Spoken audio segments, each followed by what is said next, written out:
Lord of the Mysteries Chapter 521. Translator, Atlas Studios. Editor, Atlas Studios. On the ocean, pirates had three iconic common interests: liquor, women, and gambling. Alger Wilson merely took out his silver pocket watch, flipped it open, and knew where he should go first. At 11:15, the brothels and bars hadn't opened. Only the gambling dens would have easily gathered a bunch of people who wanted to make a fortune. Alger was more familiar with this port city than his tiny hometown. He proceeded without stopping at all while he navigated his way, smoothly turning at every corner until he arrived outside a casino that was located in a secluded alley. According to what he knew, the owner of this casino was a gang leader with a deep background. He had an inexplicable but indistinct connection with the important figure at the Governor General's office. It was the first choice for many pirates to purchase and sell their stolen goods. Because of this, pirates often appeared here. They might exchange their loot for gold pounds in the morning, but they would lose everything at night and get thrown out. Alger pulled on his thick brown coat, pressed down his cap, a piece of fashion wear that came from the mainland, and pushed open the half-closed door. Under the watchful gaze of the bouncers, he entered the casino. Casinos were prohibited within the Lun Kingdom.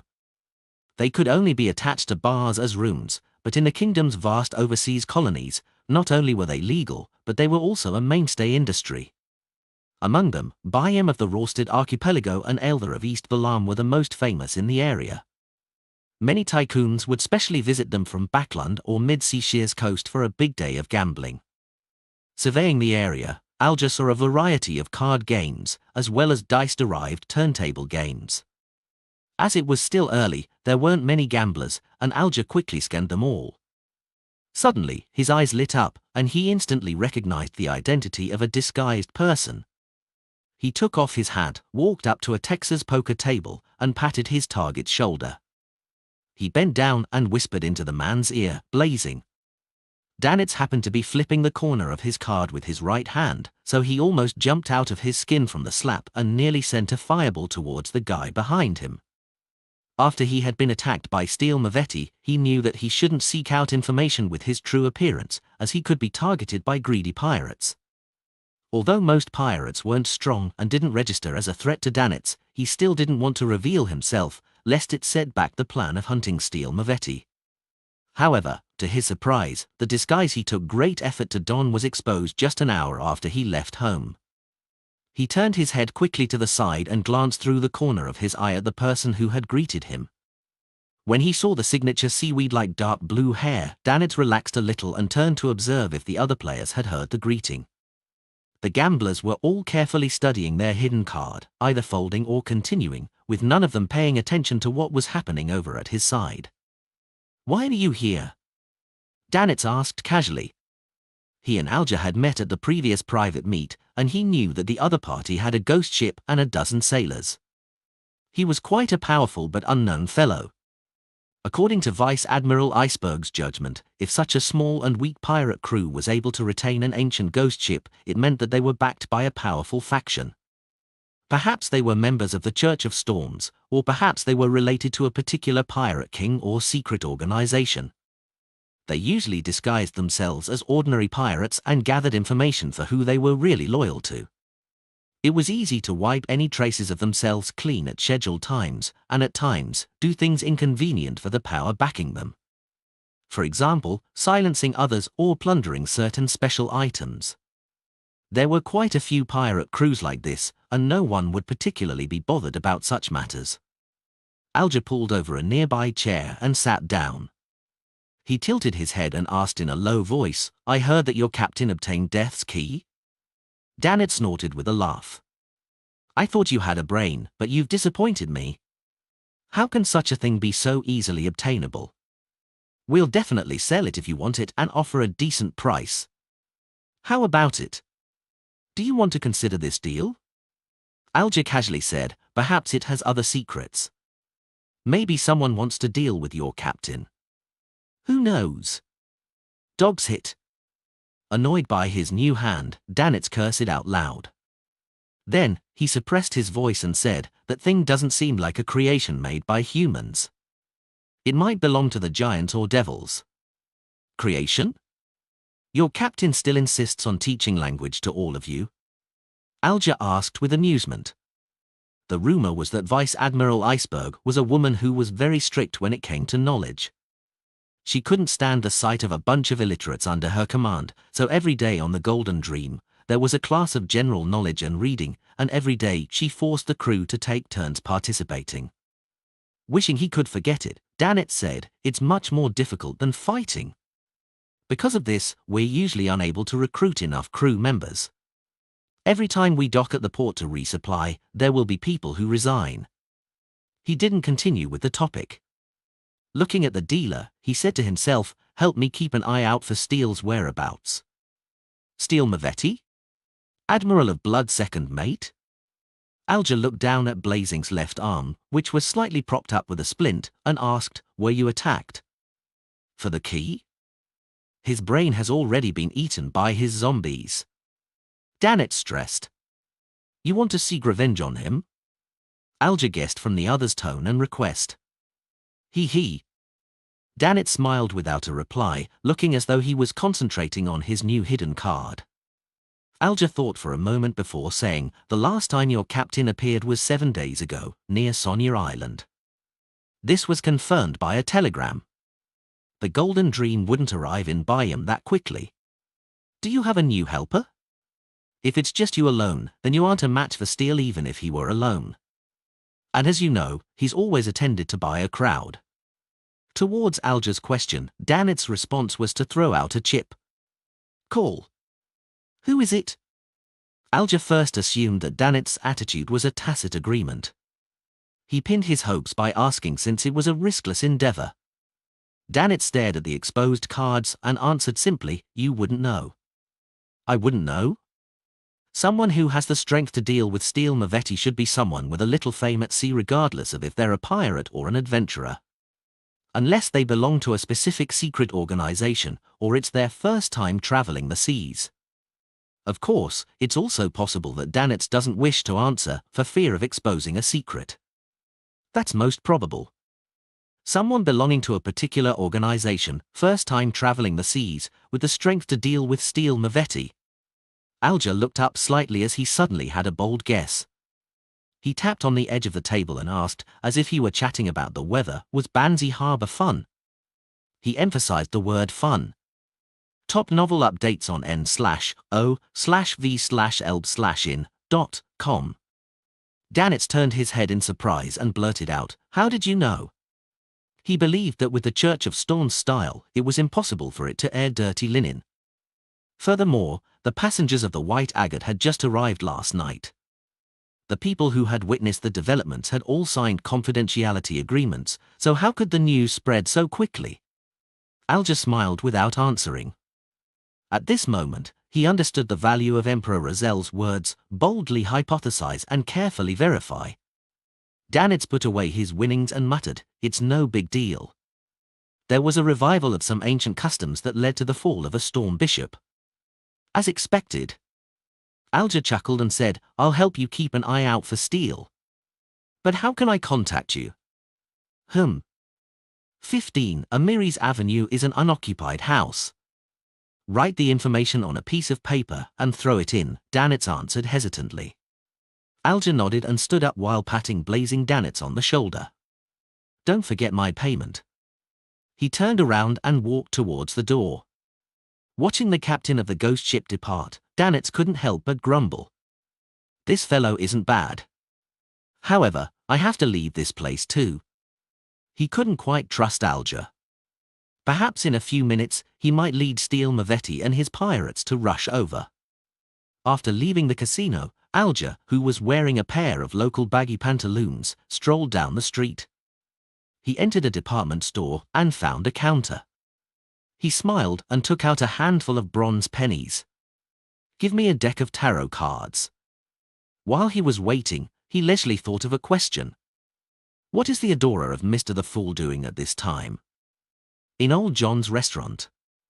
Klein watched as the waiter placed a plate of grilled fish in front of him. It was wrapped with something that looked like straw and covered with all sorts of spices, some of which he didn't recognize.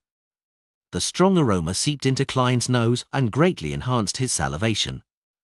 As expected of the Spice Archipelago, Klein was about to pick up his knife and fork when he saw the waiter place two things resembling tree branches on his plate. Chopsticks? Klein was shocked. Then he quickly locked onto the suspect, Roselle Gustav. This is the kind of cutlery you have to use when eating grilled stickleback. It's said that Emperor Roselle gained inspiration from the customs of the elves the waiter introduced. The customs of the elves? They are indeed a race that likes cooking and eating delicacies. Or rather, it's purely an excuse Roselle came up with. Klein guessed, largely as a result of his understanding of that particular person's character. In the morning, he had gone to a few church hospitals in Bayam to provide hospice care for some dying people, to help them fulfill their wishes, and to engage in a deeper level of acting, but he had failed to find a suitable target. This wasn't to say that no one died in the hospital, but rather it was that they all had relatives who either accompanied them or had witnessed their deaths. There was no possibility of disguising himself as the deceased apart from giving people a fright. I'll head to the bar where adventurers gather. There should be many foreigners who might die in a dark corner like stray dogs in order to pursue wealth at sea, while their families might never hear of them again. Klein suppressed his thoughts and focused on his delicious food.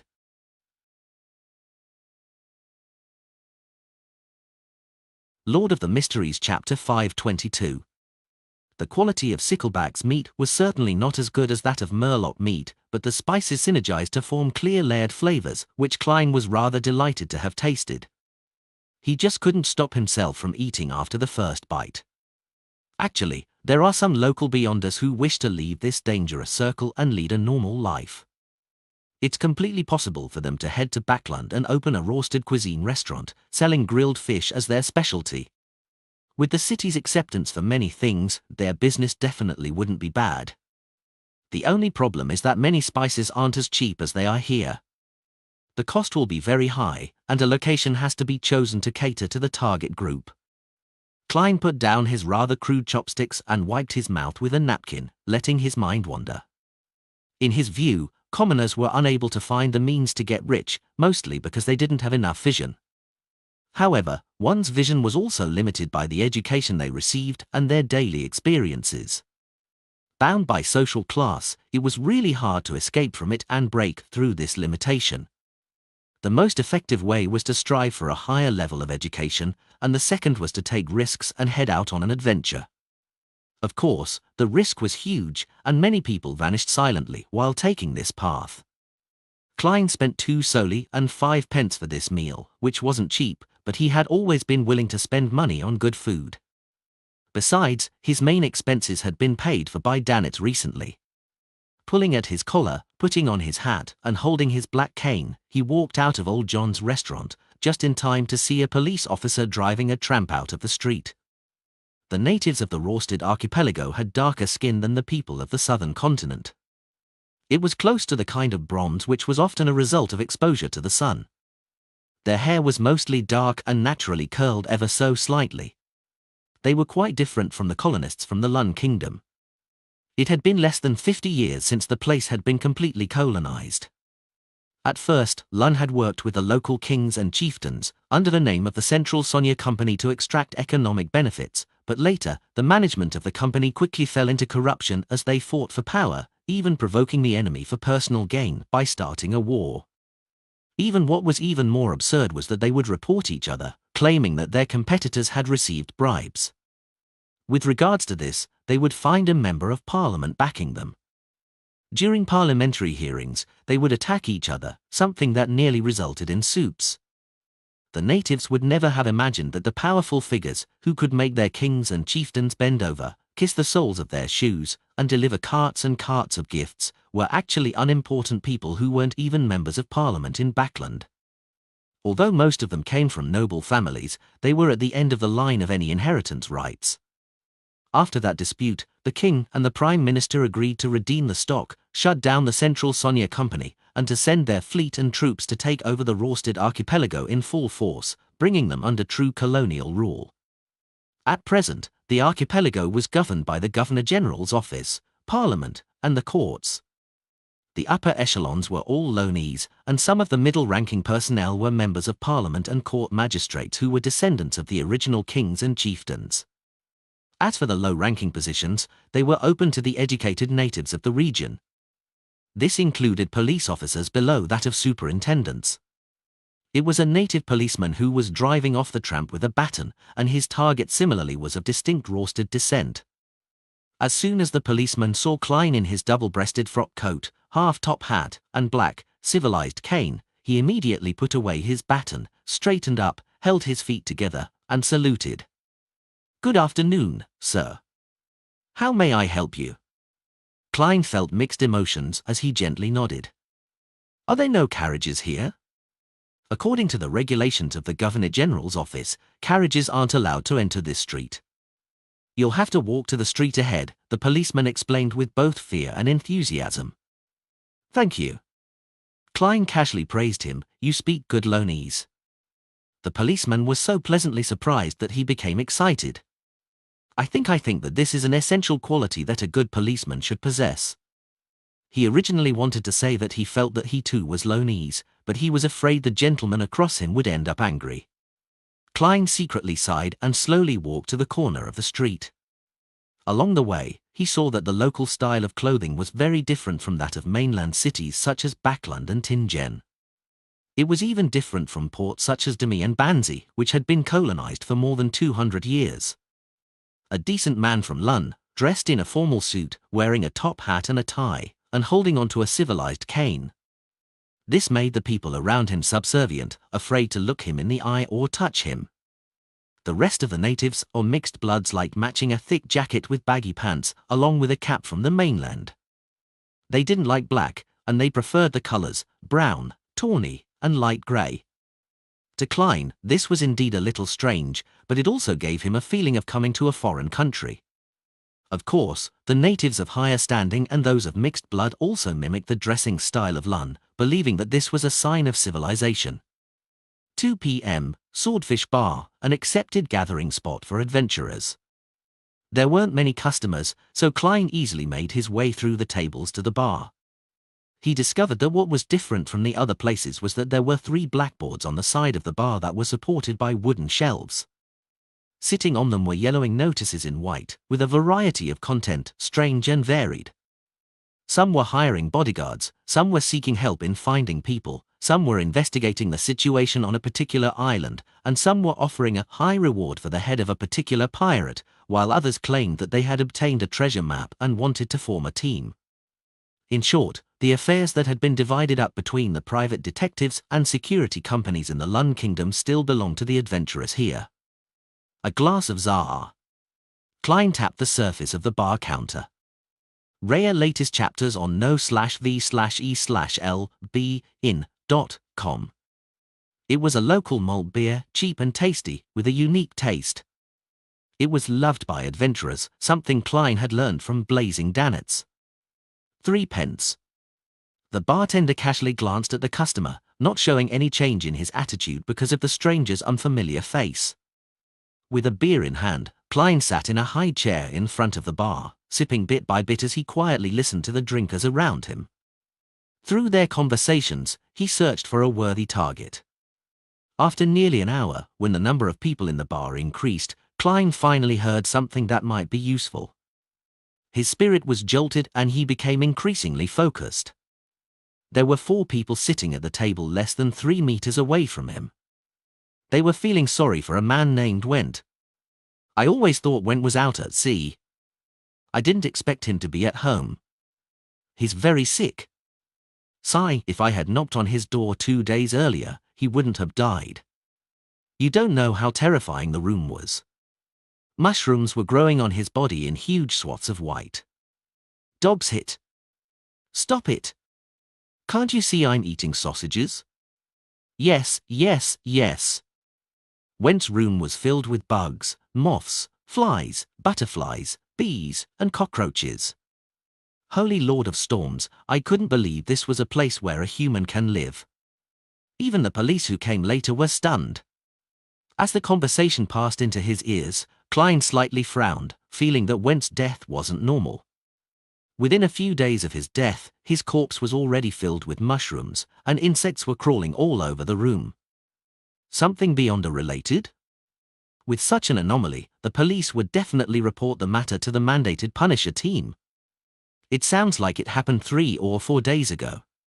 The things that needed to be taken care of should have been dealt with already. Klein seriously considered whether he should pay a visit to take a look. At the very least, the man called Went was a lone adventurer in Byam. None of his peers wished to help him transmit the news of his death. After listening for a long time, he gained a rough idea of where the place Went rented was. It was at the nearby 47, Blackhorn Street. Having finished drinking the last drop of the Zaha beer, Klein put on his hat, left the bar, and headed for the apartment. After entering the door, he half closed his eyes and murmured to himself, the room that recently had someone die in. He repeated the statement 7 times in a row, used his cane to quickly and easily arrive outside the room where Went used to live. It hadn't been rented out yet, and the anomaly inside had already been dealt with. There seemed to be nothing wrong with it. Klein put away the note he had used to open the door, locked the door behind him, and walked around carefully. After confirming the situation, he took out extract, essential oils, herbs, powders, and special candles, and he quickly set up a spirit channeling ritual in front of the bed. Although it had been several days, making it only possible for him to obtain the most superficial, disjointed, and remnant bits of information, Klein thought that it was better to have some than nothing. Without a doubt, he prayed to himself and entered the space above the grey fog. He responded and gave himself the power to channel the spirit. The flame of the candle suddenly soared, tinged with a ghostly blue as it swayed. Klein only felt everything fall silent, as if he had entered a realm that didn't belong to reality. His pupils were completely black, and even the whites of his eyes had been expelled. He no longer needed to use the technique of dream divination. Having advanced to faceless, with the help of the grey fog that made an initial entry into the real world, he was able to directly see the lingering spirituality of Went, a will that refused to dissipate. There were 3 scenes. One was of a tall, thin, dark, curly-haired, sharp-featured Went coming to the body of a discarded corpse, astonished to see a glimmer from it before it condensed into a green gem filled with an aura of vitality. The second scene was of Went lying on his bed with his eyes closed, his mouth slightly open.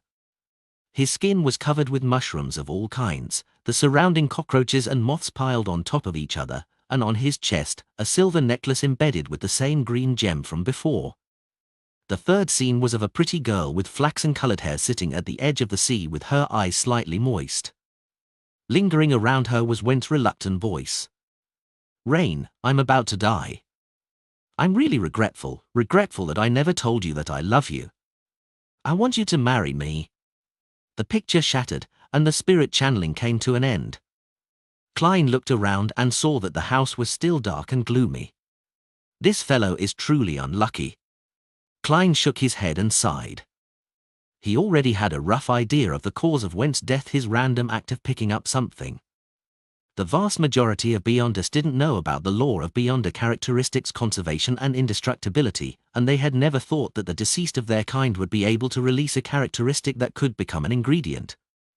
As this process was relatively slow, it was easy for them to be missed. Therefore, after killing a Beyonder, they would usually search the corpse and throw it away, making passers-by like Went to luck out or some other creatures at the bottom of the sea or in the wilderness. Went didn't know that it was a Beyonder characteristic, and he had thought it to be a magical gem, thus, he made a necklace and kept it close to his body. Slowly, he was corrupted by the influence and died in agony.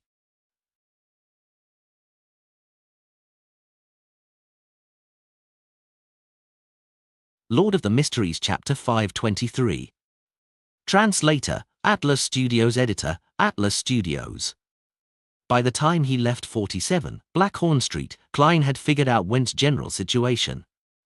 He had disguised himself as a police officer and learned from Went's neighbors. Simim Island, the island at the farthest end of the Rorsted archipelago. From Byam, it'll take 4 to 5 hours to get there by liner, and there are only 2 trips a day, at 9 a.m. and 10 a.m., respectively. Went's parents are long dead and he has no relatives. The only person involved is a girl he just can't forget, Rain. She's the perfect target for my first performance of acting as someone else. But just thinking about how I need to confess on Went's behalf, it feels so awkward. If the girl agrees. Damn, how am I supposed to wrap things up? Klein thought with a troubled expression. He tried to recall the novels he had read and the movies and TV dramas he had watched, hoping for the most perfect solution. Soon, he had a general idea of what to do, stabilizing his mood in the process. His thoughts began to drift towards the matter regarding Steel Mavetti. I hope Miss Magician will get a radio transceiver as soon as possible. Klein sighed silently and got onto a rental carriage. Backland, Sherwood Borough. Force opened a letter Zio had brought back. It came from the science fiction novelist, Avil, who was pleased to share with them all the future development and applications of radio technology. Force directly skipped over the beginning and middle content, her eye sweeping over to the end. He introduced 3 types, with detailed addresses and approximate prices. The most expensive is just £12. Force nodded slightly, feeling that this wasn't a very important business transaction. She suddenly felt her self-esteem was a little inflated. Perhaps because she had seen so many hundreds and thousands of pounds transactions in the Tarot Club, she no longer paid much notice to anything in the range of £10. Mr. World has the resources and finances. In the future, I might need to buy items from him or sell things I don't need. Yes, I'll just add postage, my transportation costs, and the price of the materials expended for the ritual to the original price. Force made up her mind quickly, and she subconsciously looked out of the window. Backland was still gloomy and dark, with a light drizzle pattering down. However, the fog wasn't as thick as it was before. I wonder when I'll receive the Spirit Eater's stomach pouch from the sun. Force couldn't wait to advance. In the Berg household in the City of Silver. Having already prepared the Spirit Eater's stomach pouch and the materials Mr. Hanged Man wished to acquire, Derek was in no hurry to sacrifice them to Mr. Fool. He planned to wait a little longer, until the chief was leading an expedition team or was presiding over a particular sacrificial ritual, before making an attempt. This is the safest and most reliable way. Yes, be careful, be cautious. Derek reminded himself before flipping open the Giant King's Court Book of Blackrock, hand-copied edition. Recently, he had been reading this ancient tome. From it, he was able to understand some of the faces of the Giant King's Court from ancient times. According to the ancient tome, it was a court of God. Time seemed to have frozen there, as though it was suspended in eternal dusk. All the buildings were extremely grand and magnificent, even reaching into the clouds. Humans who walked inside were exceptionally small, and they revered the owner of this scene from the bottom of their hearts.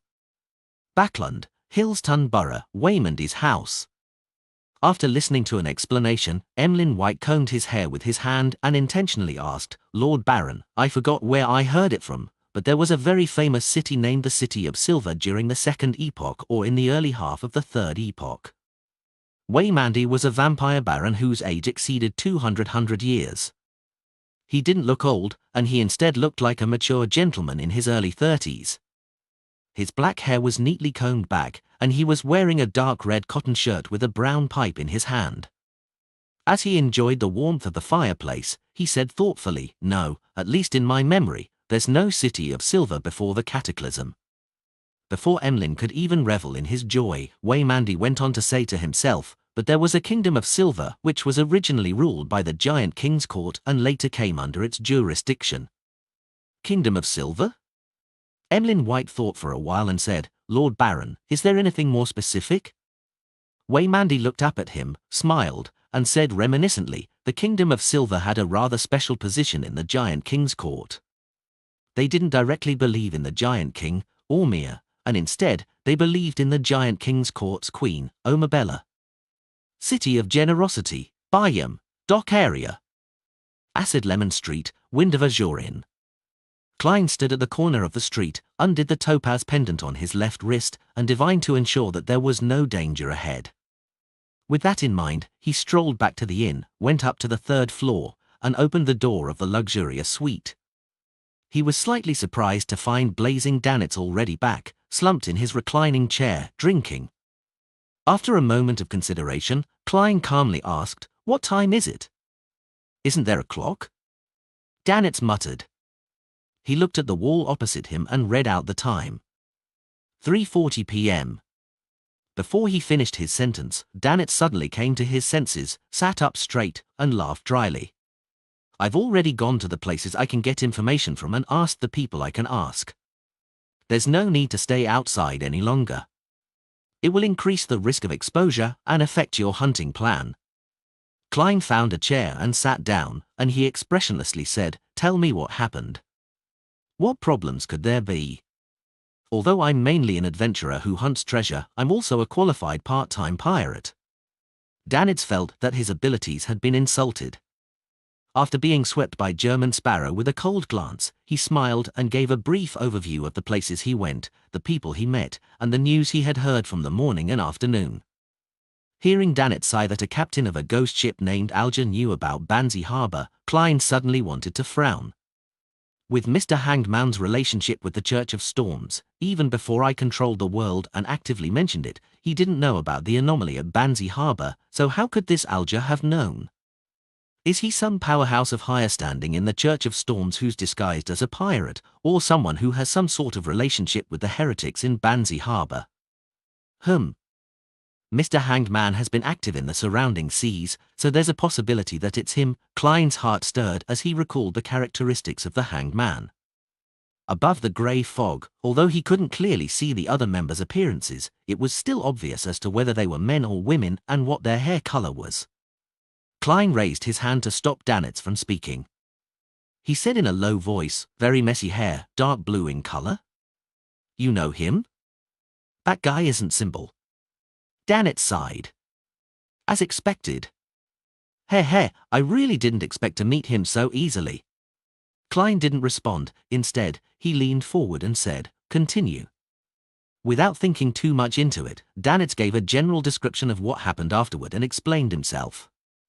"As you know, no one can be sure when they'll get anything when trying to get information. After finding everyone who could be found, the only thing one can do is wait patiently. This will definitely take a while. There's another solution that doesn't require waiting," Klein deliberately said in a flat tone. "What solution?" Danitz asked in surprise. Klein nudged his gold-rimmed glasses, the corners of his mouth curving into a smile. "Use bait." "Bait?" Danitz looked at him, momentarily puzzled. In just a second, he had come to his senses. Only he could be the bait. As for fishing for the enemy, no one cared if the bait was actually swallowed or not. One only cared if the prey could be pulled out. Simply put, bait was a highly risky species. That's not a great solution. Yes, that's what my intuition tells me. I should be able to gain something from the Red Theater. I'll go over there to take a look." Danitz took his coat as he eagerly rushed out the door. Klein originally wanted to tail far behind Blazing and see if he could find any clues, but suddenly he heard layers of illusory prayers. It came from a man. Klein paused thoughtfully and turned into the washroom. Discover new chapters at novelbin.com. 10 seconds later, he appeared above the grey fog. He saw the crimson star that represented the Hanged Man constantly burgeoning and shrinking. As expected, Klein sat down, leaned back in his chair, and emanated his spirituality. The voice of the Hanged Man became clearer. "Honorable Mr. Fool, I'm currently instigating a key related to Vice Admiral Iceberg. I met Blazing Danitz at a casino and learned that he was a witness at the anomaly in Banzi Harbor. I also learned that he plans to join forces with a powerful figure to deal with Steel Mavetti. I suspect that Blazing Danitz is working with your adorer, so I've prayed to you. If this is indeed the case, and if he wishes to receive a certain degree of assistance, I can be of some help. Mr. Hanged Man has indeed guessed German Sparrow's identity. He likely only had his suspicions, but he successfully obtained verification by inquiring about Banzi Harbor from Danitz. This is also good. With the help of an experienced local, the plan to hunt Steel Mavetti would be much smoother. Unless it directly affects the Fool, there's no meaning for the Hanged Man to entrap an adorer. Judging from his expression and attitude, he doesn't have any suspicions towards the fool yet. I didn't leave any loopholes. Klein's thoughts raced, and he quickly made his decision. After making a divination, he conjured the world and covered the dummy with fog. He placed him in a praying stance and answered solemnly, "Honorable Mr. Fool, I am in need of some assistance." After finishing this scene, Klein threw the voice along with the scene into the crimson star symbolizing the hanged man. Lord of the Mysteries Chapter 524. Translator, Atlas Studios. Editor, Atlas Studios. 5 p.m. Olive Tree Avenue, Pam's Divination Lodge. Alger Wilson pushed open a brown wooden door with panes of glass situated above it, and he entered the cafe that had a mysticism theme. He ordered a cup of thermo coffee from the Paz Valley on the Star Highlands of the southern continent. He took out the tarot cards he had bought earlier and placed it beside him. The top card was the Hanged Man, depicting an angel hanging upside down with his hands tied behind his back. Unlike this morning, he had changed into a dark, classical robe and wore a clergyman's biretta, like a warlock or magician from folklore. After taking in a silent breath, Alger slowly sipped his coffee. He didn't show any anxiety from waiting. After about 5 or 6 minutes, the thick brown wooden door opened again, and a young man in a black tweed coat and a half-top hat came in. The gentleman's appearance wasn't even 30 years of age. His face was thin and angular. He had both a mature and gloomy temperament. It was none other than Klein, who had slightly modified his appearance and changed his persona. He wasn't wearing gold-rimmed glasses, but his eyesight was unaffected. With a casual sweep with his eyes, his gaze landed on Alger's dark blue sideburns. Klein looked down and saw the Hanged Man card placed face up on the deck. Without a word, he walked over, took off his hat, and sat down opposite Alger. He said with a grim smile, "I'd like to have a divination." As he spoke, he had already taken in the appearance of the most senior member of the Tarot Club. Deep facial features, rough outline, with a clear weathered look. It's obvious he was a person adept at fighting and is often outdoors. His skin is bronze in color, but it differs from that of the natives. He's like the result of a pure Lonese being battered by the elements for years, but the dark blue hair is more peculiar, something that doesn't belong to Lun. It's closer to the colonists of Desi Bay who live in Berserk Sea region. Mixed blood? Klein made his judgment. Alger looked at the gentleman across him, slowly superimposing his image with that of the world. Then, he pushed out the tarot card and said in a low voice, "This requires you to shuffle and cut your own cards." Klein reached out and picked them up, spreading them fully to take them in. Following that, he gathered them together and did a reshuffle. He cut the cards continuously, took out 3 cards, and placed them in an arrangement of past, present, and future. Klein slowly leaned back, but he turned over the middle tarot card with his right hand. It showed a naked woman wearing only a purple silk scarf, surrounded by a green wreath like a door. This was the world, number 21.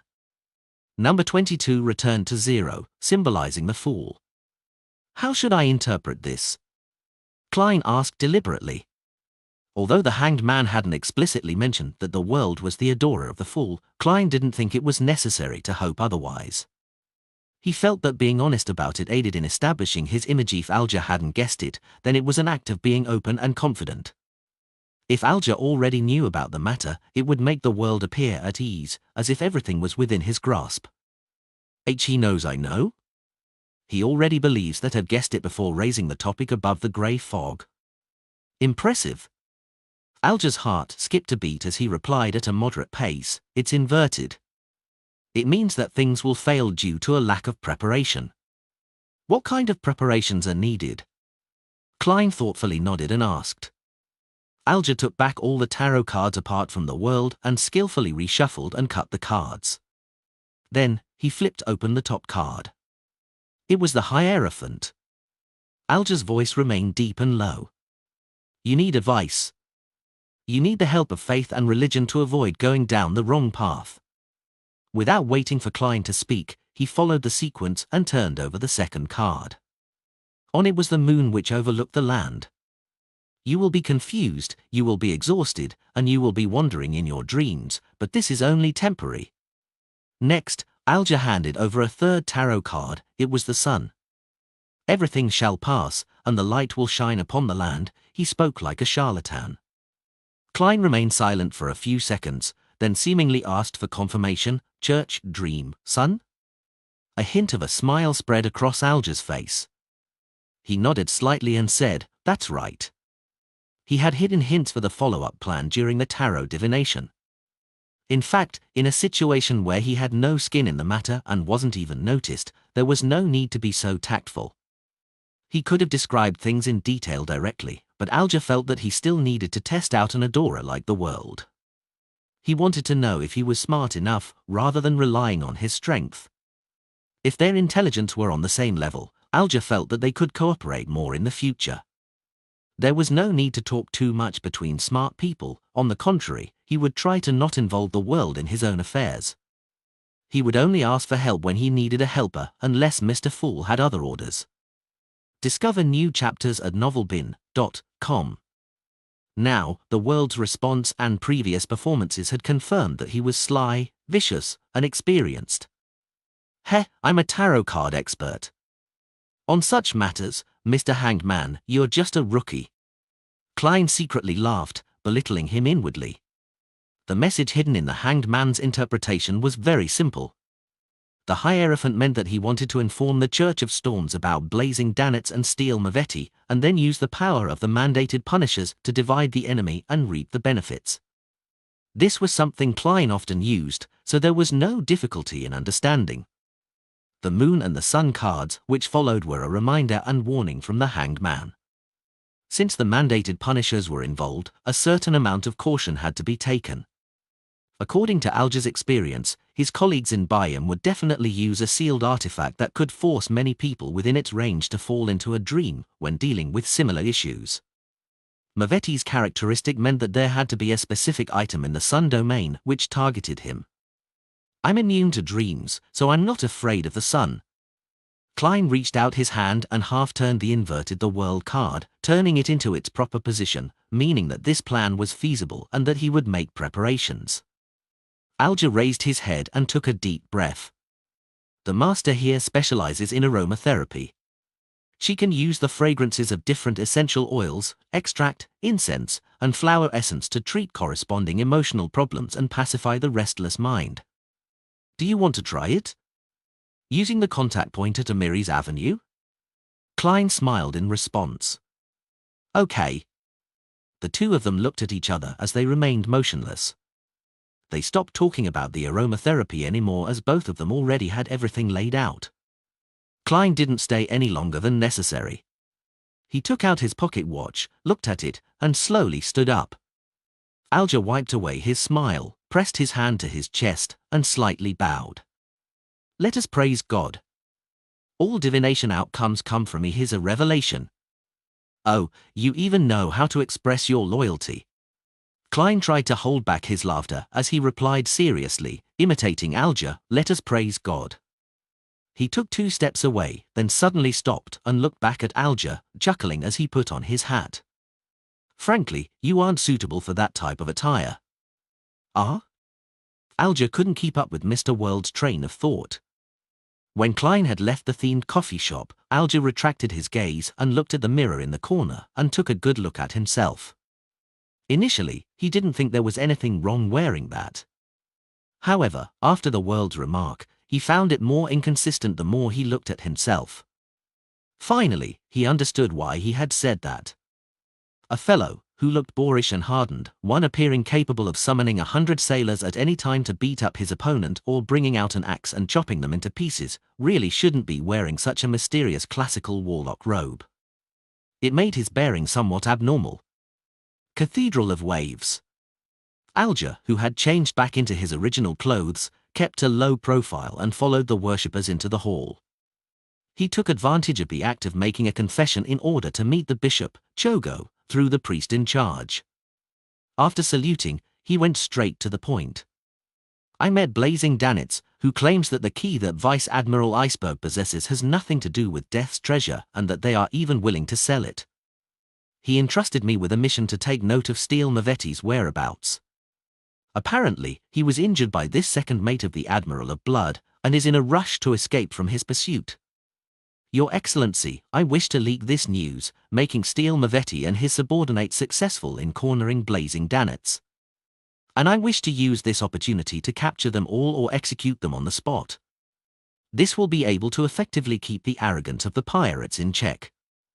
Chogo revealed a look of approbation. Very good. The way you do things is better than I expected. Alger replied with a look of humility, this all stems from the Lord's guidance, and also from your teachings. In the evening, I'll find a suitable target to leak this news to. If I come to pray again, it will indicate that Steele Mavetti temporarily isn't taking action. If I do not appear, it means that I might be restrained by him or his subordinates to prevent any news from leaking. This means that they have fallen for the trap. After giving details of the location and other matters, Alger returned to the confessional and left as usual. 7:15 p.m., Amiri's Leaf Bar. Alger, wearing a pair of baggy pants and a head towel wrapped around his dark blue hair, stood by a boxing ring and held a glass of Lanti-Proof in his hand. With a mocking expression on his face, he looked at the two contestants with bruises all over. Soon, he noticed his target had entered the room and was heading straight for the bar counter. After a while, he sat down next to the thin man and said with a chuckle, I heard that Steele has arrived in Bayam. The man tilted his head in alarm and replied with a fake smile, why don't I know about it? Is that so? It looks like Blazing fooled me. Alger smacked the bar counter and drank a mouthful of alcohol. Blazing. Danets? The man's eyes lit up as he asked hesitantly. Yes, that's him. Alger gritted his teeth. I met him this morning at the Gold Coin Casino. This damned fellow claimed that Steele was in Bayam. Pooey. How dare he lie to me? The swarthy, thin man's eyes darted around without interrupting. He finished listening quietly, stood up, and chuckled. I forgot that I have something to do. We should have a game of cards another time. He patted Alger on the shoulder and in a seemingly unhurried manner, left the bar in a hurry. Alger held a glass of alcohol, half turning to look at his back. His eyes appeared deep and gloomy, and there were no signs of a smile at the corners of his mouth.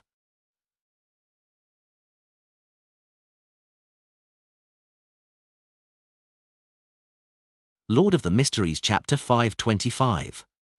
Translator, Atlas Studios. Editor, Atlas Studios. Looking up at the wall clock and seeing that it was past 8 o'clock, Alger put down his glass mug of alcohol and pushed his way through the drunkards into the street. As the Rorsted archipelago was rich in coal, Bayam was like the mainland cities of Backland and Pritz Harbour. Its streets were lined with tall black lampposts, and the light of the burning gas effused through the metal grille, illuminating the relatively clean streets. Alger pulled off his headscarf and slowly turned into a side alley. At a dead end in the alley, he could smell the scent of urine mixed with alcohol. Although the Amiri's Leaf Bar had a bathroom, it clearly wasn't enough for the customers during peak periods. Some of the drunks who couldn't hold it in could only find a secluded place to relieve themselves. The red moonlight penetrated the clouds and shone into the alley. While Alger was still considering whether he should put on a more convincing act, a firm and pervading voice came from behind him. Did you purposely leak the information about Blazing to us? He's not stupid. Alger muttered to himself as he slowly turned around, as though preparing for a surprise attack. 7 or 8 steps away, he saw a figure leaning against the wall. The figure was about 1.78 meters in height, and it wore a boat-shaped hat. Its face was thin and sharp, and it wore a look of aggression. He had a lock of black hair hanging down, half obscuring the dark green eyes on his left side, which softened his own coldness. Even though there was often quite a difference between a wanted poster and the person in question, many famous pirates didn't even don disguises as they wandered the city. As an insider of the church, Alger had seen many almost photographic portraits drawn with rituals and had participated in pirate conventions. He was still able to successfully link the person in front of him to a name on the bounty notices. He didn't express this point and deliberately hesitated before asking, "Calm Squall?" He was the chief helper of Steel Mavity, a beyonder who was good at controlling his emotions and thinking calmly, but he was also inhumane and had a £1,500 reward offered for him.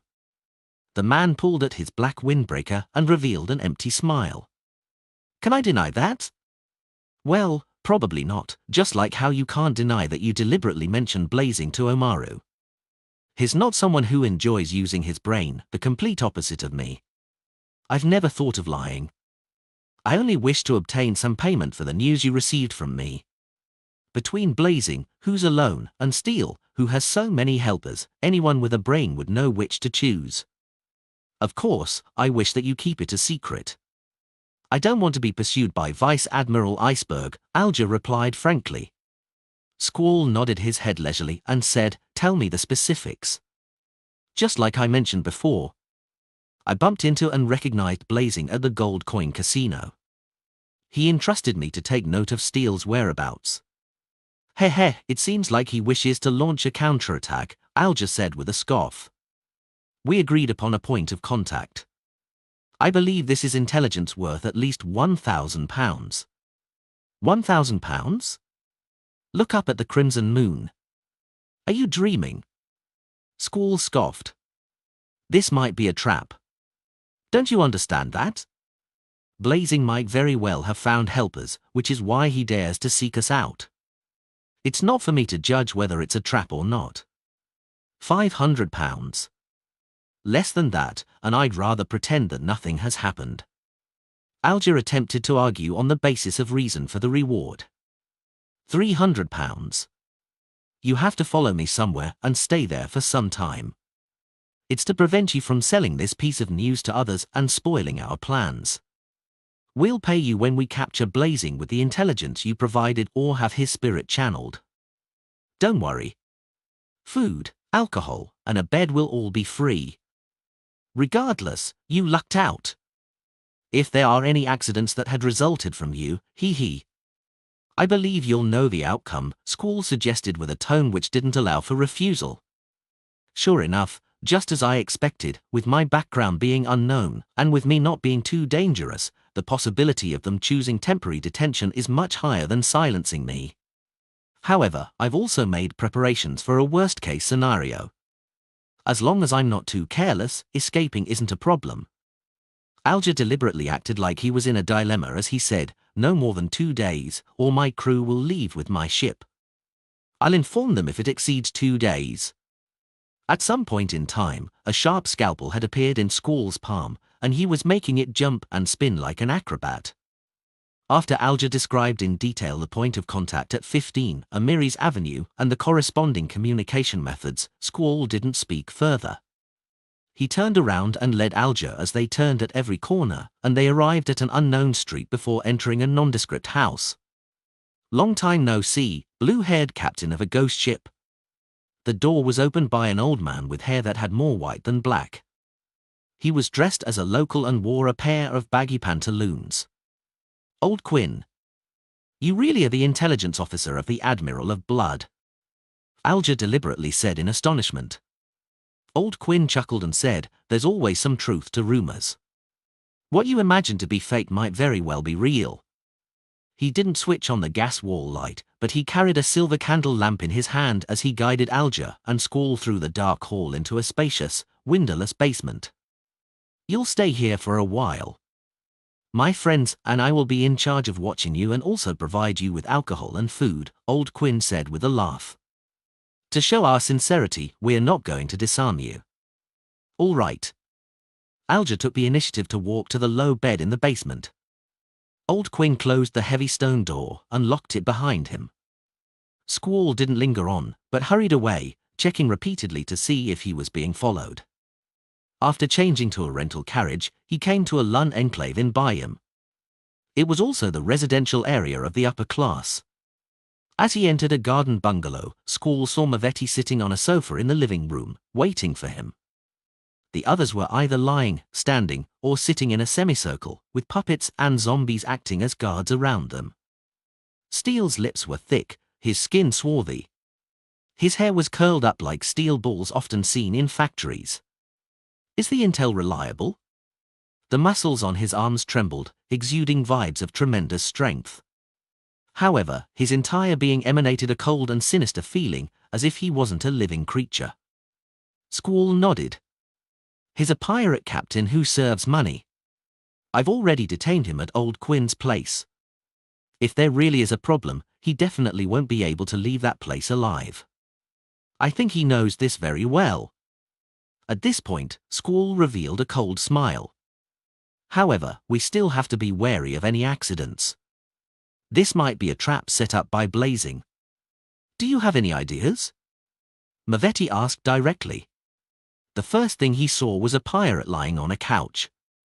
He was wearing a brown local tunic and twirling a yellowish-brown straw hat with his fingers. Discover new chapters at novelbin.com. This was Mavetti's deputy of this round of operations.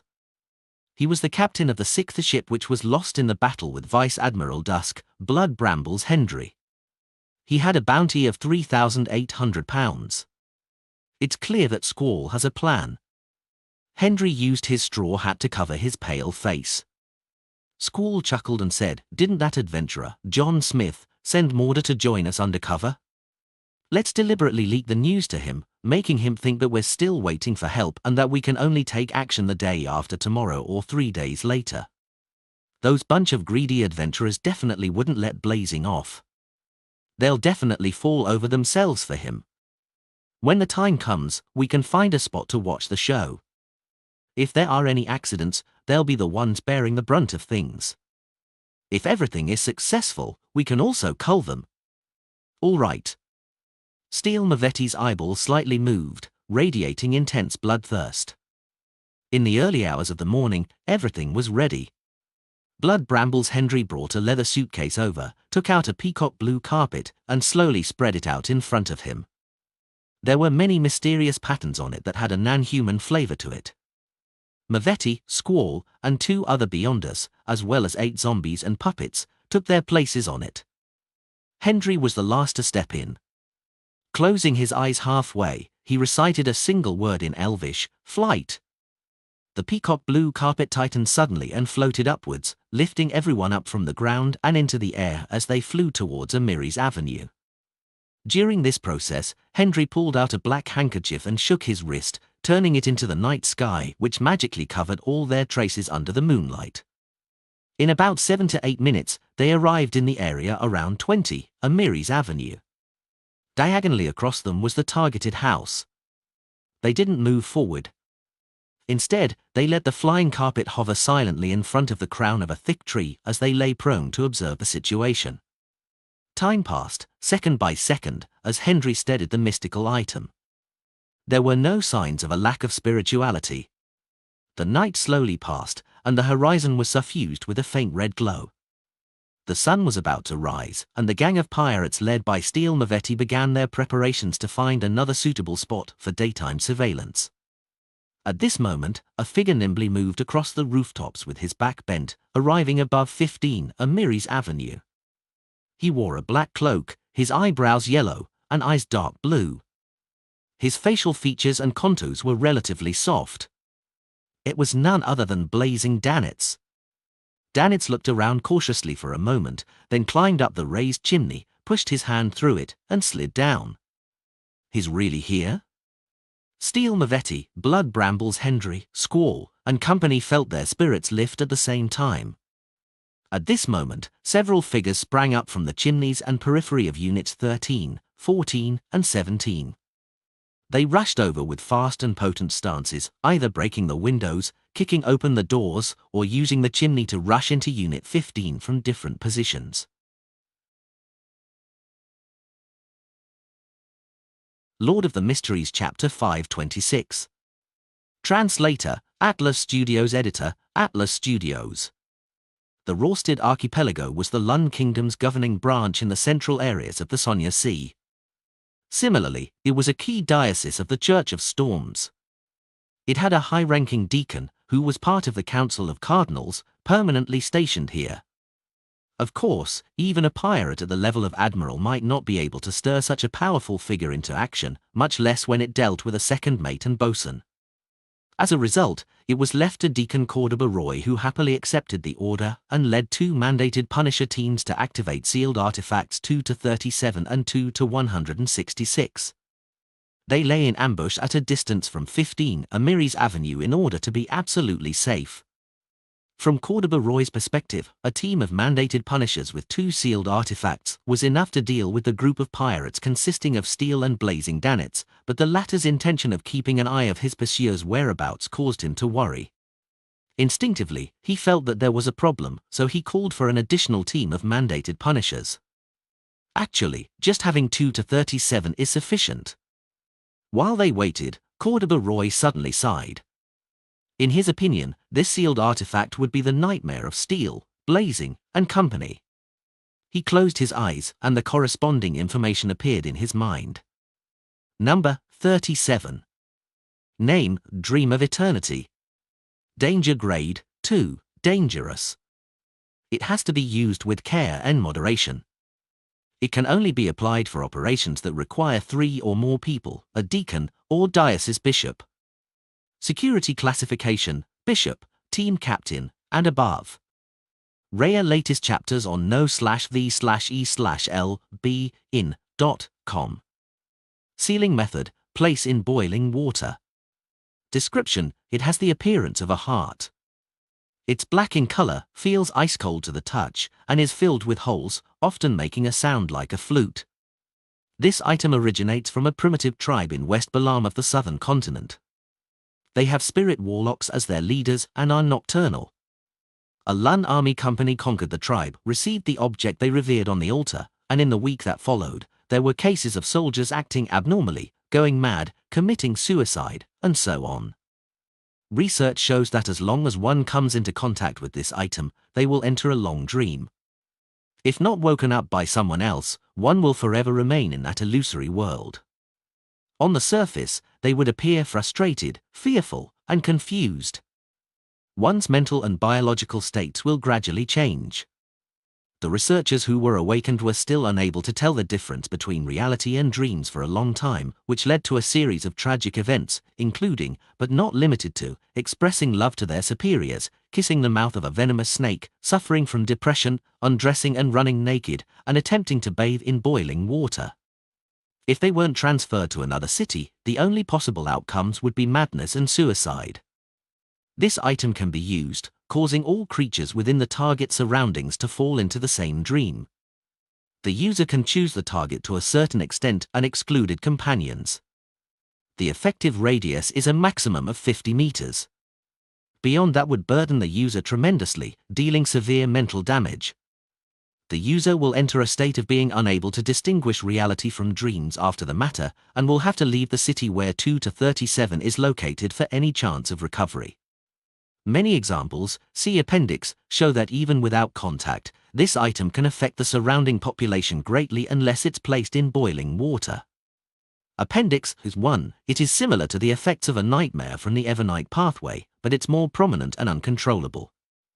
2. Example 1. A keeper once forgot to add charcoal, causing the fire to go out and the temperature of the boiling water to drop. He soon had an abnormal reaction, and he was suspected to be dreaming of a beloved girl of his. He began to make a passionate confession to his glove and tried to engage in relation beyond that of friendship with it. Example 2. As his thoughts churned, Cordoba Roy suddenly saw Blazing Danets, the Golden Dream's fourth bosun, come to this point of contact to collect information. He gestured with his hand, signaling the mandated Punishers to open the golden box engraved with numerous symbols and magic labels before taking out sealed artifact 2-37, which was soaked in boiling water. The golden box contained another sealed artifact, 2-166. It could maintain the original temperatures of the objects inside, and to a certain extent, it could change the weather, producing sun-holy water rain. Of course, it also had very negative effects, otherwise, the mandated Punishers would have long used it to seal 2-37 instead of using it as a temporary trick. The most unacceptable negative effect was that no matter what object remained in prolonged contact with it, it would become infected with the characteristics of life, and it would also piously believe in the eternal blazing Sunday. Within the mandated punishers, a table had already appeared that sang praises of the eternal blazing sun every day, and there was a candle that wished to light itself every second to purify everything. In response, the irascible mandated punishers had turned the table into a pile of firewood, and they had lit it using the aforementioned candle. Seeing figures appear one by one and dashing towards 15 Amiris Avenue, Cordoba Roy didn't hesitate to press his right hand down, ordering the team member beside him to activate sealed artifact 2 to 37. An illusory fish scale immediately appeared on the surface of that member's palm, and he directly grabbed the sealed artifact that resembled a pitch-black heart out of the boiling water. The melodious sound of a flute rang out, and dense darkness enveloped the house at 15 Amiris Avenue. The scene before adventurer John Smith remained the same. It was still the bare, unfurnished living room and the black-cloaked blazing Danets. He didn't appear like he was in a dream. They ran over with all their might, fired, and used their own abilities to successfully injure Blazing and capture the famous pirate who had a bounty of £3,000 and was involved with the key to death. However, in the real world, they were sitting with their legs up, or swimming with their arms outstretched, or using their fingers as guns, with their mouths making shooting sounds. Move out! Cordoba Roy left his hiding place and rushed to the house at 15 Amiris Avenue.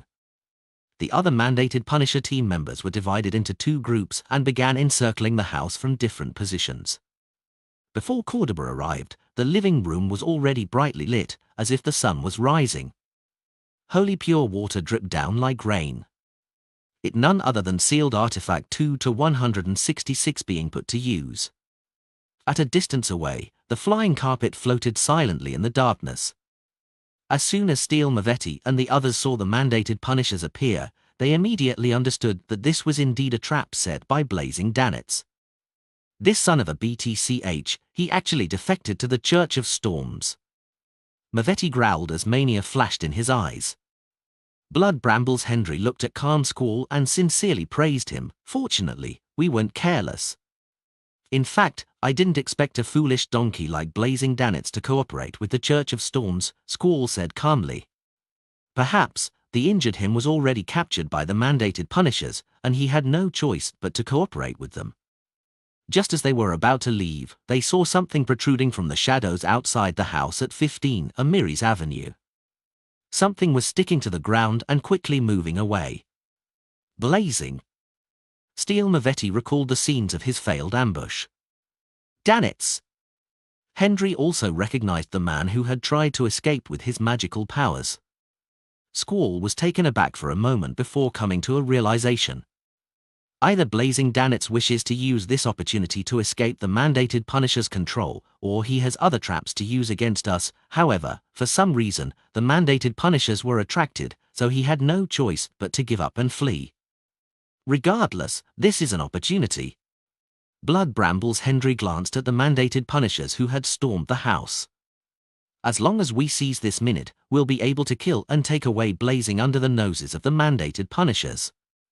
Steel Mavetti's hopes were momentarily raised as his eyes revealed an abnormal look of mania. After Squall nodded, he said to the other two beyond us, "Take my zombies and puppets and guard this position. Once the mandated Punishers are here, use them to create chaos and take the opportunity to escape."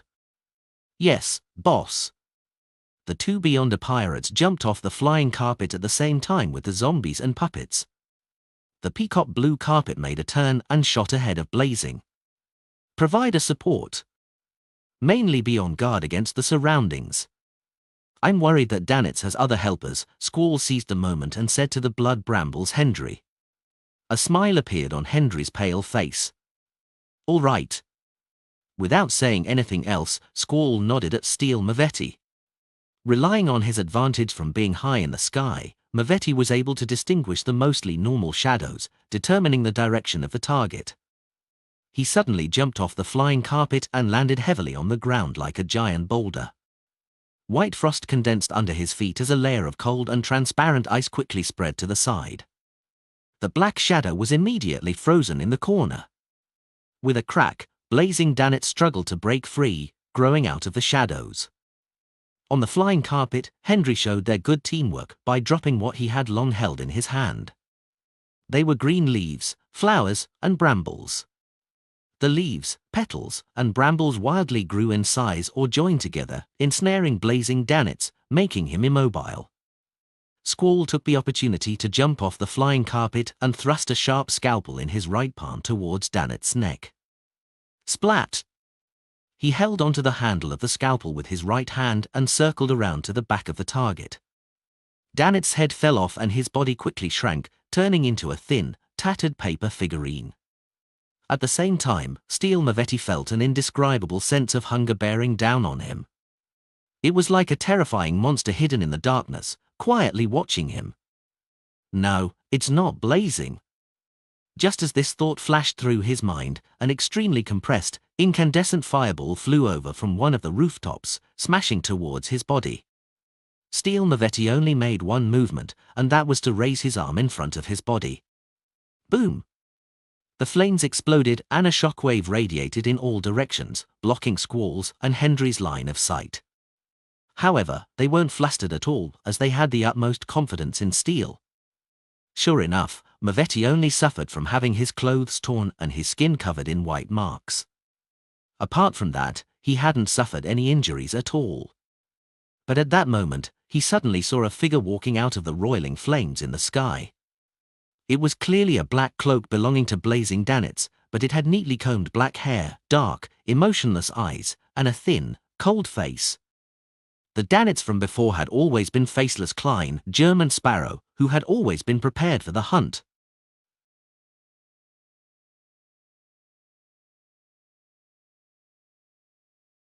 Lord of the Mysteries Chapter 527. Translator, Atlas Studios. Editor, Atlas Studios. Just as he leaped out of the flames, the 2 points of light in the eyes of Klein, who wore golden gloves on his left hand, enlarged in size and changed from dark to bright, as if they were lightning that suddenly cut across the sky. After distracting Steel Mavetti and company's attention with paper figurine substitutes, he had activated Creeping Hunger and switched to the interrogator's soul. He planned on using the psychic piercing beyond a power. Ah! Steel Mavetti suddenly cried out miserably. It was as if someone had stabbed a knife into his head, stirring his greyish-white brain. A feeling of pain came from the depths of his soul, instantly occupying his mind. At the same time, his Beyonder powers erupted from the irritation and turned into a hurricane that spread out in all directions. Suddenly, beautiful snowflakes began to fall from the sky. Layers of translucent ice began spreading outwards, and the trees on both sides of the road were covered with white edges. They withered quickly, revealing traces of decay. The lingering resentment of the remnant spirits was successively awakened. They sobbed, wailed, and shrieked, causing the nearby area to be dyed with a grey and repressed color. Klein naturally descended from the sky, his left glove shining like the sun. He opened his arms and leaned back as if embracing something. Just as his heels touched the cold ground, a pure, blazing, thick pillar of light descended from above. This holy radiance enveloped Steel Mavetti, illuminating his dark skin, firm muscles, and steel ball-like curly hair. Priest of light, light of holiness. Without a sound, Mavetti's expression became even more twisted, and his skin began to show signs of melting. At this moment, he was like a candle that had been thrown into a burning fireplace. Compared to the corrupted Bishop Millet, as a zombie, he was weaker towards such attacks. The damage he took was even more serious. The snowflakes stopped falling, and the ice on the ground quickly melted. The trees that had white edges revealed their brown colors. There was no doubt that the powerful beam of light had caught the attention of Blood Brambles Hendry and Squall. The former's expression changed as he reached into his secret pocket and pulled out materials casting magic. He planned to use his terrain advantage to save Steel Mavetti. At this moment, a raven made purely out of flame suddenly appeared before his eyes. 1, 2, 3. Countless fire ravens filled Hendry's field of vision like crimson stars. They flew over from all directions, flapping their wings in a dense, scorching hot formation. Hendry's heart skipped a beat as his gaze seemed to freeze. He immediately moved his hand elsewhere to grab another type of material. Whoosh! He scattered light blue powder on his body while he chanted in ancient Hermes, sea waves. The powder suddenly expanded and turned into dark blue waves that spread out in all directions. When they met the fire ravens, they made sizzling sounds and created a large amount of white fog. The fire wave from the previous explosion had subsided a little. Through the remnants of the crimson light, Squall saw that Steel Mavetti's skin was melting like wax and his flesh melted inch by inch. He saw the unfamiliar man in a black cloak standing next to him. He didn't panic. Like a cold-blooded viper who had lost its emotions, he calmly raised his arms and abruptly pressed both his palms down. In a split second, he saw the thin, grim-faced young man's body sink. His movements had turned slow, as though the wings he used for flying had been snapped. As for Steel Mavetti, he began to struggle and roll in order to avoid a second round of Light of Holiness. Immediately following that, Squall noticed that the man had lost his weight and thickness.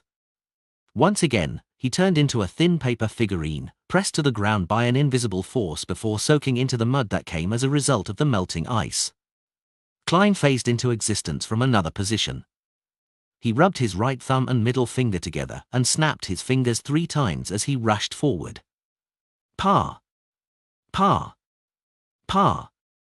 The sunbed-shaped dark golden brooch in front of him flashed continuously as it added a purifying element to his air bullets. Bang! Bang! Bang! The 3 bullets connected at an extremely fast speed and hit the slow-moving Steel Mavetti in his right chest, penetrating his half-melted skin and flesh, creating an exaggerated, gruesome wound. Golden flames spread in all directions. Sue! Sue! Sue! Squall tossed out scalpels after scalpels, but they were all dodged by Klein's deft, acrobatic maneuvers. At that moment, Steel Mavetti had gotten a breather. With a push of his palm, he stood up once again and charged straight at the enemy, fully displaying his advantage in close combat, as well as his abnormally strong body that could withstand powerful blows. Ice formed under his feet again, and his fists effused a rotting aura. Then, once again, he saw 2 bolts of lightning shoot out from Klein's dark brown eyes, shooting into his own. Steel Mavetti subconsciously raised his head and clenched his teeth. His nose, mouth, and ears were all leaking blood, adding to his previously melted skin. While shooting the air bullets, Klein had changed the soul he used for grazing. It was still Interrogator, and it was still psychic piercing. Against a Beyonder like a zombie which had a body as tough as steel, dealing damage to the spirit body was far more effective. While the repeated strikes made Steel Mavetti's body stiffen for short periods of time, he lost the shackles of his reasoning. Black, firm hair grew from his face, 1 strand at a time, while his teeth and nails also constantly grew longer. His skin squirmed in a bid to coalesce, turning from black to white. He was like a real, crazy zombie who was thirsting for blood. Klein took this opportunity to close in. He bent his body and brushed past Steel Mavetti's shoulder. He then stuffed the item in his hand into the hideous wound that he had created into the man's body. It was a bottle with a few ordinary brass bullets, and inside it was a large amount of sun holy water that Klein had prepared in advance. OF. Klein, who didn't stop, caused Squall's attempts to control him to fail again. With a twist of his heel, he moved behind Steel Mavetti, his back to him. POW. He raised his right hand and snapped his fingers before Steel Mavetti could pull out the glass bottle. Bang! A light explosion rang out and fiery crimson light soared, shattering the already fragile glass bottle. Large amounts of sun holy water inundated Steel Mavetti's body. The infamous pirate with a bounty of 6,000 pounds froze where he stood, his throat letting out an anguished groan. He plopped to his knees, a dark green gas in his body was pouring out and disappearing into the air. At the sight of this, Squall's eyes darkened. He immediately took out an iron black charm and muttered a word in ancient Hermes, shriek. The charm suddenly cracked and vanished, completing the sacrifice. An invisible sound wave swept outwards like a tsunami, almost successively drilling into the ears of everyone around. Klein's mind buzzed, the tip of his nose cold. Blood oozed out, and Blood Brambles Hendry on the flying carpet was in an even more miserable state. His face was twisted, and his body convulsed as he fell down, unable to even let out a tragic scream. On the contrary, Blazing Danitz, who was far away on a rooftop, wasn't subject to any effects. He happily threw out another blob of a highly compressed incandescent fireball. The fireball landed on Hendry's body without any resistance and exploded with a loud boom. Flesh and blood splattered outwards. Flames wrapped around his fingers, calves, and head before he fell to the ground. The flying carpet then lost control and slowly settled down.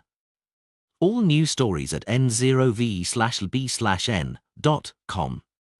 Squall took the opportunity to turn around and run, not hesitating in the slightest. However, he was stunned to discover that the terrifying man, who had almost finished off Steel Mavetti within 10 seconds, didn't seem to show the slightest signs of being impeded. He had turned around and given chase. How is that possible? This a shriek charm created by Admiral. Squall had no time to think over the reasons. He ran as fast as he could down the other street. At that moment, his head was suddenly hit hard by someone.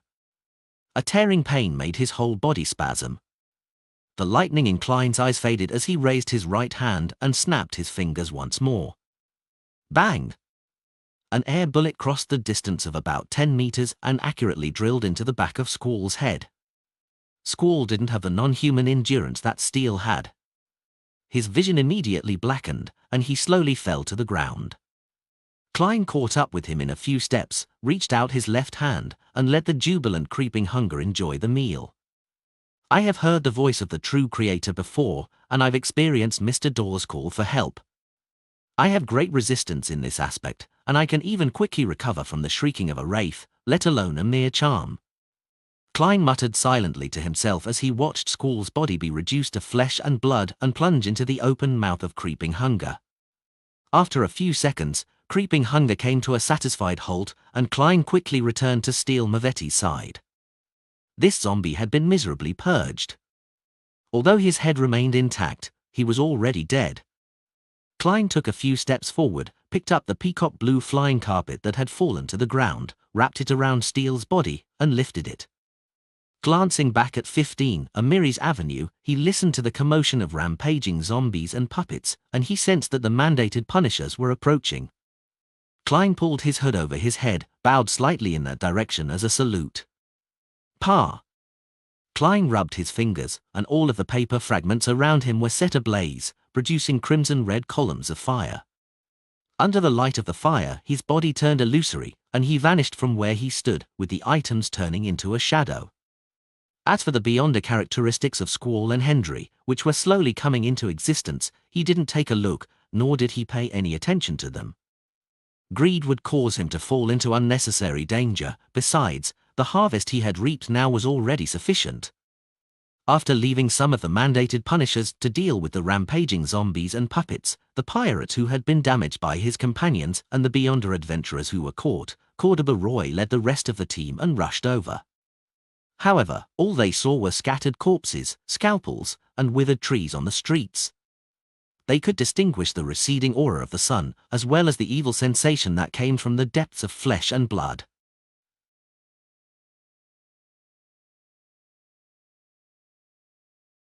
Lord of the Mysteries Chapter 528.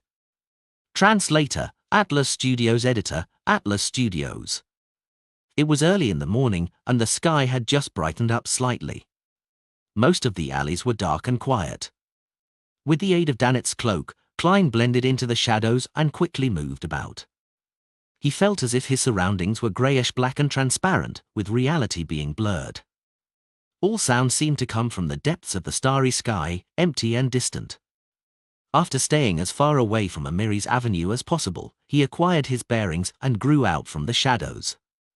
He appeared in an empty alley filled with broken stones. Klein's hand shook, throwing Steel Mavetti's peacock blue flying carpet out in front of him. He wanted to finish the grazing before Mavetti's spirit body began dissipating. Throwing away the flying carpet, he took a step forward, stretched out his left hand, and extended his 5 fingers, aiming from above at the corpse that was still warm. Creeping Hunger revealed its original appearance: a thin material that looked like it was made up of human skin. 2 eyes had split open in the middle of its palm. Its pupils were bright red, as though they were dyed in blood. Whoosh! a bone-chilling breeze suddenly blew through the alley. It swirled around Steel Mavetti's corpse, twisting into an almost transparent human figure. One could vaguely see thick lips and curled hair that resembled steel beads. Mavetti's spirit body wore an abnormally pained expression as he tried his best to resist the suction of the creeping hunger. As for the grayish-white and blackish-green dots of light, they were like a surging galaxy, quickly flying out from his body and merging into the transparent figure. No! Mavetti let out a soundless scream, already being too late to beg for mercy. All he could do was desperately slip into the human-skinned glove, becoming attached to an empty finger, and revealing his beyond a characteristic that connected with the environment to a certain extent. This connection determined what powers would be usable when grazing Steel Mavetti's soul. Perhaps it would be 1, 2, but no more than 3 powers. Klein had no choice over the number and details before they became fixed, as it was purely random. Creeping hunger quickly blanketed its paleness and finally returned to its former disguised state, a plain black glove. Klein closed his eyes and sensed the changes for a few seconds before letting out a profound sigh. This time, his luck wasn't bad, but it wasn't too good either. He had succeeded in acquiring 3 Beyonder powers belonging to Steel Mavetti, but he didn't receive the body as hard as steel, the tenacious vitality of being impervious to gunfire, flames, or a certain degree of explosives. The first is the power of a zombie, which allows me to unleash a critical attack, making up for my previous flaws of only having a nimble combat style. The second is mastery over ice. Although it's impossible to condense an ice spear or create a blizzard like that of the Demonis pathway to inflict a direct attack, I can freeze the surrounding ground, lower the temperature of the air, and effectively affect the movement of my enemy. If there's any physical contact, then I can even freeze the enemy's body or stiffen his flesh and blood. It's a perfect match for my combat ability. The third is the manipulation of zombies. Heh, I no longer need to be afraid of not being able to have partners for a round of cards. Klein thought for a moment, then he bent down to inspect the items on Steel Mavetti's person. He quickly found £26, 11 soldi, and 8 pence in cash, as well as a collection of strange things that seemed normal, such as candles, clips, a thorny whip, and so on. Considering the fact that Steel Mavetti was a member of the Rose School of Thought and belonged to the type of people who indulged in their desires, Klein vaguely understood what was going on. Spitting on the ground, he only took the cash. Werewolf has supernatural healing powers. Zombie has a body like steel. There's really no need for him to carry any healing-related medicine or items. It's as Danitz concluded, Mavetti doesn't have any mystical items. That's right, mystical items are few in number to begin with. Many have clear flaws and negative effects. Not everyone can have one even if they want one. Previously, in the group consisting of a wraith, zombie, and werewolf, there were only 2 mystical items: Scarlet Luna Corona and Biological Poison Bottle. Klein nodded and took out a folded piece of paper. He unfolded the yellowed piece of paper and placed it on the body of Steel Mavetti, covering his face. It was a bounty notice with a portrait of Mavetti and the corresponding bounty reward, £6,000. Klein straightened up, took a step back, stepped on the peacock blue carpet, and pulled out a paper figurine. Pa! With a swing of his arm, his wrist shook, and the paper figurine was thrown out. It burst into flames before scattering into ashes. Soon after, he phased into a shadow and disappeared into the alley along with the items. 2 or 3 minutes later, Cordoba Roy rushed over with a portion of the mandated Punisher team, just in time to see a cool breeze blow up the bounty notice, revealing Steel Mavetti's dissolving flesh and blood dissolving, his eyes wide open. Whoosh! The bounty notice fell to the side and remained facing up. Having lost track of their target, Cordoba and the others silently brought Steel's corpse back to the area where the battle had taken place. Glancing at the team members who were inspecting the site, the deacon, Cordoba, restrained his emotions and asked in a deep voice, "A believer of the sun?" This was the most important question for him and his diocese. The mandated Punisher team member responsible for finding clues via supernatural means to recreate the truth wasn't a Beyonder of the Storm pathway, but a Sequence 7 knowledge keeper corresponding to Reader, also known as Detective. He didn't rush to answer, but instead came over and squatted down to examine Mavetti's corpse. After a while, he looked up and said, "It's not a believer of the sun, probably a result of using the powers of a mystical item." "Reason?" Cordoba asked with a frown. The mandated Punisher said, "There's an evil feeling within that stems from flesh and blood. One of the corpses was devoured in such a manner, leaving only a body's traits and items. If it's a sun believer, they wouldn't do something like that even if they relied on items. To them, things in the domain of the true creator are sacrilegious and require immediate purification or sealing. They likely wouldn't borrow its powers." After thinking for a few seconds, Cordoba agreed with this conclusion and asked, "Someone from the Aurora Order?" "No, a real Rose Bishop or Shepherd wouldn't act so crudely.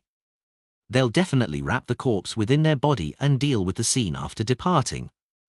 There's no reason to dismember the body on the spot. It's a waste of time that also leaves a bunch of items that can be considered valuable. To devour him in such a rush, it resembles that of the negative effects of a mystical item," the Knowledge Keeper said calmly. "A mystical item that possesses powers in both the sun and secret suppliant domains. Perhaps it's something with powers like that of a shepherd? Berg, what's your take?" As a deacon, Cordoba had the clearance to know of a shepherd and their special abilities. As for the Knowledge Keeper knowing, it was a result of his position in the team. The other mandated Punishers had no idea what they were talking about. Knowledge Keeper Berg stood up. "It's all possible." "Any suspects?" Cordoba asked in a low voice. Berg shook his head. "There are no suspects for the time being. But one thing can be confirmed. Blood Brambles was killed by blazing Danets. The other person is his helper, a rather terrifying powerhouse that's not weaker than a pirate admiral." "A terrifying powerhouse?" Cordoba's expression turned grave as he muttered under his breath. Following that, his eyes lit up. "Could it be Edwina? She can simulate some beyonder powers which she has seen before." Knowledge Keeper Berg pondered for a moment and then said, "We can't rule out that possibility, but our intelligence shows that she was in the vicinity of Sonia Island a few days ago. Unless she can simulate a corresponding ability and use the spirit world to travel here." Cordoba paced back and forth, looked around, and said, "Deal with the scene, and don't bring this to the attention of the nearby residents. I'll submit the mission report, and let's hope that we'll receive more effective information." This involved a powerhouse whose combat prowess was equivalent to at least a sequence 5. He could only restrain his irascible mood and make the most rational decision. Inside Old Quinn's house, in the basement with the heavy stone door sealed shut, Alger was sitting on the low bed, quietly looking at the candles on the table when his vision blurred. He saw the grey fog emanate, along with the Fool sitting on a high chair, overlooking everything. A blurry silhouette appeared below, hands clasped before his face as he said in a pious tone, "Honourable Mr. Fool, the matter has come to a successful conclusion." "The matter has come to a successful conclusion?" "This involves Steel Mavetti and several other Beyonders. The world sure is efficient at handling matters. His strength is stronger than I expected. As expected of an adorer of Mr. Fool. He might be able to sell another Beyonder characteristic at the Tarot Club, maybe even more than one. How did he get around the effects of sealed artifact 2 to 37? The uniqueness of a god's adorer? A thought flashed through Alger's mind, and he instinctively thanked Mr. Fool. Then, he took out a small metal bottle and smeared mint extract on the tip of his nose. A strong, irritating odor seeped into his head, instantly making Alger become abnormally clear-headed. At some point in time, a white gauze mask appeared in his hands, and he had poured the full moon essence oil onto it. After methodically putting on his mask, Alger stood up and walked slowly to the heavy stone door. With a staged series of movements, he retrieved a sealed metal jar from the inside of his clothes, twisted the mechanical switch, and pulled out a tube. Then, he stuffed the tube into the crevice of the stone door and extended it out. Without a sound, the gas inside the metal container started to emanate.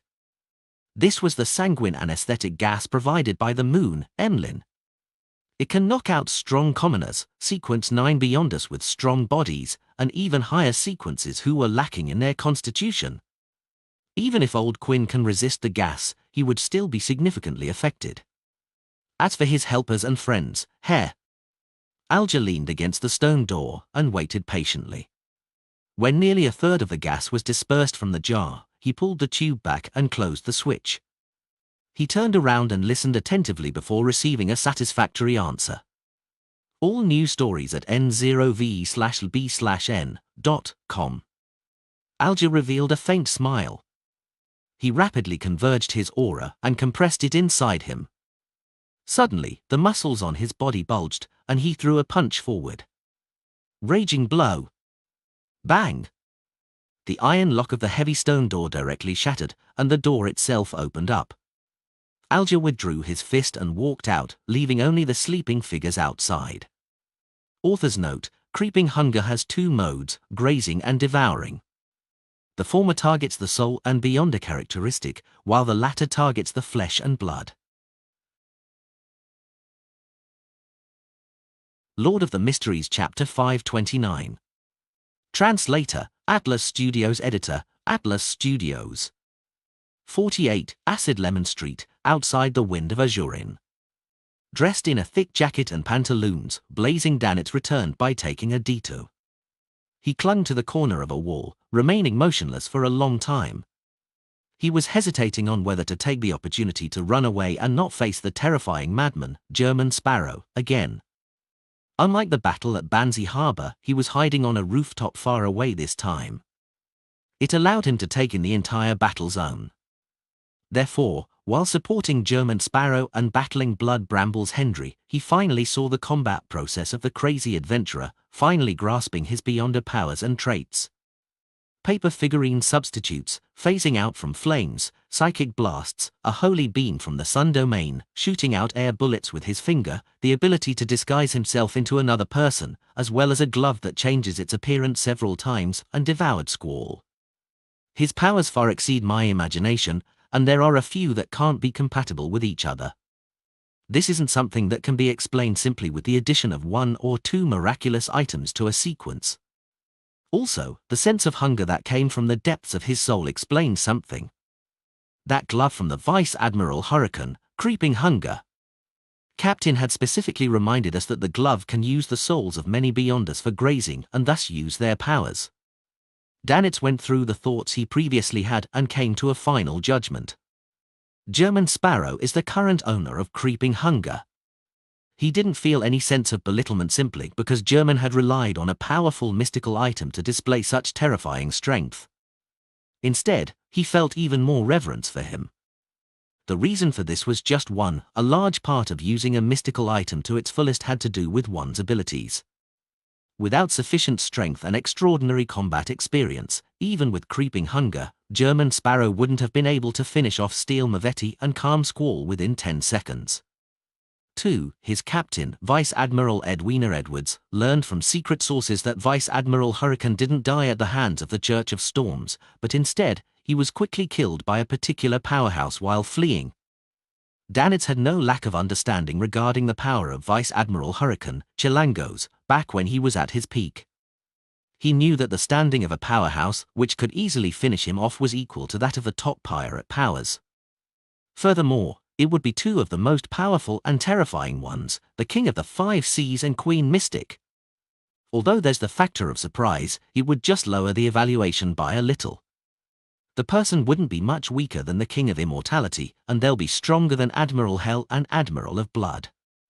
Creeping hunger now belongs to German Sparrow. This means that he's either the one who killed Chilangos, or there's a power figure at the level of the Four Kings backing him up. No matter which possibility it is, it's all the more terrifying than I had originally expected. Danitz's body tensed up. He really didn't want to face the adventurer who had crazy blood flowing in him. Phew. He heaved a sigh of relief. He felt that he had been hesitating here for too long and that he had to make a decision as soon as possible. German Sparrow knows how to divine, and he's rather confident in his abilities in this domain. With my shadow cloak in his hands, escaping won't only fail, but it would also end up infuriating him. Shadow cloak is a rare mystical item. Clenching his teeth, Danitz turned the corner and went through the door of the hotel, all the way to the luxurious suite. After a few seconds of careful waiting and observation, Danitz took out his key and opened the door. He saw that the room was dark, that the gas wall lights hadn't been lit, and that the not very bright light of the early morning was shining through the window and onto German Sparrow, who was facing the door. The adventurer had changed back into his usual tweed black overcoat with dark trousers. He held a half-top hat in his hand, and his right foot was raised over his left thigh. He leaned back a little, his face obscured since his back was to the window. Only his dark brown eyes, which were exceptionally clear, watched the door with indifference and calmness. Danitz unconsciously lowered his head, laughed dryly, and said, "In accordance with your instructions, I circled to a few news agencies and wrote the information that Blazing had killed Steele Mavetti, Blood Brambles Hendry, and Squall on pieces of paper and threw them in. Of course, I mentioned having a powerful helper in this piece of news. He's a mysterious, unknown, a top adventurer, and a veteran bounty hunter." Klein nodded, revealing a polite smile. "Very good." With a sigh of relief, Danitz looked around and saw the peacock blue carpet. He was stunned for a few seconds before asking in puzzlement, "What about the heads of Steele and Hendry?" Klein replied calmly, "Wasn't taken." "You didn't take them?" Danitz exclaimed in astonishment. "Then what about our bounty?" As long as they had the heads of Steele and Blood Brambles, he would be able to get the appropriate bounty through people with connections. Although this would cost them 15 to 30% of the money received, he couldn't claim the bounty himself as a pirate. This was the only way, as the military's and the church's use of bounty rewards to encourage pirates to kill each other didn't mean that they would turn a blind eye to a gift that came walking through the door. To Danitz's surprise, German Sparrow, whose eyes were crazed with the desire for money, had actually not taken the heads of Steele and Blood Brambles, which meant that he had automatically given up on the bounty. Klein didn't answer him and pointed to the flying carpet on the ground. "You had helped in this. You have two choices. One is £3,000 in cash, and the other is this flying carpet. You have 5 seconds to consider. Exceeding that time will be considered as forfeiting. £3,000 in cash or the flying carpet. This flying carpet seems to only have the ability of suspension and flight. Furthermore, its speed isn't too fast, and it's not too useful. No, at sea, to a beyond a knot from the sailor pathway, such items are very precious. At the very least, there's no need to worry about the aftermath of a ship being sunk." Danitz was momentarily thrown into a dilemma. Then he heard German Sparrow's voice counting. 3, 2. Danitz's heart skipped a beat, and he quickly said, "Flying carpet." Klein nodded and said, "Okay." With the knowledge that German had great credibility, Danitz finally relaxed before asking with a grumbling mumble, "Why didn't you count 5 and 4? Wasn't it supposed to be 5 seconds?" Klein replied without changing his expression, "Counted inwardly." "Counted inwardly." Danitz took a deep breath and grimaced. Klein slowly stood up, flicked his wrist, threw the hat from his hand, and left it hanging firmly on the rack before walking to his bedroom. Cathedral of Waves. All new stories at n0v/b/n.com. Alger, who entered in the name of coming for morning prayers, met the diocese bishop, Chogo, and explained everything that had happened last night. The only thing that had been modified was that the sanguine anesthesia gas had been turned into a slumber charm of the Church of Evernight. Chogo nodded in approval.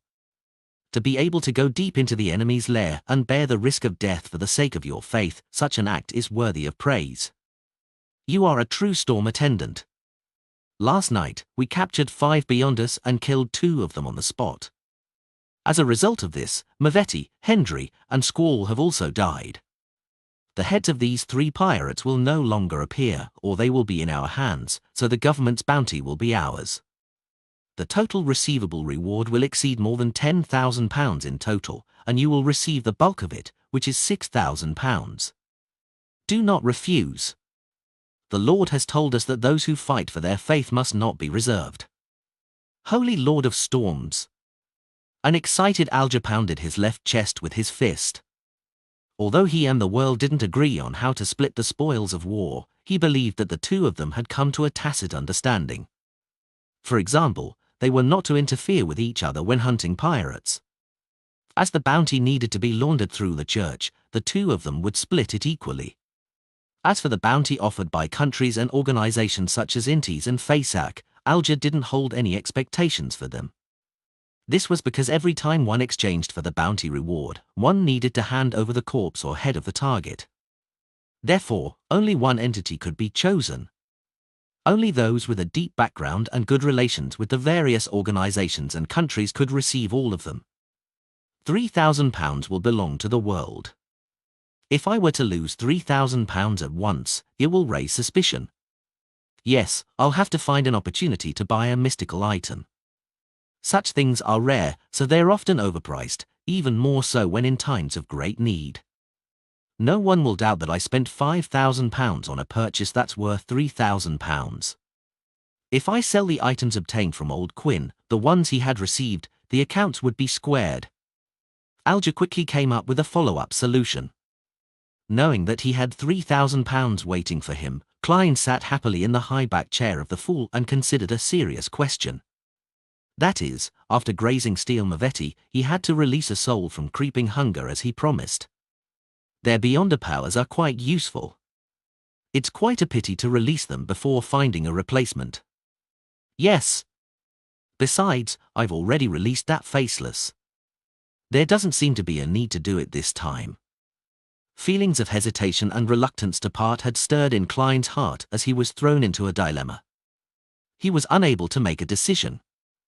After a long time, he leaned back and exhaled. I can't deceive myself. He shook his head and laughed, turning relaxed from making up his mind. He decided to keep his promise and release a soul. The Faceless from before had been released early because he wanted to receive some corresponding information. It was already an equal exchange. Which one should I release? Miss Justice bought the materials for a psychiatrist potion and a mystical item worth 5,500.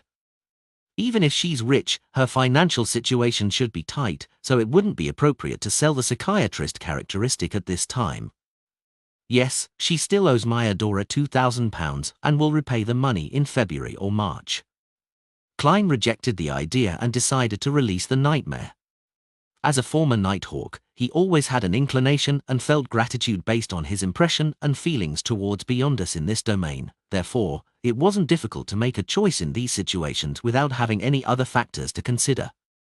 Calming himself down, Klein picked up the human-skinned glove that he had previously brought above the grey fog.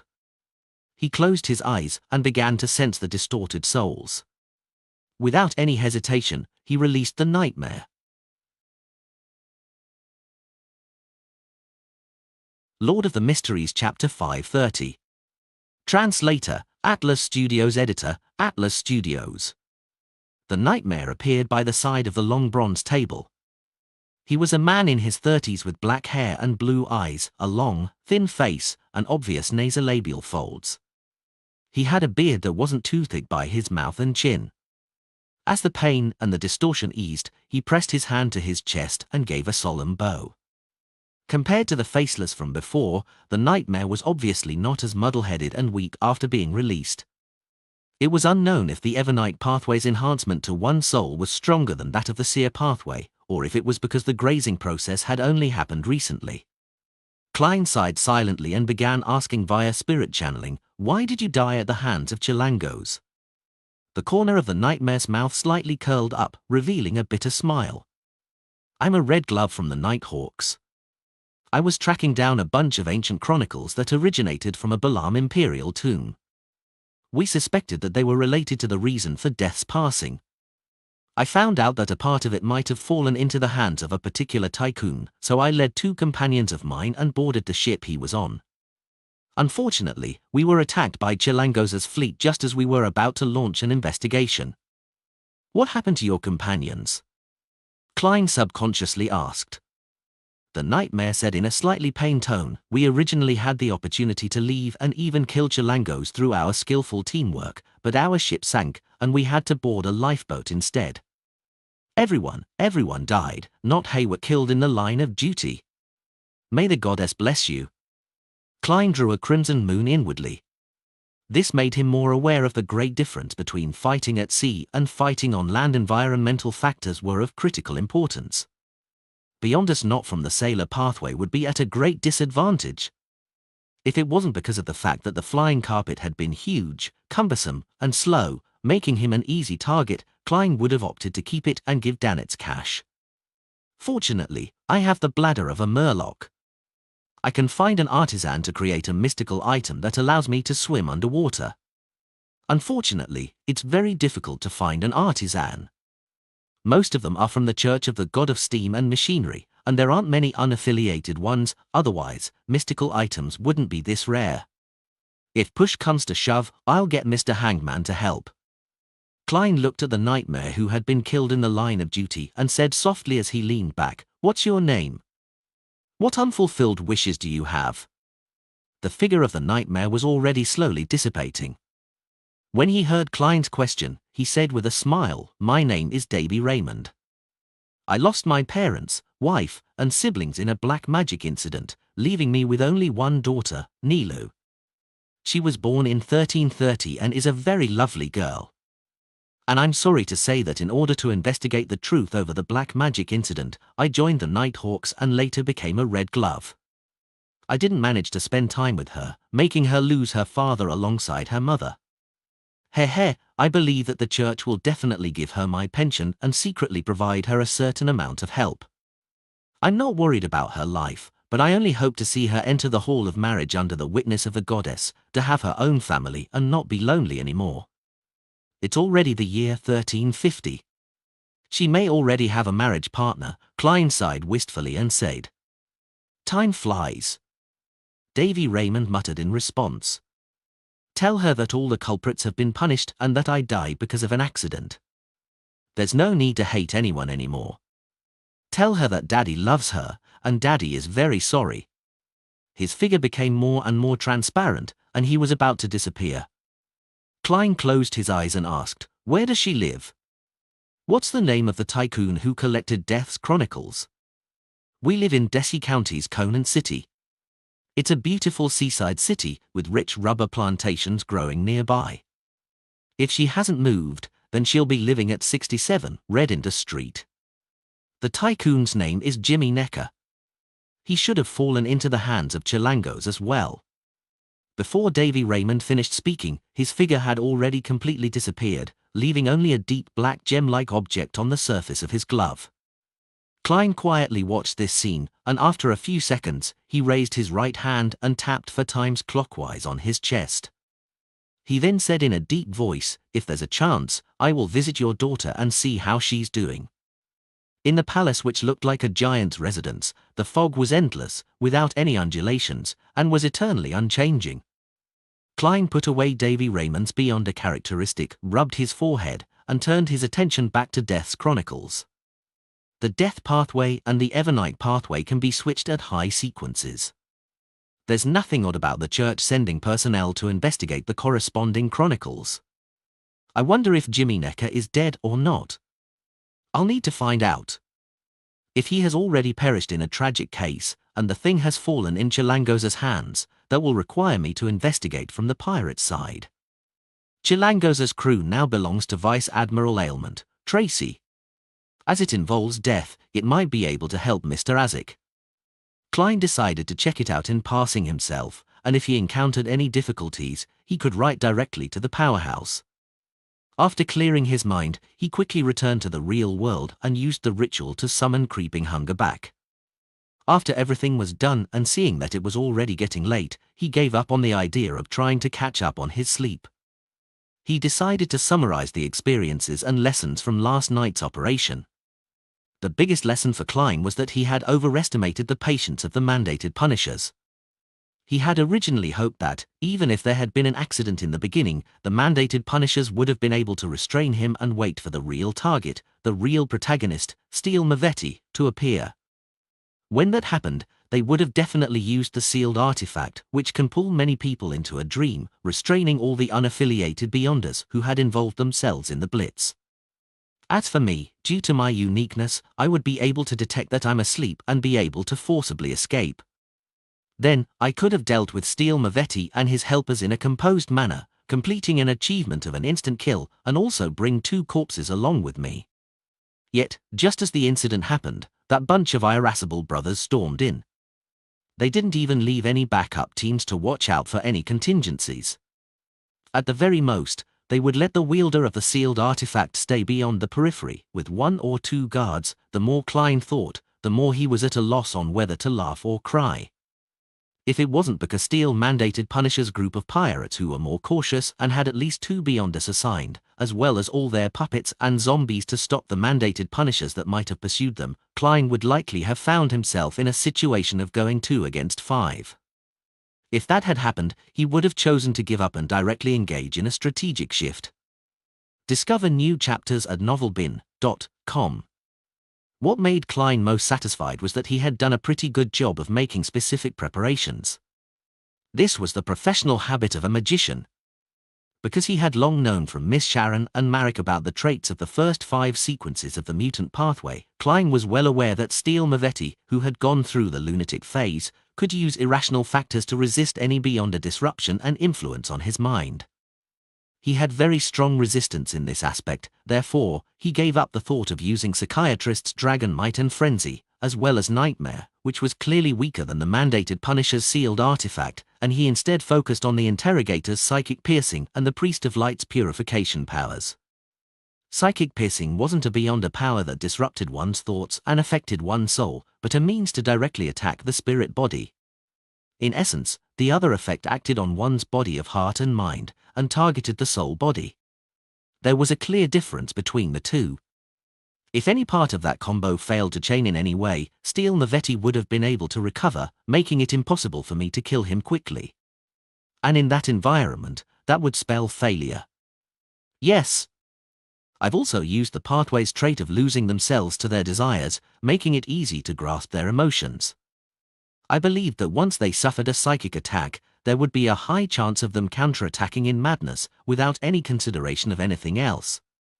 In fact, the safest way of dealing with a zombie is to set up matchsticks or have Danitz.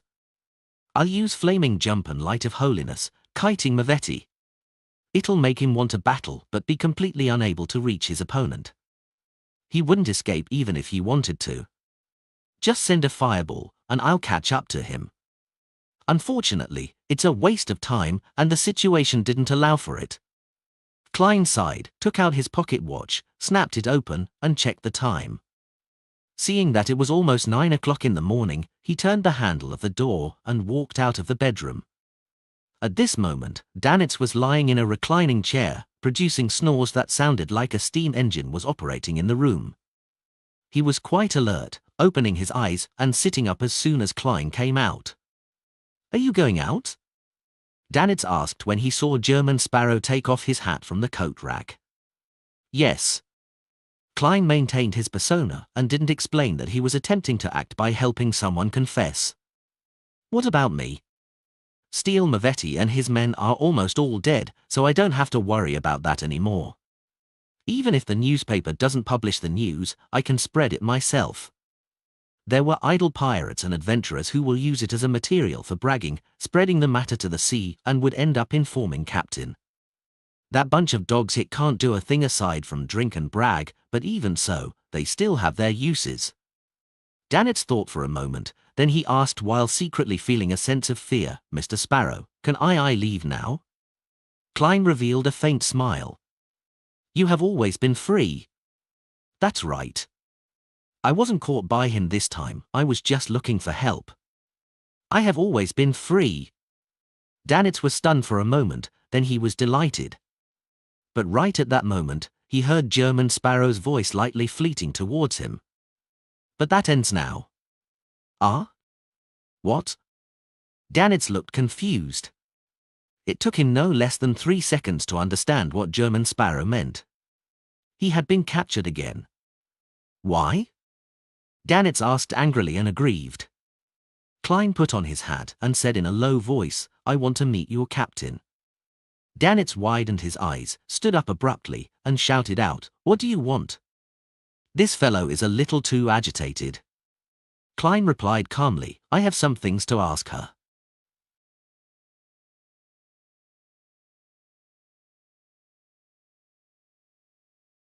Lord of the Mysteries Chapter 531.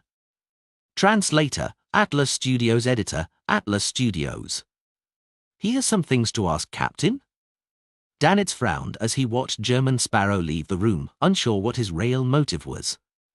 What is this fellow really after? Money, riches? But he had the time to take away the heads of Steel Mavetti and Blood Brambles Hendry to exchange for nearly £10,000 in bounty rewards. Yes, even after paying any commissions, it would still be £7,000 to £8,000. Yet, he didn't do so. Moreover, he generously shared the spoils of war with me. This is very contradictory. When he first heard that I was blazing, his first reaction was to call me a £3,000 bounty. In Captain's words, this isn't scientific. Why would he deliberately give up the bounty? Unless he has a better way to claim it safely, or he had specially left it for someone. Yes. He had been prepared for the appearance of the mandated punishers. He has his own connections and information channels. This way, everything can be explained. There's also the possible existence of the demigod that killed Chilangos. There's a powerful and secretive organization behind German Sparrow. Shocked by his own conjecture, Danitz instinctively tried to use his body language to express his feelings, but he forgot that his left arm was still fractured. He immediately grimaced in pain. This made him feel even more terrified. He didn't want his captain to meet such a dangerous and crazy fellow. He even suspected that German Sparrow's real motive was his captain's £26,000 bounty. In a duel, that lunatic might not necessarily win against Captain, and there's still the first mate, second mate, third mate, and a few bosuns. But he has a terrifying organization backing him. You want to hurt Captain? Over my dead body. Danitz puffed out his chest, raised his neck, and was filled with a stirring sense of self-sacrifice. He ran a hand through his hair, gave a long grunt, and said to himself, I'll make further observations. Perhaps German Sparrow really only has questions that he wants answered. Subconsciously, he looked around and found both the flying carpet and the shadow cloak. They weren't missing. In other words, German Sparrow left the things that belong to me behind. Isn't he afraid that I'll take the opportunity to escape? Or did he steal my hair that makes it easy for divination? No, he's a crazy guy. Even if he wishes to use my hair, he would just walk over and extend his hand to pull one out. It's impossible for him to do it secretly. Right, there's a powerful and secretive organization behind him. Perhaps, at this moment, there are people from that organization secretly monitoring me. They're waiting for me to leave, waiting for me to seek out Captain. How insidious. German Sparrow must have gone out on purpose. Danitz felt that he had grasped the truth of the matter thanks to his experience and wisdom. He paced back and forth before sitting back in the reclining chair. He then thought with a silent, mocking smile. I'm not leaving. I want to see what you can do. I will not bring danger to Captain. 3:15 in the afternoon, Simim Island. This island was also a part of the Rorstad archipelago, but it was the furthest from the city of Generosity, Bayam. It took nearly 5 hours on a liner to reach it. On the way, Klein bought a suit with local characteristics and a small suitcase to replace the clothes he changed out of, for a total of 14 soli. They weren't even worth £1. It's really cheap. It's just change compared to a complete suit. Wearing pantaloons, a thick brown jacket and a light brown cap, Klein disembarked from the liner with a native face that didn't stand out, and he entered some of the old ports on Simim Island. He had spent time buying clothes and changing his appearance, causing him to miss the 9 o'clock ferry and be put in a situation where he could only take the ferry at 10. Thinking of the expenses he had to pay for this acting, he couldn't help but calculate his current financial situation. The faceless characteristic was sold for £3,825. The pirate bounties net me £3,000. Although I haven't received the £6,825, I can basically include it into my budget as long as Mr. Hanged Man doesn't get exposed. The leftover cash from Donna and company's gratuity add up to £255 in bits and pieces. I found £26, 11 soldi, and 8 pence from Steele Mavetti's body. Yes, there's still the 5 gold coins as reserves. I haven't spent much money recently, only spending slightly more than £1 in total. This is something to be happy about. With that, I'll have £7,110. Moreover, I still have the Nightmare Beyond a characteristic and the Murloc's bladder. They're still worth something. On second thought, I earned a £3,000 bounty with a Zombie Beyond a characteristic. The latter is worth about £3,000 to £5,000. That is to say, I earned about £7,000. This is only from Steele Mavetti, Blood Brambles Hendry, and Squall. Besides, there was quite a lot of waste. Indeed, hunting pirates is quite a good job. It can administer justice, punish the evil, protect the weak and innocent, and also make me rich overnight. Klein subconsciously turned his head to the side, only to see that the color of the seawater was much clearer than that of Byam's. It was as if the seawater was a huge, green, sparkling gem, reflecting golden rays under the sunlight.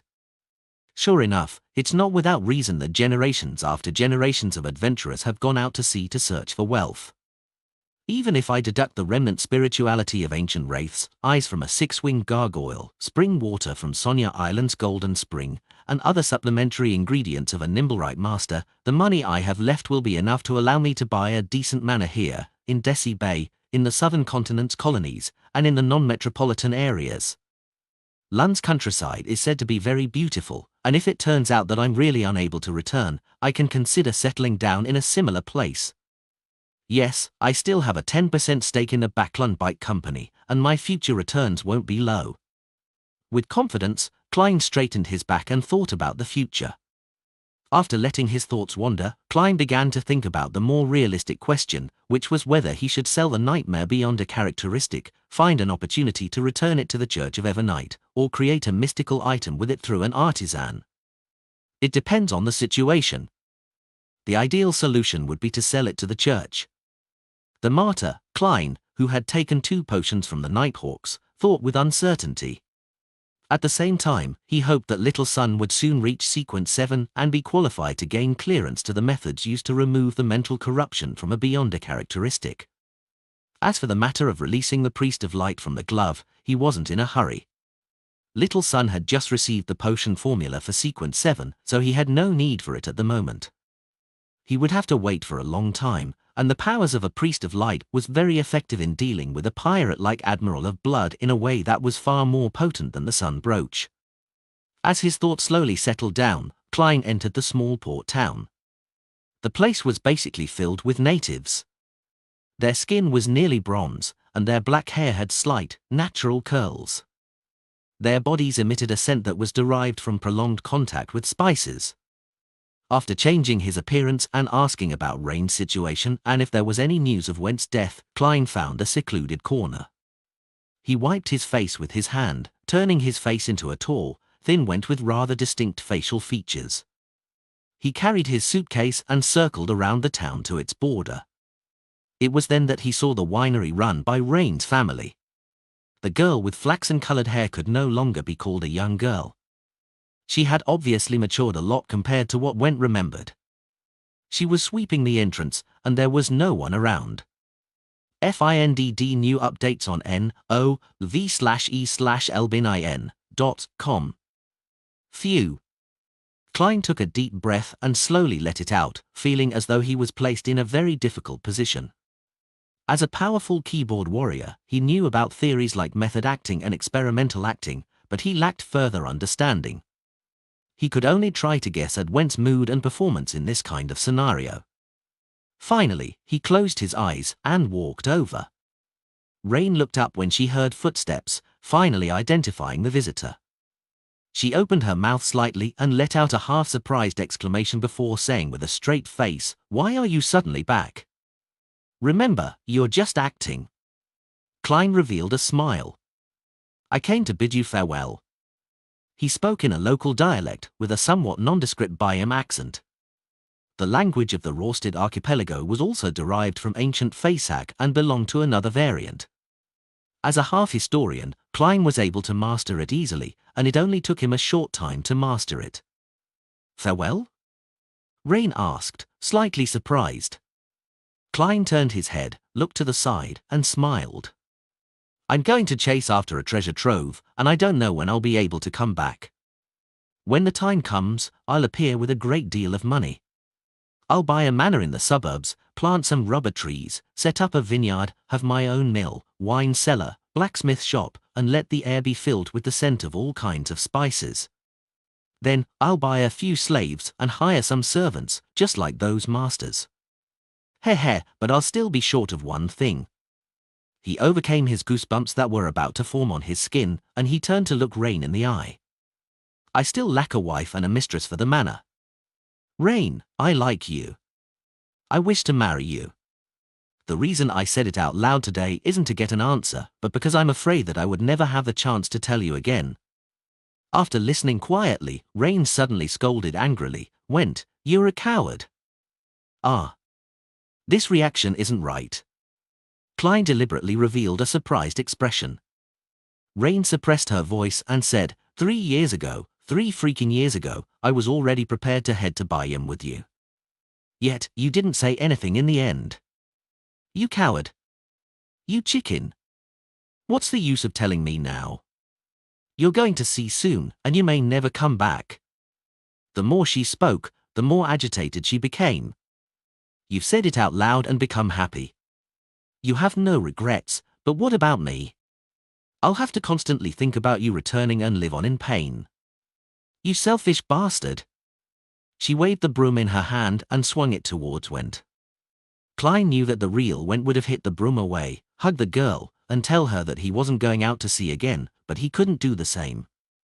He had to pretend to be chased away pathetically, running all the way to a nearby alley. There, he hit his head against the wall while silently cursing himself. It was too fking awkward. This is too fking awkward. Rain went back to the door, picked up a broom, and crouched down. Her face was ashen, it was unknown what she was thinking about. Vaguely, she heard a sound, and she fell asleep. After using the charm, Klein turned around and nudged Rain, who was sitting on the ground while leaning against the wall, then he quickly left the area, hiding in the distance to peep at the results. Rain quickly woke up and realized that she had fallen asleep without knowing it. Everything that had happened just now appeared like a dream. She remained sitting there, motionless for quite a while. Suddenly, she lowered her head and let out a sharp curse that seemed to come from the depths of her throat. Went, you selfish bastard. Sigh.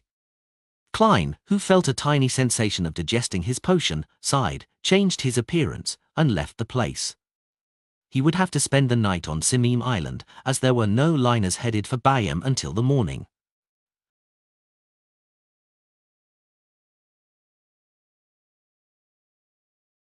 Lord of the Mysteries Chapter 532. Translator, Atlas Studios. Editor, Atlas Studios. After changing his face and turning into one of the 2 main streets, Klein went straight to the green mailbox and took out a letter he had prepared long ago from his pocket. This was a death notice he had forged as an imitation of an official police document. It was sent to the sergeant of the town of Simim Harbor. It was about the sudden death of the local resident, Went, in Bayam. When deciding to do the acting, Klein had worked out a plan to keep things on track and not cause irreparable damage to the girl, Rain. His plan was to use the slumber charm to camouflage the real acting as a dream. This way, if Rain had no love for Went, he expected her to directly reject his confession. After hearing about the other party's death, she wouldn't feel any guilt, and at most some fear. In response to this, she could effectively be placated by going to church to pray and confess. If Rain also liked Went and responded to the confession, then the dream would give Klein a chance to extricate himself from the situation. The notification of Went's death would kill Rain's expectations, and it wouldn't have too negative an impact on her future life. But even so, it's still a bit cruel. No matter what kind of woman she is, facing the situation of a guy confessing to her in her dreams after his death is definitely going to be heartbreaking. She wouldn't be able to recover for a long time. Well, if I didn't do anything, and when the news of Went's death reaches her, Rain would definitely feel very sad even if it might not be that serious. However, that knot in her heart would never be able to be mended, and she would be stuck wondering for the rest of her life whether Went had gone out on an adventure to pursue his and her future, or if he simply didn't like her. It's not a bad way to end things like this. Once she has overcome her pain, she will carry that gentleness of having been truly loved once while leading her future life. Sigh.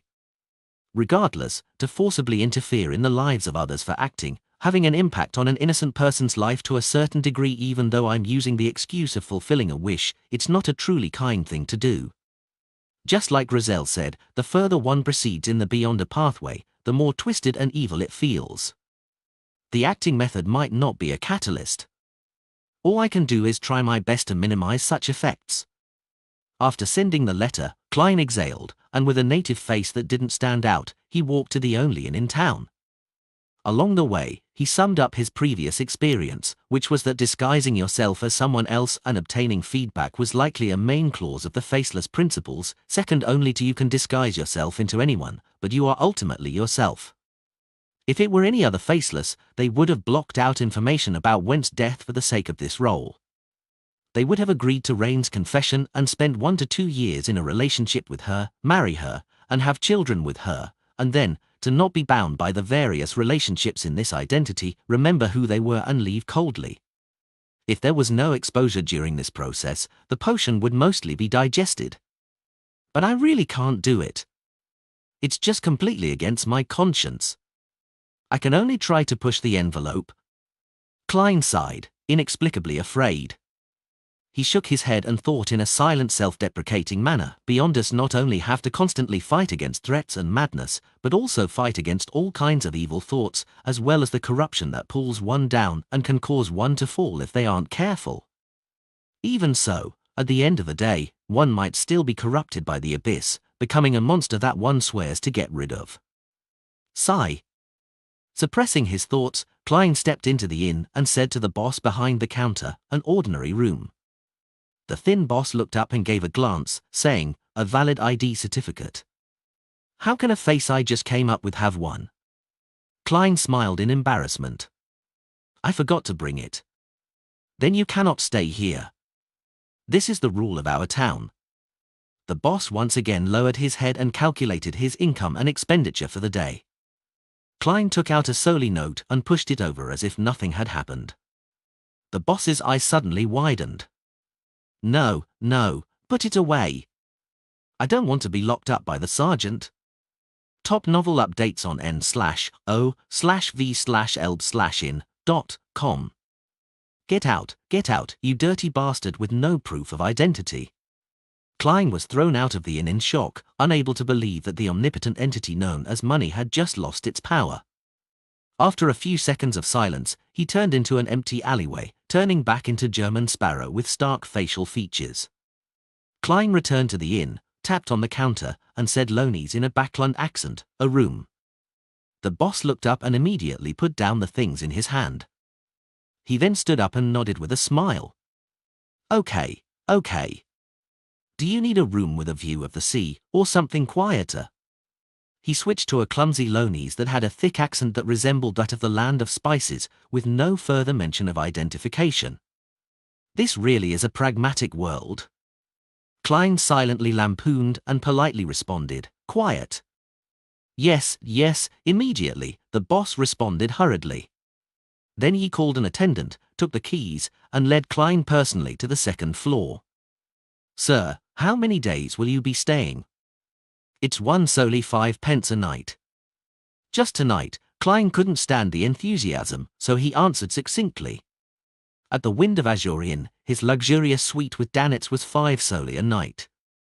Without a doubt, the room the boss had chosen was clean and tidy, and there was no trace of the usual humidity in a harbour inn. Klein looked around and nodded in satisfaction. "Excellent." "It's my honor," the boss flattered with obvious fear. Klein put down his luggage, rested for a while, then he got up and went back down to the ground floor to settle his dinner. Beside the counter, tables were arranged messily on the first floor. There was a greasy layer on their surface, and a fireplace was burning in the corner, giving off light and heat. The Rorsted archipelago was slightly to the south, and the lowest temperatures in winter was only about 10 degrees Celsius. However, for the locals, this was still cold enough that they needed a fire to warm them up. Klein randomly found a seat and sat down, ordering a local specialty of grilled meat and spiced mushroom soup, with the main dish being potato bread. While he was waiting, he swept his gaze over the customers inside the restaurant. His gaze then instinctively landed on a lady. This lady had a head of simple tied-up black hair and a pair of distinctive greenish-grey eyes. Her appearance was the type that one would never get sick of easily, and the more he looked at her, the more intrigued he became. She was obviously not a native, but she was wearing a man's shirt and a thick tan jacket. By her hand was a round-brimmed hat with a depression in the middle. This was one of the more common adventurer outfits out in the sea. At her table, the 3 other men were the same, and they clearly appeared to have been exposed to the elements. Klein had never hid his appreciation of beautiful ladies, but his attention wasn't drawn to her by her appearance. The sea had a strong sense of discrimination against females.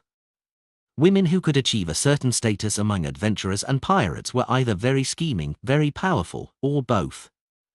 They were people that one needed to be cautious and wary about. Their boots have some fresh mud on them. Did they just come back from the forest?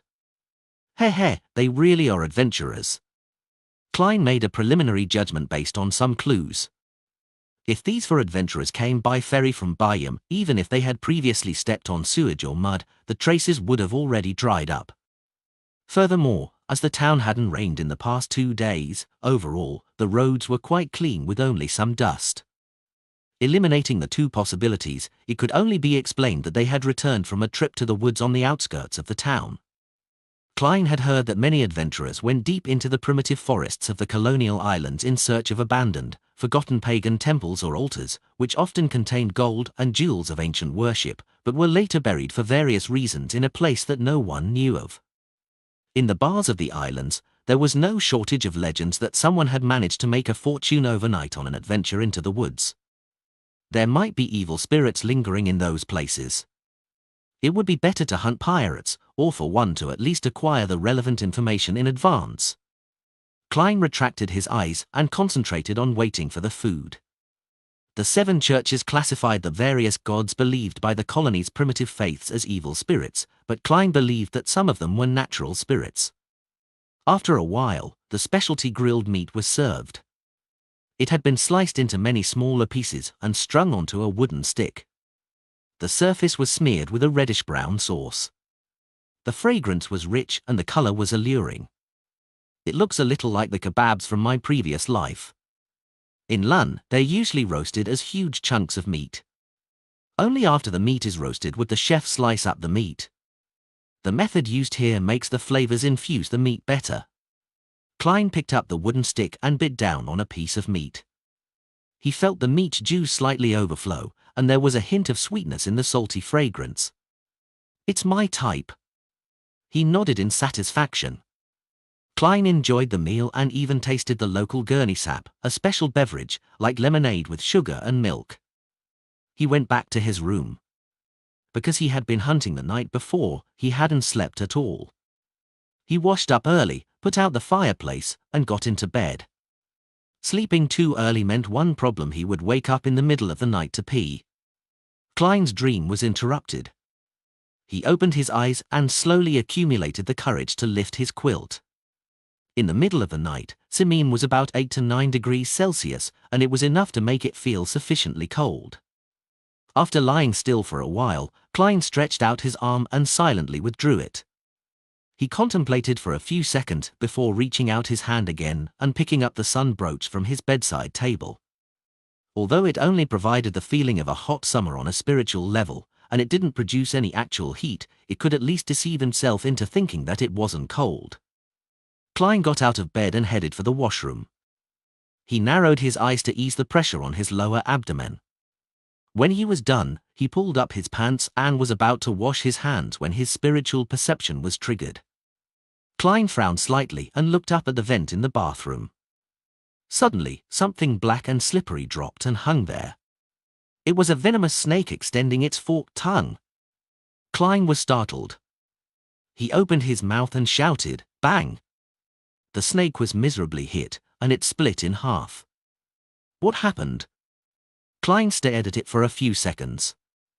Seeing no further movement, he walked out of the bathroom and pulled a gold coin from his pocket. Lord of the Mysteries Chapter 533.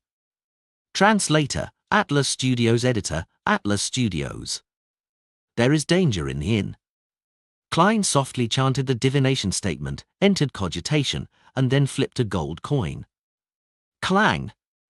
A faint but crisp sound echoed in the quiet room. The gold coin tumbled and fell, landing in Klein's palm. It was tails, indicating a negative response. No danger. With a frown, Klein looked around and pulled out a bottle of insect-repelling essential oil from his coat on the coat rack. He sprinkled a circle around him, then he quickly took 4 steps counterclockwise, entering the grey fog to make a divination for confirmation. In about 10 seconds, he received a revelation: there was still no danger.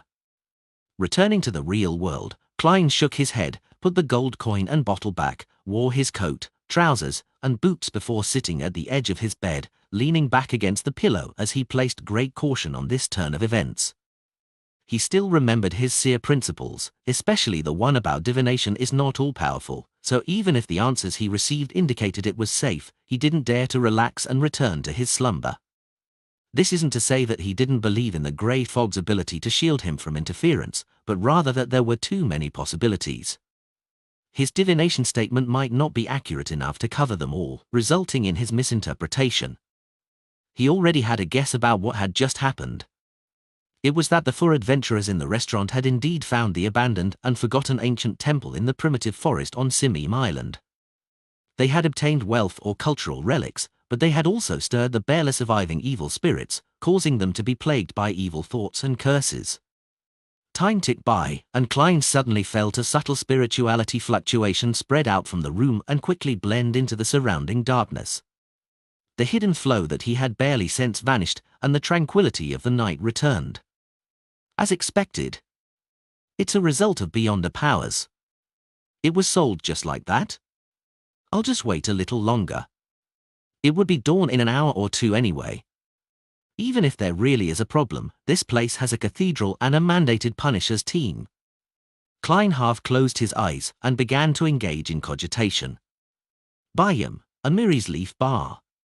Danitz, determined to hoodwink any monitoring, carried a cup of Lanti-proof and drunkenly watched as the girls on the boxing ring danced a hot, sexy dance. Dogs hit. It's been so long since they've lost a single piece of clothing. He shouted with the other drunks.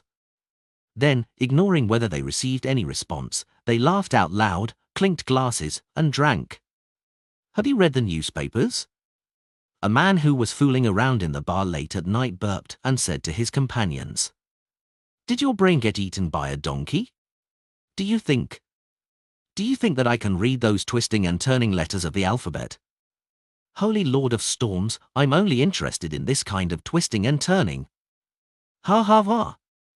His companion raised his glass and pointed at the dancers, laughing at what he thought was a humorous answer. The man who had spoken earlier smacked the back of his head. Steele is dead. He was killed by blazing. The nearby Danitz were stunned for a moment, then he sat up, turning his head slightly. He cleared his throat and took a sip of the liquor, acting as if nothing had happened, but he secretly inched closer to hear what the others had to say about the matter. The adventurer and part-time pirate who had brought him into the trade had once said that life at sea would have been meaningless without liquor, women, and boasting. Steel? What steel?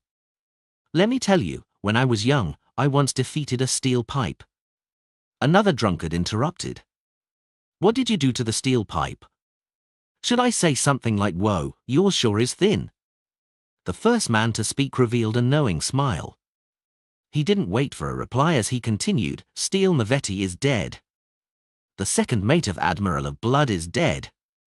The last half of his words came out in a low growl. It frightened one of the fellows who was already wavering to slip to the bottom of the table as he raved in horror, "It wasn't me, I didn't do it. Dogs hit. A bar is always so chaotic. Hurry up and get to the point. I'm waiting for you to praise Lord Blazing." The disguised Danitz couldn't wait to smash the cup of alcohol in his hand at the group. The papers mention that it was jointly done by the Navy and the Church. Steele is dead, Blood Brambles is dead. Even Calm Squall is dead. John Smith and that bunch of assholes have been caught as well. A drunk who was still a little lucid came over and joined in on the conversation. No, no, no. That's not the truth. The man who raised the topic first shook his head with a smile. I have a friend working at the news agency. He told me that he has verifiable intel that cannot be published. The Navy and the Church were only used. The true murderer is Blazing Danitz, and a mysterious, experienced, and powerful adventurer, a bounty hunter. Impossible. There's absolutely no way Blazing Danitz can defeat Steele. Even if it's a sneak attack, there's no way he can finish Steele. A few drinkers shared similar viewpoints. The crux is that powerful adventurer. I suspect he's an adventurer nearing the rank of a pirate admiral. The man who had started the conversation emphasized. I've no idea how Danitz got to know that guy. He contributed in the matter. Apparently, Blood Brambles was finished off by him. Didn't you notice? Blazing's bounty has increased to £4,200. That's right. Really? Blazing sure isn't simple. What a fierce pirate, no, a great pirate. Great pirates.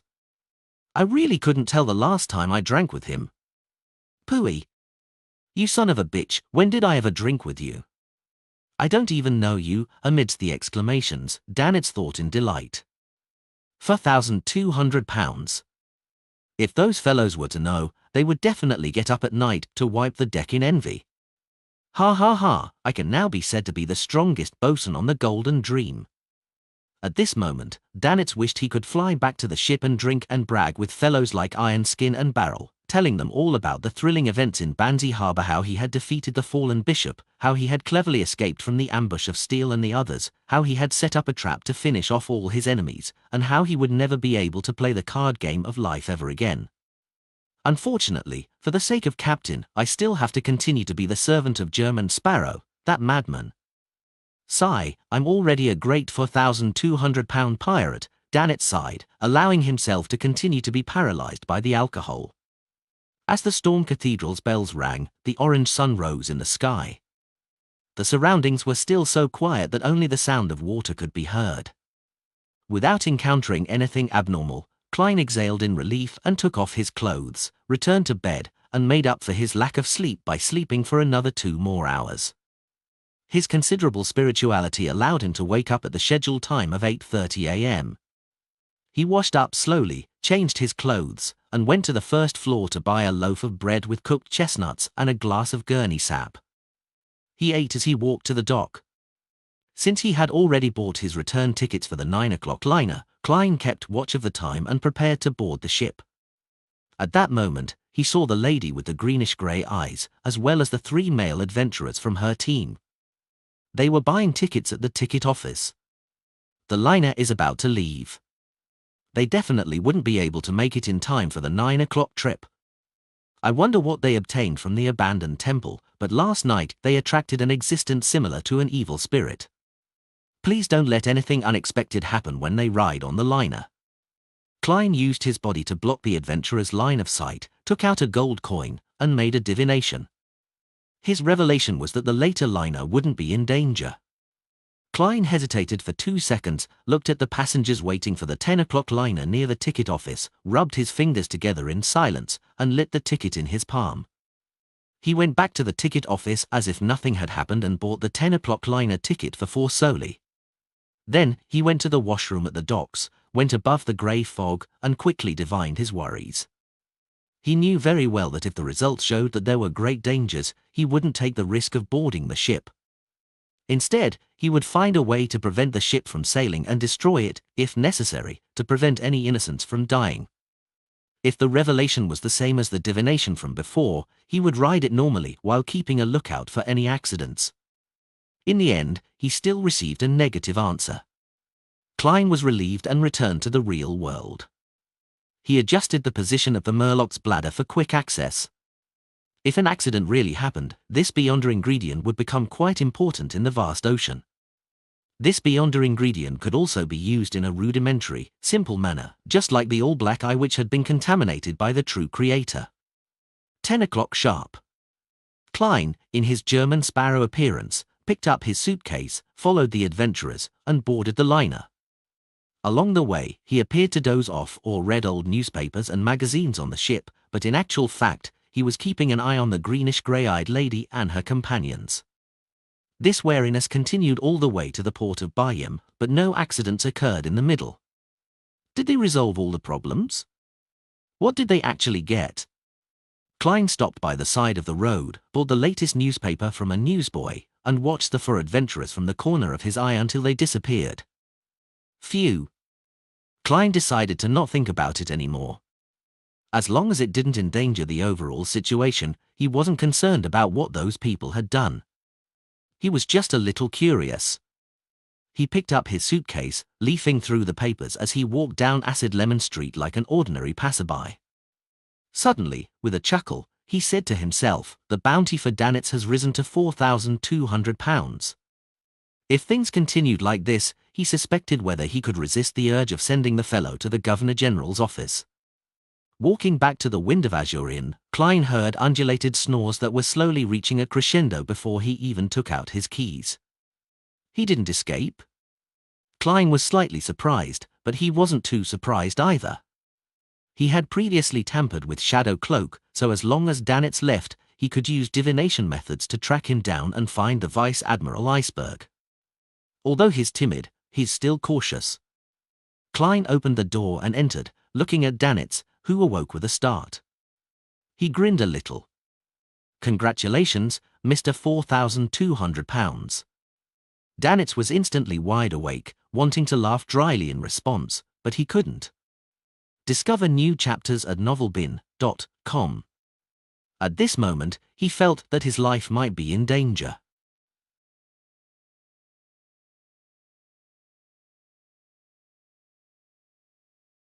Lord of the Mysteries Chapter 534. Translator, Atlas Studios. Editor, Atlas Studios. Danitz's worries didn't come true. Klein gave him a look and went into the bedroom to rest. During the 5 hours he spent on the liner, he had always been in a highly tense state. He had also been alarmed last night and didn't sleep well as a result. At this moment, he couldn't help but feel exhausted. With a thud, Klein closed the bedroom door. Phew. He scared me to death. Danitz relaxed and slumped into the reclining chair. The scene of him turning into gold pounds had surfaced in his mind a moment ago. He found it difficult to stop having these scenes appear one after another in his mind. After a moment of silence, Danitz, who had been hanging around the bar until dawn, fell asleep again without realizing it. He dreamed that the captain had arrived to save him, but she had failed. Instead, she got caught by German Sparrow and ended up becoming a maidservant for this crazy adventurer.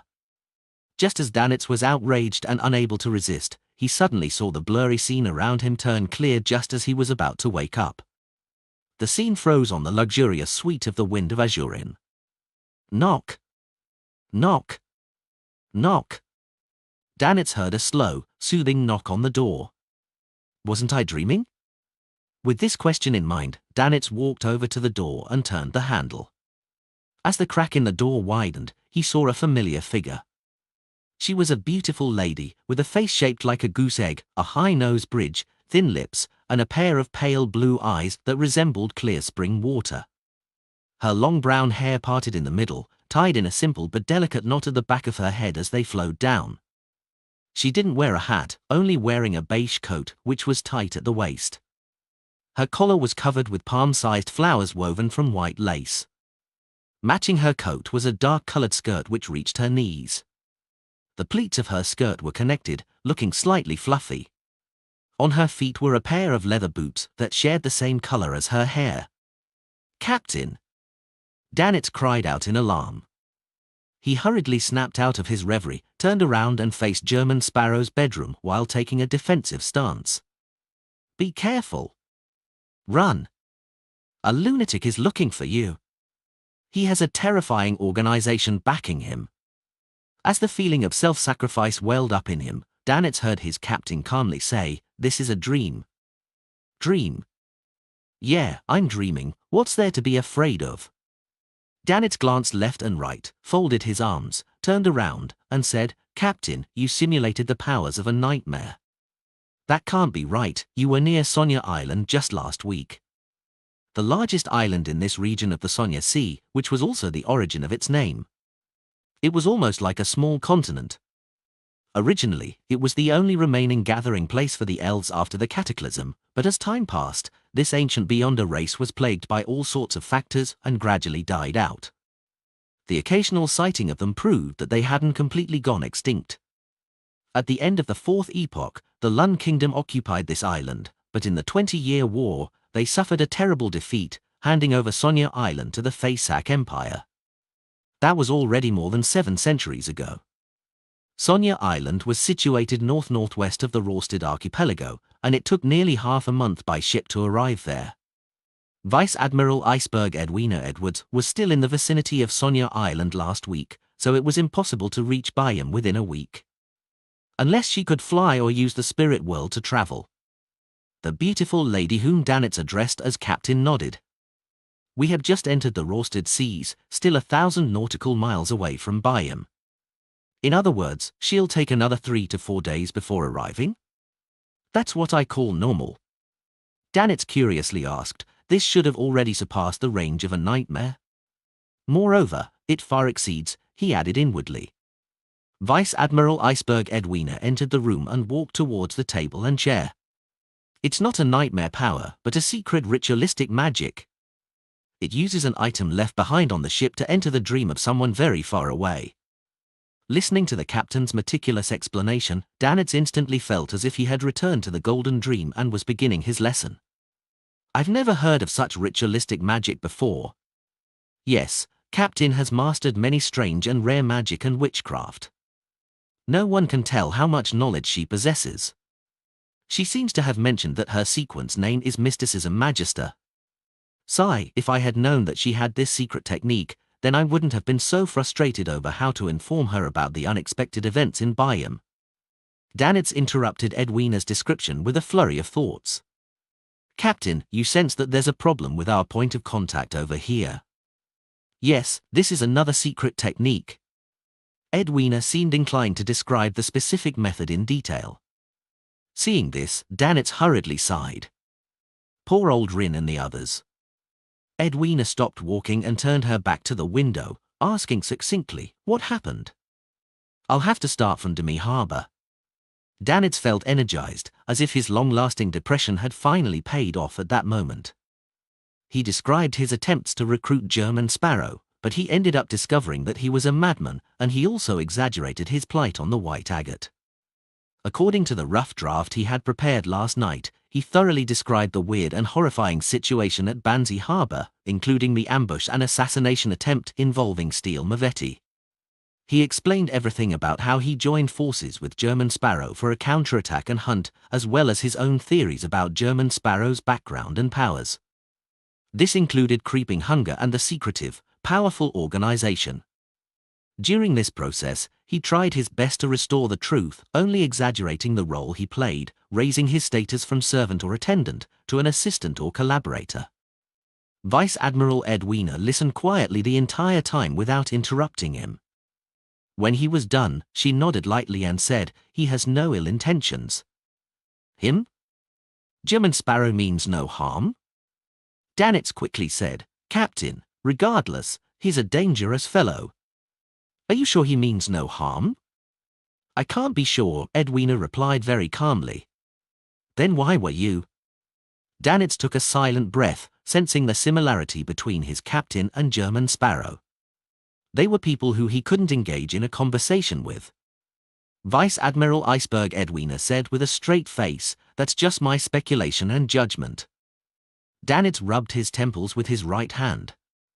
Anyway, he's dangerous.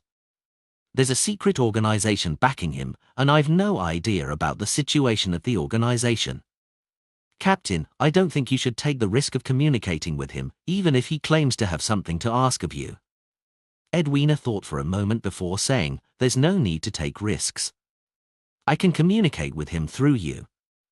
Danitz first heaved a sigh of relief before asking both curiously and expectantly, "Captain, how will that work?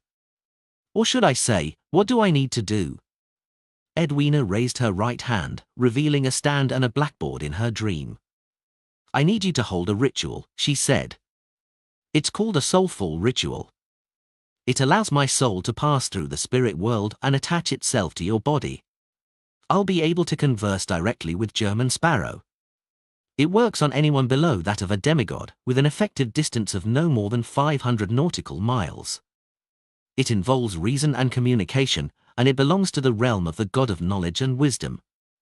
You must draw the corresponding symbols and magic labels. In mysticism, the blue star corresponds to the god of knowledge and wisdom. Mercury, brass, lavender, pepper, and mint are needed. Blue star corresponds to Saturday. The time of the blue star is from midnight to 1 on Friday and 11 to 12 noon on Saturday. Edwina explained as she wrote the key points to remember on the blackboard, and Danitz instinctively sat down and assumed a listening posture. As he listened, he suddenly felt at a loss. Why do I need to attend classes even in my dreams? In the bedroom, Klein, who was sleeping, suddenly jolted awake, having vaguely sensed something. He got out of bed and listened for a moment. In the living room, although Danitz was snoring, his breathing was calmer than before. It wasn't too strange, but it was sufficiently unusual for an experienced senior expert in mysticism like Klein, who had been through a lot. He softly walked to the door that separated the bedroom from the living room, reached for the handle, and slowly turned it. Without a sound, Klein walked out of the bedroom and saw Danitz lying in a reclining chair, fast asleep. Everything around him appeared normal. Klein quietly activated his spirit vision and checked blazing, but he didn't find anything amiss. Whether it was the color of his aura or the changes in his mood, there was nothing abnormal about him, all within a reasonable range. After watching for a while, Klein frowned and took out a silver charm. Dream charm. In the dream, Danitz was learning the soulful ritual with a bitter expression. He had no doubt that the captain in front of him was genuine. No one can fake such a style and hobby. At that moment, he heard the sound of the lock turning. Subconsciously, Danitz looked towards the bedroom, where the crack in the door was widening, and German Sparrow, who was wearing only a white shirt, walked out expressionlessly. "You? How did you appear here?" Danitz shot to his feet, blurting out in shock. He quickly snapped to his senses and stammered, "This is my dream." Find new stories on november/elbin.com. How is German Sparrow appearing so easily? With one hand in the pocket of his dark trousers, Klein walked toward the woman who had her back to the window and said in a low voice, "A charm." Then, looking directly at the woman, he asked almost with certainty, "Edwina Edwards. Her attire is a little strange. She doesn't look like an adventurer, much less a pirate. She looks like a woman with a decent job, someone who can support herself on her own. The style of her attire looks like it comes from Inties." Klein thought, feeling somewhat unaccustomed. Edwina nodded slightly and similarly replied with a question, "German Sparrow?" "Yes, good afternoon." Klein smiled slightly, pressed his hand to his chest, and bowed. Edwina nodded and replied, "Good afternoon." Klein, who was maintaining his persona, stopped talking, waiting for the other side to take the initiative to ask him about his purpose. He looked at Edwina. Edwina looked at him. There was a sudden silence in the dream for several minutes. From time to time, Danitz looked to the right and to the left, having a baffling feeling that perhaps all of this might really be a dream.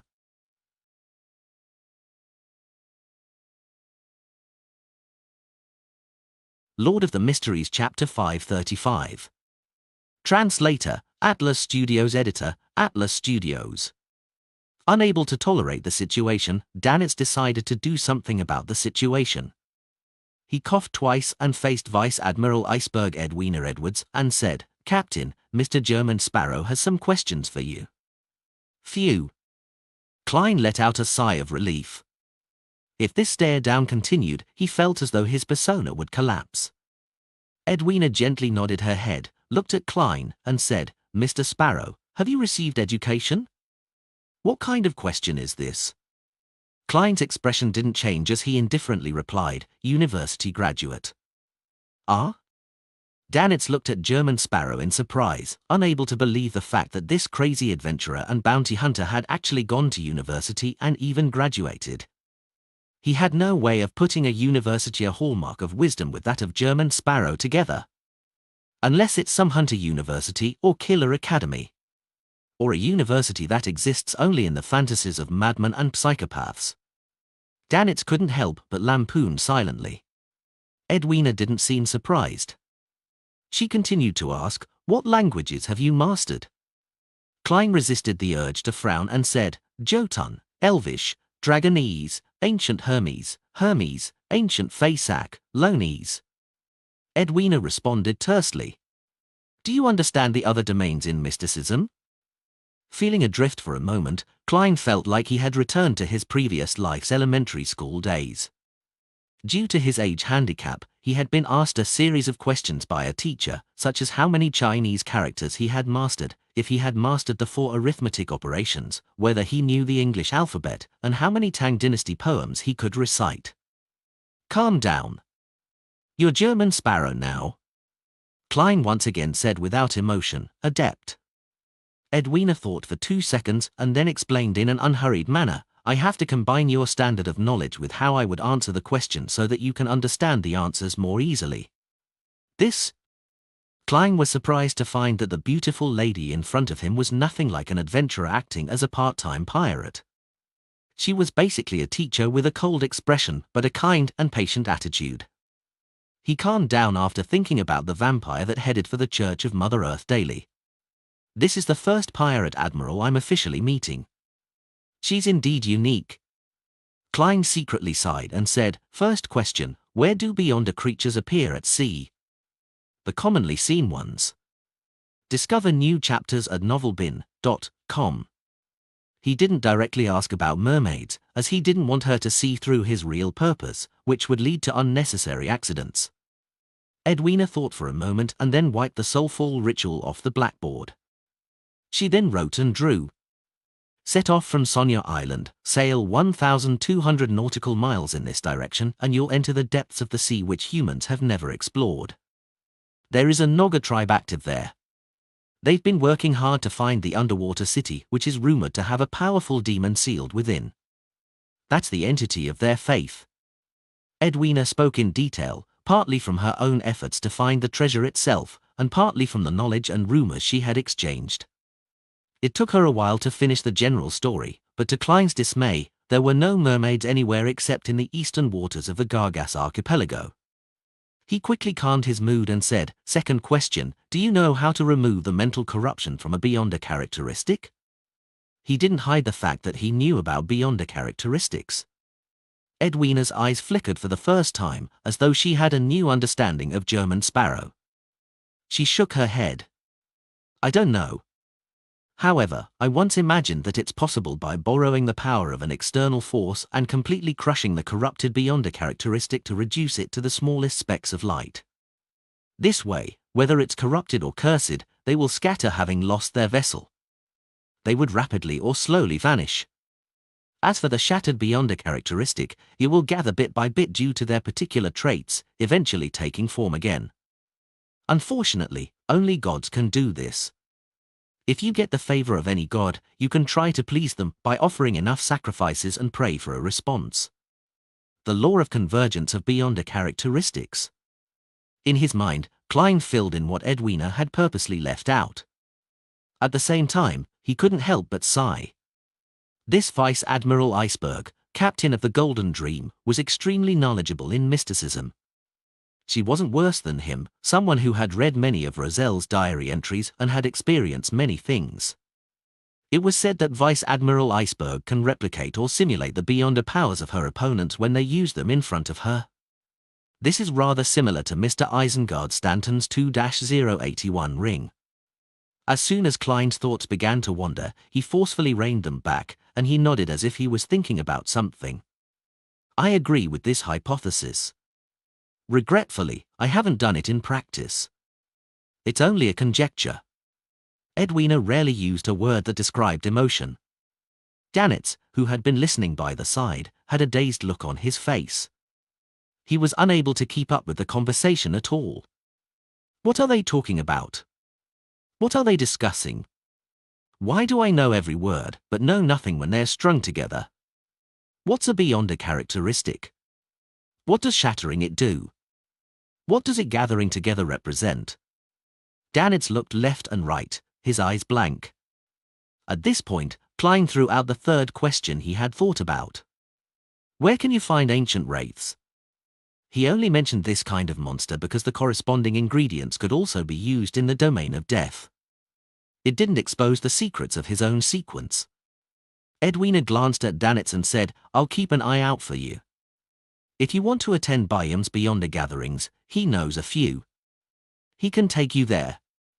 Not bad, it's easier to talk to smart people.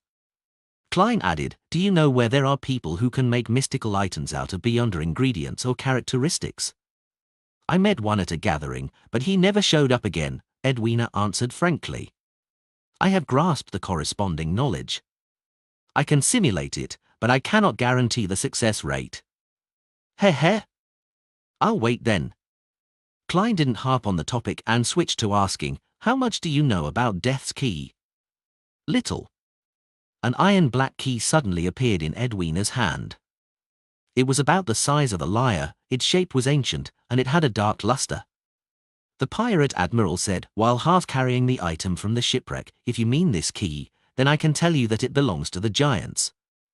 Klein glanced sideways at Danitz. Your bosun told me that it can also belong to a dragon or a demonic wolf. That was the earliest guess. I've recently found some historical documents. And with the help of the other items on the ship, I have a rudimentary idea. Edwina didn't show any agitation. She was filled with patience, but her expression remained cold. After finally regaining his sense as the owner of the dream, Danitz curiously asked, Captain, is it really the giants? Yes. Edwina gave an affirmative answer. That batch of documents showed that there were still many giants active in the Fourth Epoch. Some of them had switched faiths to the god of combat, while the others were left scattered, becoming the hunting targets of the humans. One of the tribes built a ship and tried to find the lost giant king's court at sea, never to return. The sunken ship we discovered, along with some of the items inside, are very similar to the relics they left behind in their original settlement, so we have sufficient reason to believe that the key belongs to the giants, and it is very likely to be pointed towards the lost giant king's court of their race before the cataclysm. Giant King's Court? Little Sun said it's not far from the City of Silver. Klein didn't say a word, but he quietly listened to Vice Admiral Iceberg's description. I have to say, the City of Silver and the Forsaken Land of the Gods are things I know that completely surpasses other beyonders. Even the 7 gods can't find that place, or they find it hard to figure out the exact situation. In this aspect, I'm stronger than them. Klein thought about it with a smug and self-deprecating manner before saying in a deep voice, if I offer a sufficient price, are you willing to sell the key? Of course, unless I acquire additional clues to the Giant King's court. Edwina continued to speak at a moderate pace. Very good, if the Tarot Club organizes an expedition to the Giant King's court one day, I will buy this key. Klein was about to ask the last question when he suddenly remembered the 4 adventurers. Relying on the power of the dream charm, he conjured the lady with greenish-grey eyes, who wore a man's shirt, and her 3 companions. Do you know them? Edwina took a glance and said almost without thinking, Letitia Dolera, an archaeologist and adventurer. Rumor has it that she's a member from the Moses Ascetic Order or the Element Dawn. Moses Ascetic Order. The ancient organization that believes in the hidden sage. It really isn't for money, and their goal is definitely something from the abandoned temple. Klein asked casually, what do you know about Element Dawn? This mysterious organization was similar to the psychology alchemists, having been born in the recent 1 to 200 years. It combined the elements of various schools of mysticism. It had its own set of theories, and its members were all proficient in spell casting and had mastery in many ancient witchcraft techniques. Edwina pursed her lips and said, "They've always been fighting against the Moses ascetic order. Rumor has it that the eldest daughter of Emperor Razel, Bernadette Gustave, established it.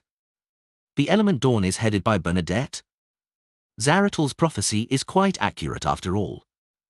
She can really be considered an important figure in the Beyonder world." Klein sighed inwardly, feeling somewhat enlightened. He resisted the urge to sigh and looked at Edwina. He calmly said, "One last question." When the beautiful lady and blazing Danet's attention was fully focused on him, he slowly opened his mouth. "Are you interested in cooperating?" "What kind of cooperation?" Edwina returned with a question. The smile on Klein's face became more and more exuberant. With a hint of madness in it, he said, "Hunt Admiral of Blood."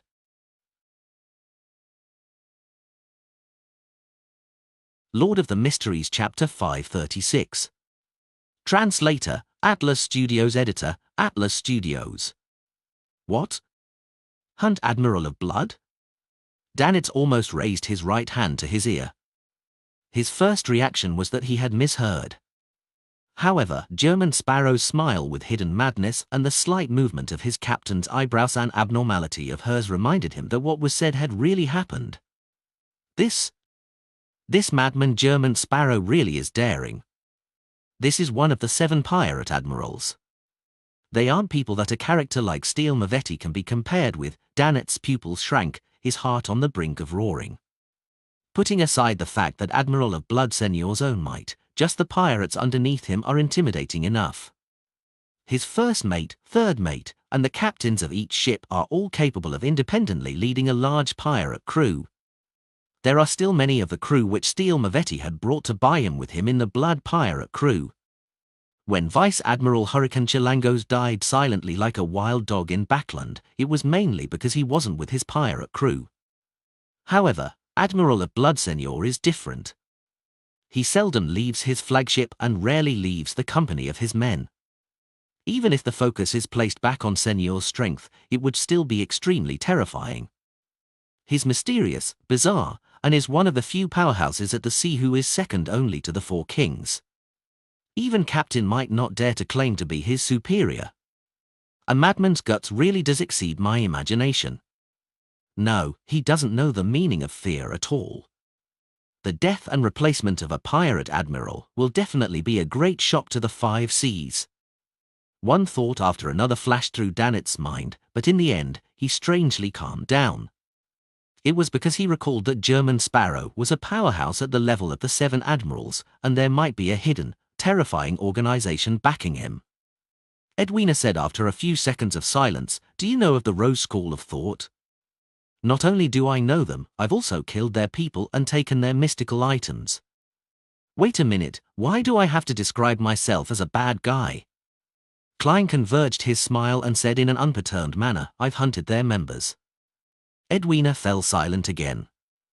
Next to her, Danet once again had various thoughts. What are they talking about? What's the Rose School of Thought? Where am I? Whose dream is this? After a short moment of silence, Edwina said, "After the huge battle with Vice Admiral Dusk's pirate crew, Seigneur's crew vanished. At present, no one knows where they are. One will have to wait patiently. Is this an agreement?" Klein once again revealed a smile.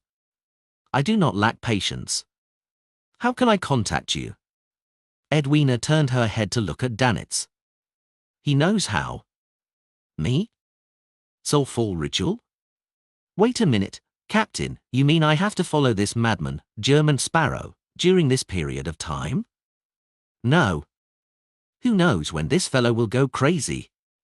With a start, Danet quickly opened his mouth and said, "Captain, I've already left the Golden Dream for too long. I've missed too many lessons.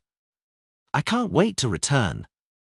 He tried his hardest to show his sincerity in his eyes, filling them with the desire for knowledge.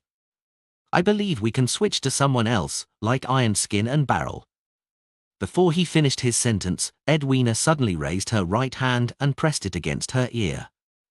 She looked slightly to the side and said without expression, "What did you say?" I couldn't hear it. Roselle's dream spell is reaching its limits. The pirate admiral's skirt fluttered slightly as she took a step back before her figure quickly turned faint, reducing into point of fragmented light. The rest of Dannett's words were left stuck in his throat. He stretched out his right hand in an attempt to grasp something, but he ended up weakly drooping down. Roselle's dream spell? The Emperor's presence in the field of mysticism is also quite formidable. The full name of the Vice Admiral Iceberg is Edwina Edwards. Edwards? Isn't this the surname of one of the Emperor's four horsemen of the apocalypse? A descendant? However, from the tone of Vice Admiral Iceberg, she isn't familiar with the eldest daughter of the Emperor, Bernadette. They might not even know each other.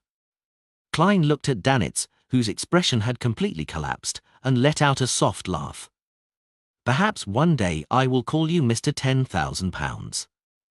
Dannitz straightened his back in fright, that he saw German Sparrow's figure disappear from his dream. If I were only sequence 7 and had a bounty of 7 or 8,000 pounds, then I would be targeted everywhere I go. Dannitz stood rooted in his dream, his head hurting the more he thought about it. In the evening, Dannitz looked at German Sparrow, who was dressed as a native. Today, we'll be visiting the location faction.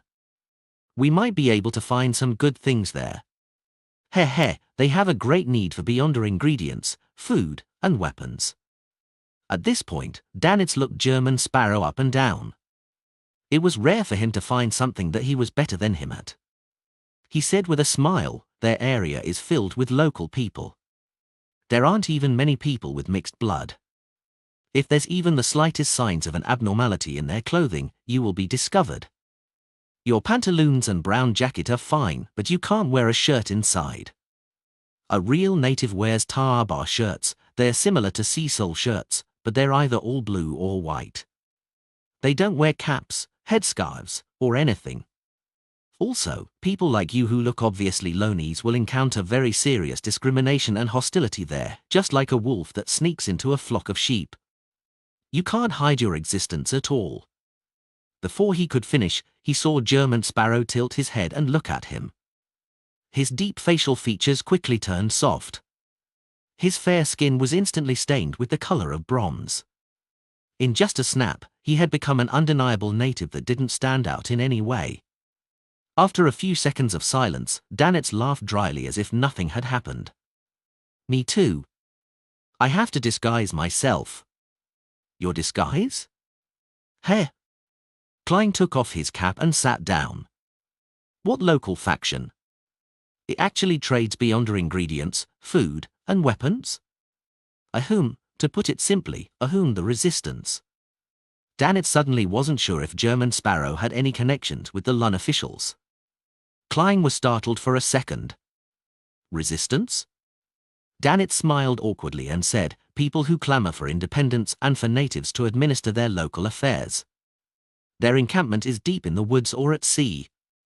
They cooperate with many pirates and adventurers. Of course, the ones backing them are mainly people from Fasak and Intis.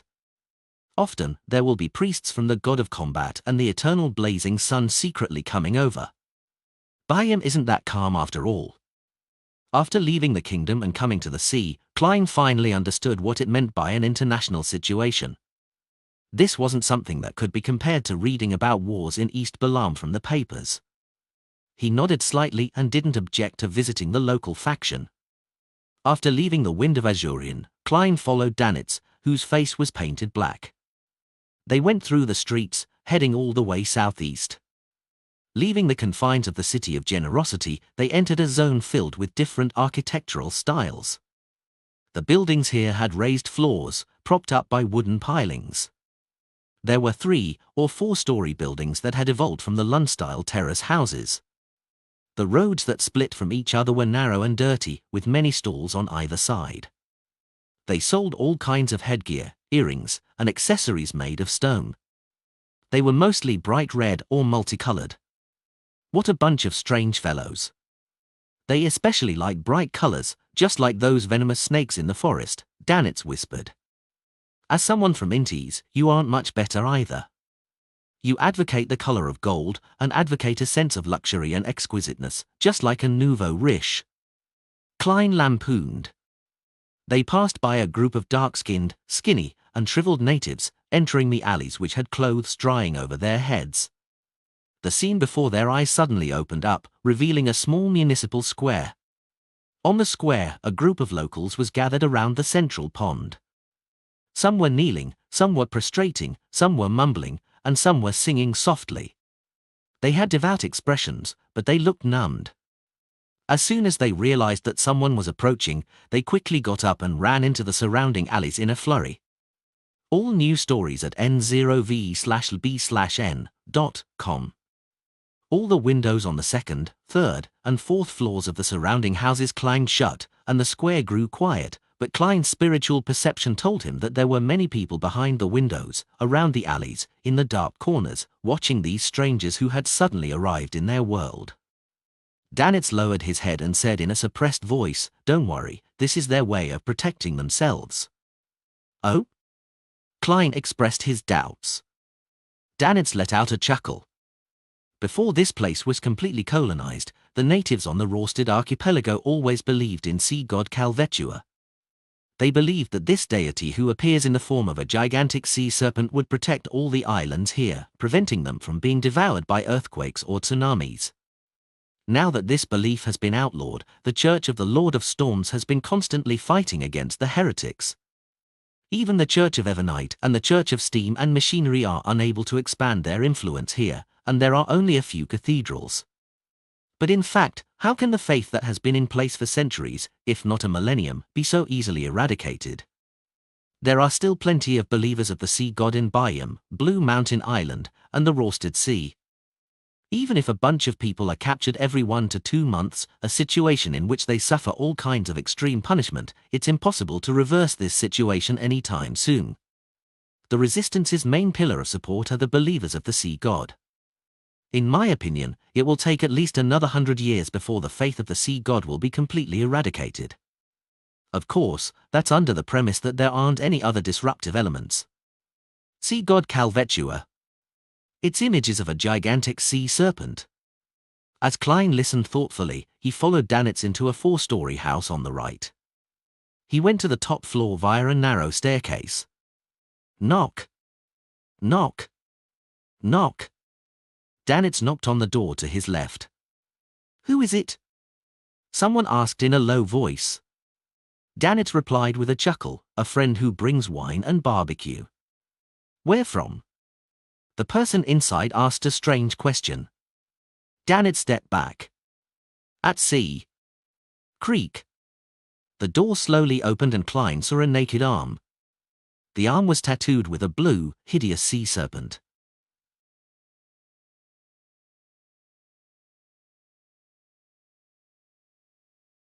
Lord of the Mysteries Chapter 537. Translator, Atlas Studios. Editor, Atlas Studios. Behind the door was a bare-chested man with a hideous blue sea serpent tattooed on his arm and short streaks of red paint painted on the sides of his cheeks, chest, and abdomen, each group formed out of 3 streaks. Really exotic. However, aren't you afraid of being too conspicuous? Aren't you afraid of being caught by the police while you're outside? You're part of the resistance that engages in secret operations. Klein was about to retract his gaze when he was almost forced to frown by the man's thick, messy eyebrows and cold-blooded eyes. He has killed many people. Klein made a rough judgment based on his spiritual intuition. Honestly speaking, due to his previous life's identity and knowledge, he initially held a lot of sympathy for the rebels under colonial rule. However, after hearing that the man and the followers of the sea god Calvetua basically engaged in the same acts, he became even more wary and repulsed. This wasn't to say that he discriminated against the local faith, but rather, he understood that the traditional faith of all the colonial island was still in a primitive stage that believed in sacrifice. They worshipped with food and blood, using living sacrifices, and were still in a state of complete ignorance. Discover new chapters at novelbin.com. In addition, with the experiences of the Emperor and myself, the beyonder nature of this world is filled with madness and twistedness. A deity still in the primitive stage of sacrifice is basically unable to resist this trend. It's quite obvious what kind of style they follow. Without a word, Klein followed Danitz into the room. "Edmonton, who's here?" A mild voice sounded from the area near the windows. The tattooed man closed the door and said, "They've disguised themselves." At that moment, Klein had taken a good look at the situation in the room and gained a basic understanding of it. The living room wasn't very large. A cupboard, a table, and a few chairs were enough to make it look cramped. To the right were two doors leading to what appeared to be a bedroom. To the left was a kitchen separated by a cabinet. As for the washroom, there was no doubt that there wasn't one. When Klein went upstairs, he discovered that there was a common washroom at the corner of each flight of stairs. The stench of them not being washed for extended periods of time urged any passers-by to walk up faster. Directly in front of him was a window. Two bamboo poles hung out and were used to hang a lot of clothes to dry. There were 4 or 5 men sitting or standing in the bedroom's doorway and the living room. All of them were dark-skinned natives with slightly curly hair. They wore dark blue tar shirts and more or less had red paint on their bare skin, and as for the sea serpent tattoo, Klein couldn't tell if it was there or not because of the clothing. Some of them had revolvers at their waists, some carrying brownish-red hunting rifles. Some even carried grey steel backpacks and long, thick high-pressure steam rifles. They formed a semicircle around Danitz and Klein, who had just entered the room. The person who spoke was a wheelchair-bound man in his 40s. He wore a jacket and had a blanket over his knees. He had a shaved head, a slightly green beard on both sides of his face, and his dark brown eyes were calm and collected. He glanced at his visitor and slowly smiled. "Blazing." Danitz was stunned for a moment before forcing out a laugh. "Kalat, you have a good eye." "Dog's hit. Am I so bad at disguising myself?" He roared inwardly, unwilling to accept the fact. Kalat ignored Blazing's insincere praise and instead chuckled. "I heard that you killed Steel and Blood Brambles. How else would they be dead?" Danitz retorted without hesitation. Kalat narrowed his eyes, slowly shifting his gaze to Klein, who had a featureless face. He knew very well that Blazing Danitz alone would have a hard time killing Blood Brambles Hendry, much less Steel Mavetti. His success was rumored to be due to the help of a powerful adventurer, a seasoned bounty hunter. Is it the person beside him? When he looked into Klein's eyes, he didn't see any nervousness, worry, or vigilance. Those eyes were like a deep ocean. It could very well be. At the very least, he's stronger than Blazing. He signaled to Edmonton and the others with his eyes, secretly informing them to be on their guard. "What are you doing here?" Kalat didn't pursue the subject. Danitz subconsciously looked at Klein, and after seeing his nod of affirmation, he replied, "Here to see what good things you have to offer." Kalat pointed to a table and said, "It's all placed there." There were many strange and different items laid out, including a whistle made of bone, a simple and crude bagpipe, an iron-black leaf, and a rock stained with blood. Without waiting for Klein and Danitz to examine the items, Kalat clapped his hands and said, "I have a mission. If you can complete it, you can freely choose an item from these at no additional cost." He laughed and added, "By the definition of you foreigners, they aren't mystical objects, but they all have some supernatural power, but it will slowly, yes slowly weaken until it disappears." "What mission?" Klein asked calmly, having no intention of hiding the fact that Danitz was only a follower. He reached into the blanket that extended to his knees and took out a stack of white paper. "Find out where they are. If you can catch them directly, you will get even more." He raised his arms and began to display lifelike portraits, including a lady with greenish-grey eyes dressed in a man's shirt. Letitia Dolera. Klein recognized who the resistance was looking for at a glance. It was the female archaeologist and adventurer he had met last night and had boarded the same ship with this morning. She was suspected to be a member of the Moses Ascetic Order or the Element Dawn.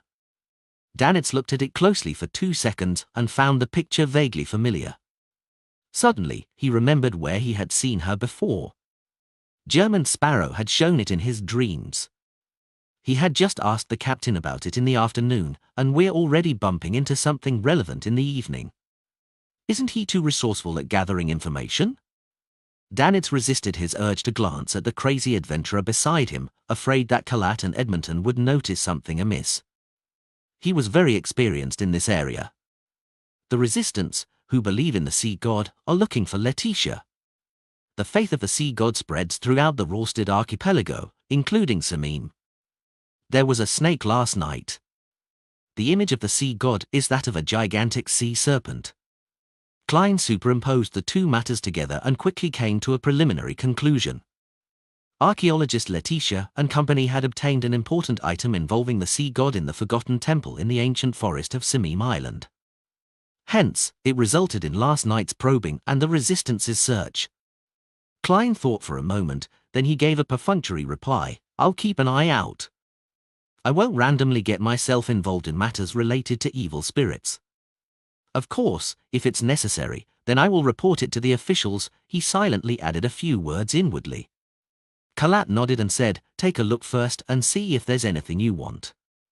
Klein walked over and was just about to inquire as he made his selection when he suddenly sensed something and subconsciously looked towards the right side of the item pile. There was a short sword made of thin bones. It was slightly longer than a forearm and had a milky white body. There were a few dark red deep stripes on it. It can trigger my spiritual perception. Klein stretched out his right hand in an attempt to pick up the sharp bone sword that was placed right at the front to carefully examine it. The moment his fingers touched the bone sword, cries of despair and pain suddenly echoed in his mind. A thick stench of blood faintly appeared at the tip of his nose, and he seemed to see many distorted and rotten illusory figures that were covered in mucus. Klein's forehead ached, as though he had been pierced by a needle, and he subconsciously retracted his finger. A little sinister? It's not a simple item. Klein, who had experienced things far more intense before, only showed a slight change in expression. He resisted the urge to activate his spirit vision, afraid that he would see something he shouldn't. Noticing this, Kalat exchanged glances with Edmonton and said with a smile, "This bone sword is capable of draining an enemy's blood. It's not bad. Do you want it?" A little proactive. Klein frowned, relaxed his brows immediately, and then he said in a deep voice, "No, there's nothing I want here."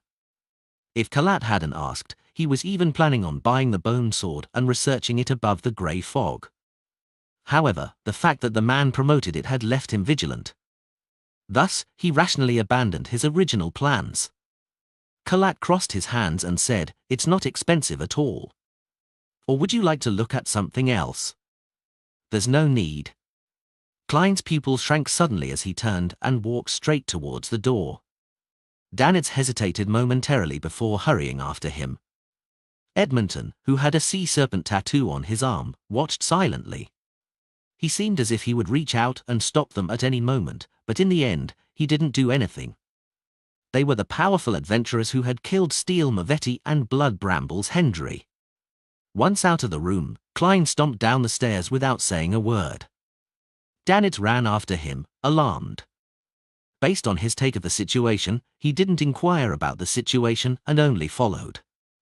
The two quickly returned to the square, and the crowd which had gathered once again to either kneel or prostrate scattered once more. But unlike before, there was a man who had still remained kneeling on the ground, motionless. Klein didn't even glance at him as he walked past without stopping. However, Danitz had taken a subconscious look, only to discover that the man's face was as dry as a weathered rock. "Pa!"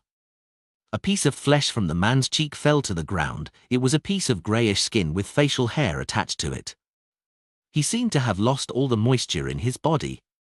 Danitz was startled and didn't dare to look again, feeling that things had become strange and dangerous at some point.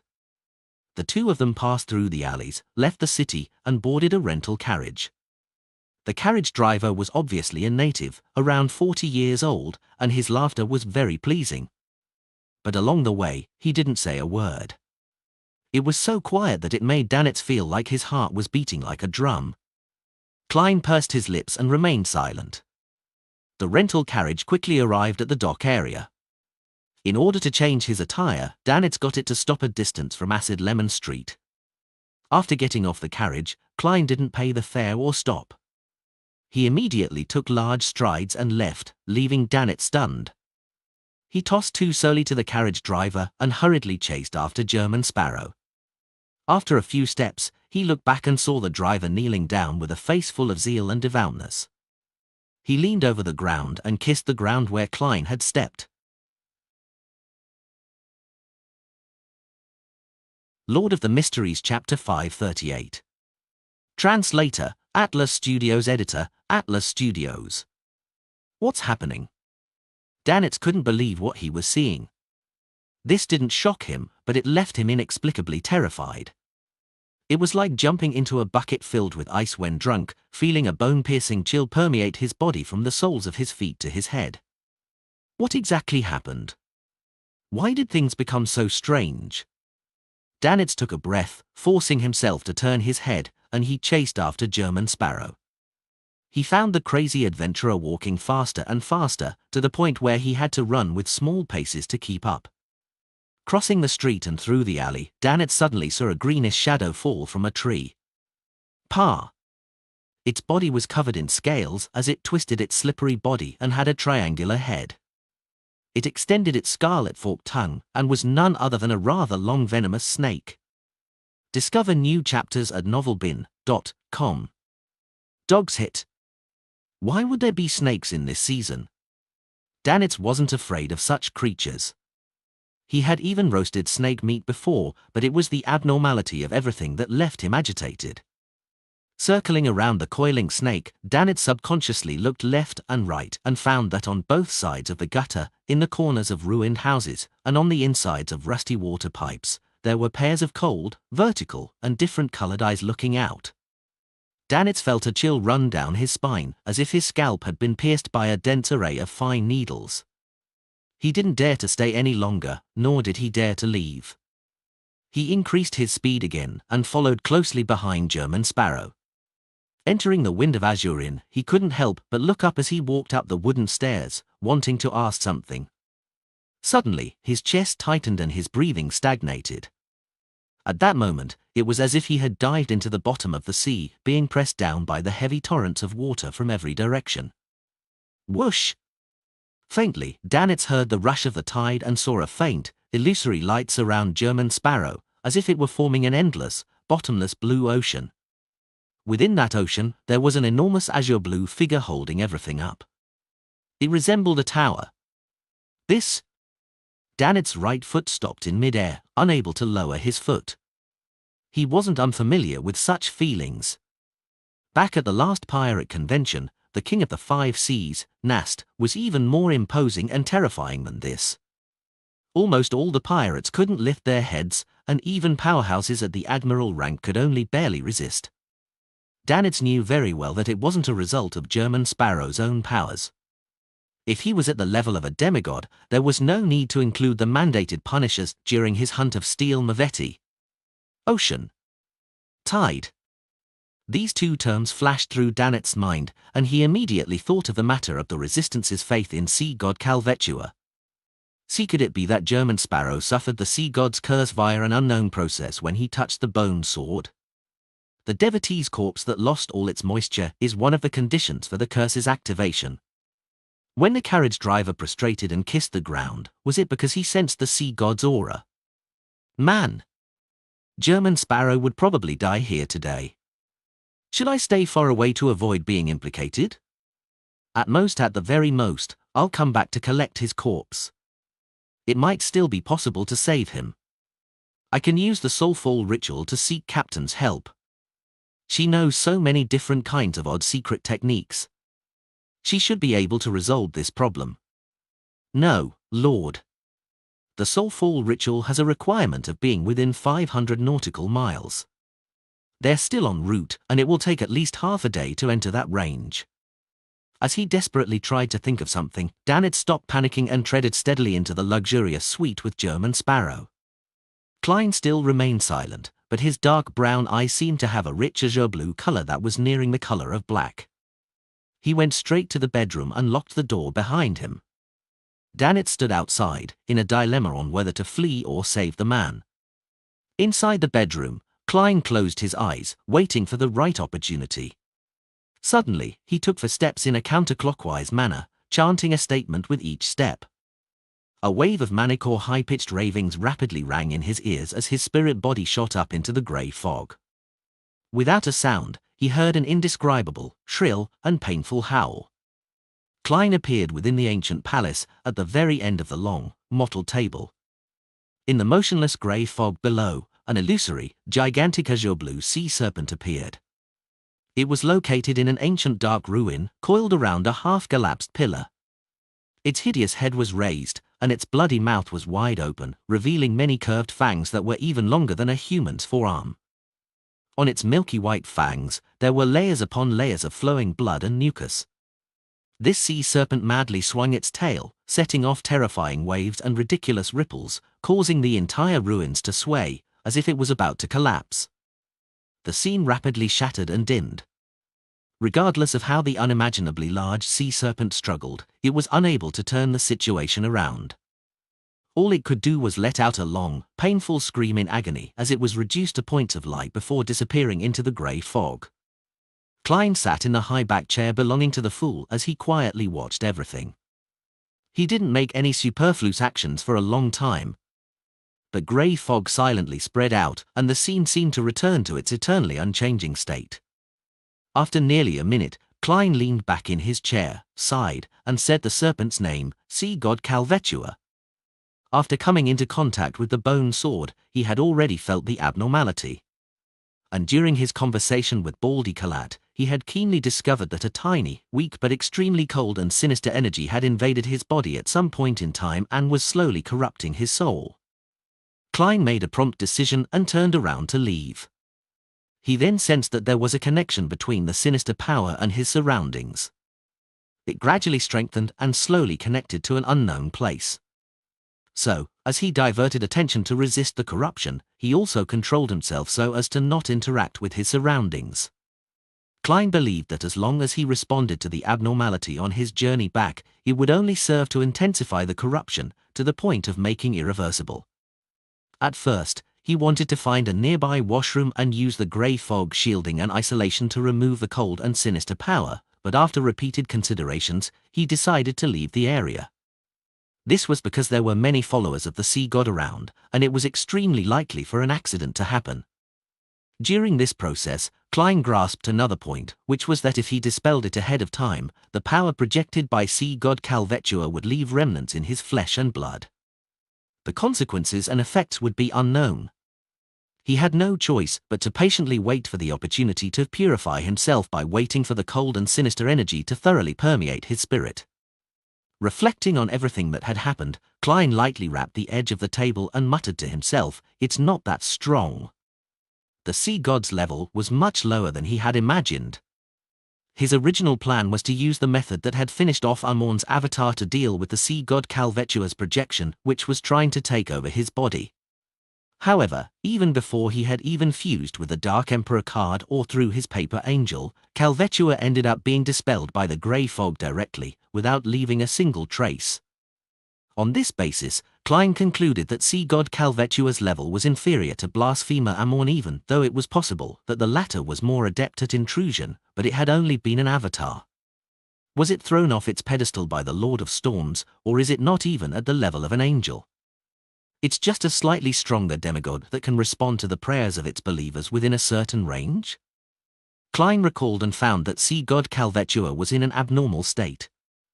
The foundational existence of this evil spirit is rather weak, as though it can collapse at any moment. Moreover, it felt like it had fused with the spirit world in the ruins it was in. And it's precisely as a result of this that it was able to escape the encirclement of the Church of Storms? Klein leaned back in his chair and made a guess. What happened today is definitely not a coincidence. It stems from archaeologist Letitia's act of taking away some important artifact in the Forgotten Temple.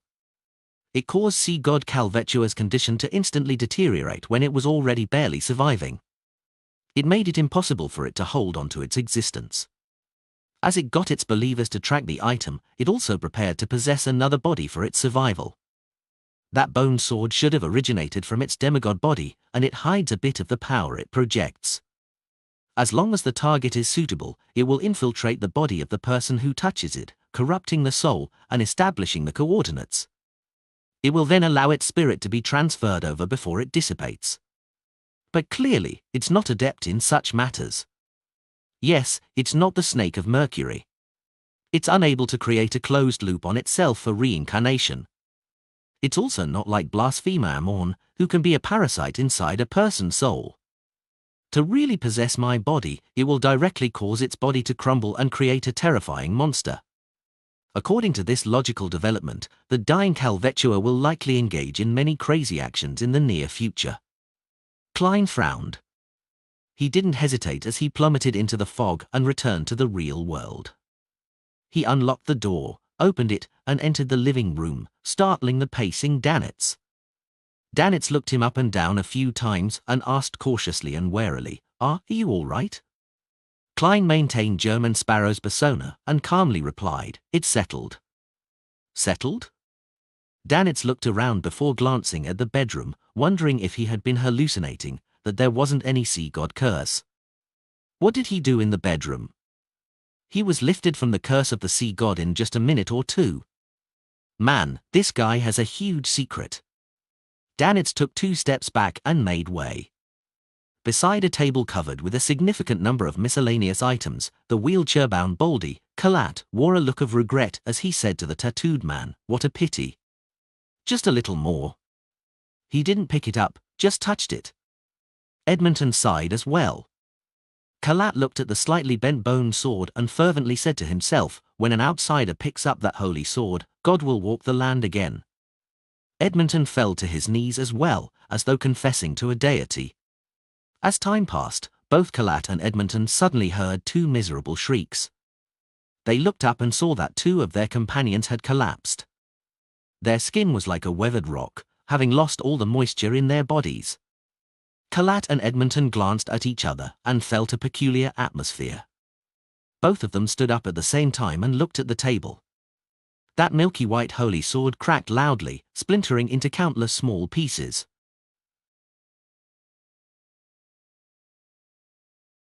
Lord of the Mysteries Chapter 539.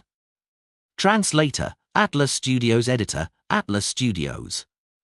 When an outsider picks up that holy sword, God will walk the land again. But what happens if the holy sword shatters? These 2 sentences echoed in the minds of Kalat and Edmonton. The matter was completely in the gaps of their knowledge. For a few seconds, they stared at the shattered holy sword, their expressions dull while they remained speechless. They couldn't believe that the holy sword, which had only been touched by an outsider in the evening, had suddenly shattered. What does this mean? What does it represent? The 2 of them didn't dare to think too deeply about it. They felt as if they had returned to the very beginning. Back then, one of the secret bases of the resistance had been discovered by the Lun military. They were raided without any warning, and this resulted in their fathers being killed in that massacre. Their female relatives were abducted and sold to different places. Before receiving the grievous news, the feelings Kalat and Edmonton felt that day mirrored what they felt today. They felt heavy, confused, expectant, and unease, all of them mixing to form an intense pressure. Return to the forest, find the high priest, and figure out the reason. Perhaps this is the latest revelation from God. Kalat turned his wheelchair and said in a deep voice. Edmonton immediately stood up, saying to his remaining subordinates, "Continue searching for those blasphemers, but do not stay here. Also, instruct the believers outside not to hold any rituals or even pray." The unexpected change in events made him extra vigilant. By him, in the corner of the street where the Cathedral of Waves was located. Holding a stack of white folded paper, Danitz turned his head to the side, feeling a mix of nervousness, worry, and puzzlement. "You mean that I'm to post them in different parts of the street and finally post it on the main door of the Cathedral of Waves?" He was very afraid that the door of the cathedral would suddenly open and a group of fist-brandishing priests and bishops would rush out, immediately attacking them without even asking why he had posted the poster. Klein maintained his coldness and said, "Yes." His original plan was to hand the matter of sea god Calvetua over to Mr. Hanged Man so that he could warn the Church of Storms. However, considering that he still held the secret of Banzi Harbor, and he might even have reported the matter, it would be easy for him to arouse suspicion with another piece of important information in such a short period of time. As for the solution, it was very simple. He could post a few posters on the mandated Punisher's front door so that they could see it as soon as they came out. There was a small problem with Klein's plan. He couldn't tell which of the shops around the Cathedral of Waves was the cover identity of the mandated Punishers. All he could do was make Dannett's work a little harder and stick the posters everywhere in prominent spots, including, but not limited to, the front door of the Cathedral of Waves. I should have run away earlier. Why would I think that this fellow had saved my life? Perhaps I would have been converted into gold pounds if he were any other powerful adventurer. No, who would have imagined that this lunatic would so easily resolve the sea god's curse? Fleeing might put me in an even worse state. While lamenting inwardly, Dannett unrolled the pile of white paper and casually glanced at the content. After Letitia Dolera and company entered and left the sea god's ruin in Simim Island, they were pursued by the resistance. Meanwhile, Kalat and the resistance were trying to sell a strange bone sword that looked a little bent. Sea god Calvetua's body is on the brink of collapse with an extremely deranged mental state. Dannett froze for 2 seconds, then he subconsciously glanced at German Sparrow. I can understand the first few statements, but why is there a mention of sea god Calvetua being on the brink of collapse and in an extremely deranged mental state? How does German Sparrow know? Did he discover a problem when he was dealing with the sea god's curse? And how did he deal with the sea god's curse? The organization behind him is more powerful than I thought. Could it be that it's similar to the Aurora Order, in which they serve a real deity? The more he thought about it, the more Dannett trembled in fear. The first time he heard of the Aurora Order had originated from a robbery at sea. Back then, it was the first time he saw his captain's serious expression. After that, he was taught some so-called general knowledge of the mysterious world. Klein responded to Dannett with an emotionless gaze. In the poster, he had eliminated any subjective assumptions, and he had only described the matters that could be confirmed with certainty so as to not interfere with the judgment of the higher-ups in the Church of Storms. Among them, the content regarding an important item that Letitia and company had taken away was excluded. The Lost Temple was changed to a broader and more inclusive sea god ruin. The base was obviously abandoned by Kalat and the others after realizing that something had happened to the sea god, so it was also left unmentioned. Dannett suddenly retracted his gaze, afraid to look any further. Captain said that the more secret someone has, the more dangerous they are. He thought for a while and worriedly said, if we stick it on the front door of the cathedral, it will definitely garner immense attention from the Church of Storms. Will they discover that I was the one who did it? Klein gave a terse answer. Yes. Dannett forced a smile and said, then wouldn't I be in grave danger? Klein used his clown ability to control his expression and calmly replied, you were already a pirate who has a bounty for your head. Do you think you can swagger down the main streets of Bayam now? Klein lampooned inwardly. That's true. No matter what, they will still capture me and claim my bounty. No, there's something wrong with that. Dannett blurted out, but my bounty will increase. Klein looked at him, but he didn't say anything. All he did was grin a little. For a moment, Dannett thought he heard a rhetorical question. Isn't this a good thing? A good thing for a donkey to kick. With a dry chuckle, Dannett took the pile of posters and, taking advantage of the heavy winds and late night, posted them in prominent spot on the street near the Cathedral of Waves. It really looks like posting a small advertisement. Klein, who had one hand in his pocket, observed from afar and commented inwardly. He sighed and thought, it's good to have an assistant. At least, I don't have to do something that tarnishes my reputation. If I were in Tingen or Backland, if something like that had happened, the scene was too beautiful to imagine. Dannett finally reached outside the Cathedral of Waves, plastered the poster on the front door, clenched his fist, and pounded on the door. After finishing all of this, he turned around and ran, as if there were 10 mandated Punishers running after him from behind. Klein didn't dare to be negligent. He pulled out a paper figurine, shook it off, and burned it to ashes before briskly walking to another street. After his recent encounters with the mandated punishers, he had a deep understanding of their style, and he didn't dare to be the slightest bit careless. It was only when they were far away from the Cathedral of Waves that they slowed down and regained their normal walking speed. Danitz had a good constitution, his face wasn't flushed nor was he panting. He was slightly puzzled and asked, "Why didn't you just write to the police or throw it in the Governor General's office?" Before Klein could reply, he had already realized why. That's right. The lower-ranking police and the staff of the Governor General's office are locals. They might very well pity the resistance or might be clandestine believers of Sea God. As they were talking, they turned a corner and saw an extremely large red building in front of them. The inside was brightly lit and music could be heard from within. People and carriages streamed in and out the door. It didn't exude any vibes that it was late at night. We actually ended up walking here. After a second of hesitation, a smile appeared on Danitz's face, a smile that all men understood. Red Theatre? Klein, who was rich in theoretical knowledge, suddenly came to a realization. Danitz laughed mischievously. This is one of the most famous places in the entire Sonia Sea. There are mysterious and flirtatious Balaam girls, passionate Feinapotter girls, open and alluring Intis maidens, tall and graceful Faysac ladies, conservative and quiet Lun women, gentle and docile natives. This fellow knows a lot. He comes often? Klein swept a glance at Blazing and said nothing. For some reason, Danitz felt as though he had been seen through, and he immediately laughed awkwardly. Top novel updates on n/o/v/elb/in.com. This is what pirates talk about when bragging. I've only been here a few times. I didn't have much money in the past. I could only find some average ones, and it's mainly in the area of the Fog Sea. Afterward, I joined the Golden Dream. No wonder. Although Vice Admiral Iceberg's men receive quite good employment perks and often get to share in the treasure, it's still quite difficult to save up a few houses in Bayam. Compared to the typical pirate, this guy at least knows temperance and saves his money. Klein thought in enlightenment.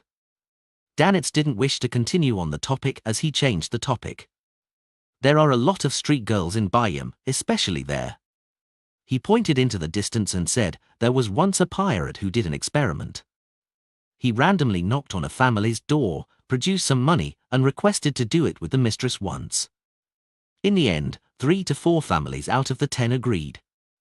TSK, if it's someone like you, who has the standard Lun look, almost no one will refuse you. They might secretly hide their daughters to prevent you from discovering her. Lun's navy would commit many murders and rapes here every year. They aren't any better than the pirates, but they would only be sent back to the country and pay some small fines.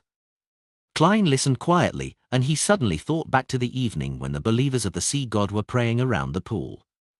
He thought back to their feverish and numb faces. Backlund, within the Odora family's villa. Emlyn White, who had taken the initiative to expose certain problems about himself, nervously followed Cosme underground. He once again arrived in the grey stone hall where the black iron coffin was kept. Esteemed Lord Nibs, why have you summoned me? Although Emlyn had rehearsed this scene in his mind dozens of times, he still couldn't completely remove the tension and apprehension in his heart. In this state, he suddenly understood a problem. From the viewpoint of theatre studies, the role he was acting as should hide his worries and fears. There's no need for any special concealment. I did well. Emlyn was suddenly much calmer. A deep, aged voice sounded from the coffin that was covered with symbols and magic labels. To reward you. For the ancestor, you risked your life to pray to the fall. Although you didn't receive a response, you bore an enormous risk. This is an act that needs to be rewarded. Here is an acceptance draft for £7,000, a reward for you. I didn't give it to you in a timely fashion due to the great smog of Backlund, but it's never too late. At the same time, you must always be aware of yourself and not relax. If anything abnormal happens, immediately inform Cosme. He really gave me money. Emlyn almost forgot to close his mouth.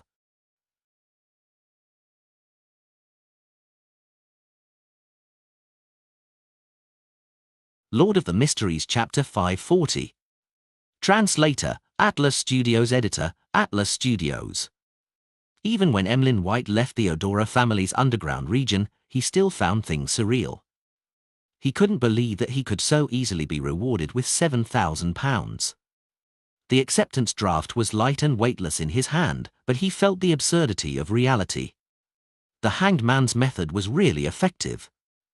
Instead of exposing me and punishing me, Lord Nibs gave me a generous reward. And this was done solely to feign ignorance while encouraging me to make attempts so that he can observe in secret. Other thoughts of the sanguine that complicated as well. Emlyn sighed, his mind feeling adrift. All new stories at n0v/b/n.com. Quickly, he stopped his thoughts from wandering and turned his attention back to the reward of £7,000. With this, I can buy that Baron's remains from the hanged man and concoct it into a potion.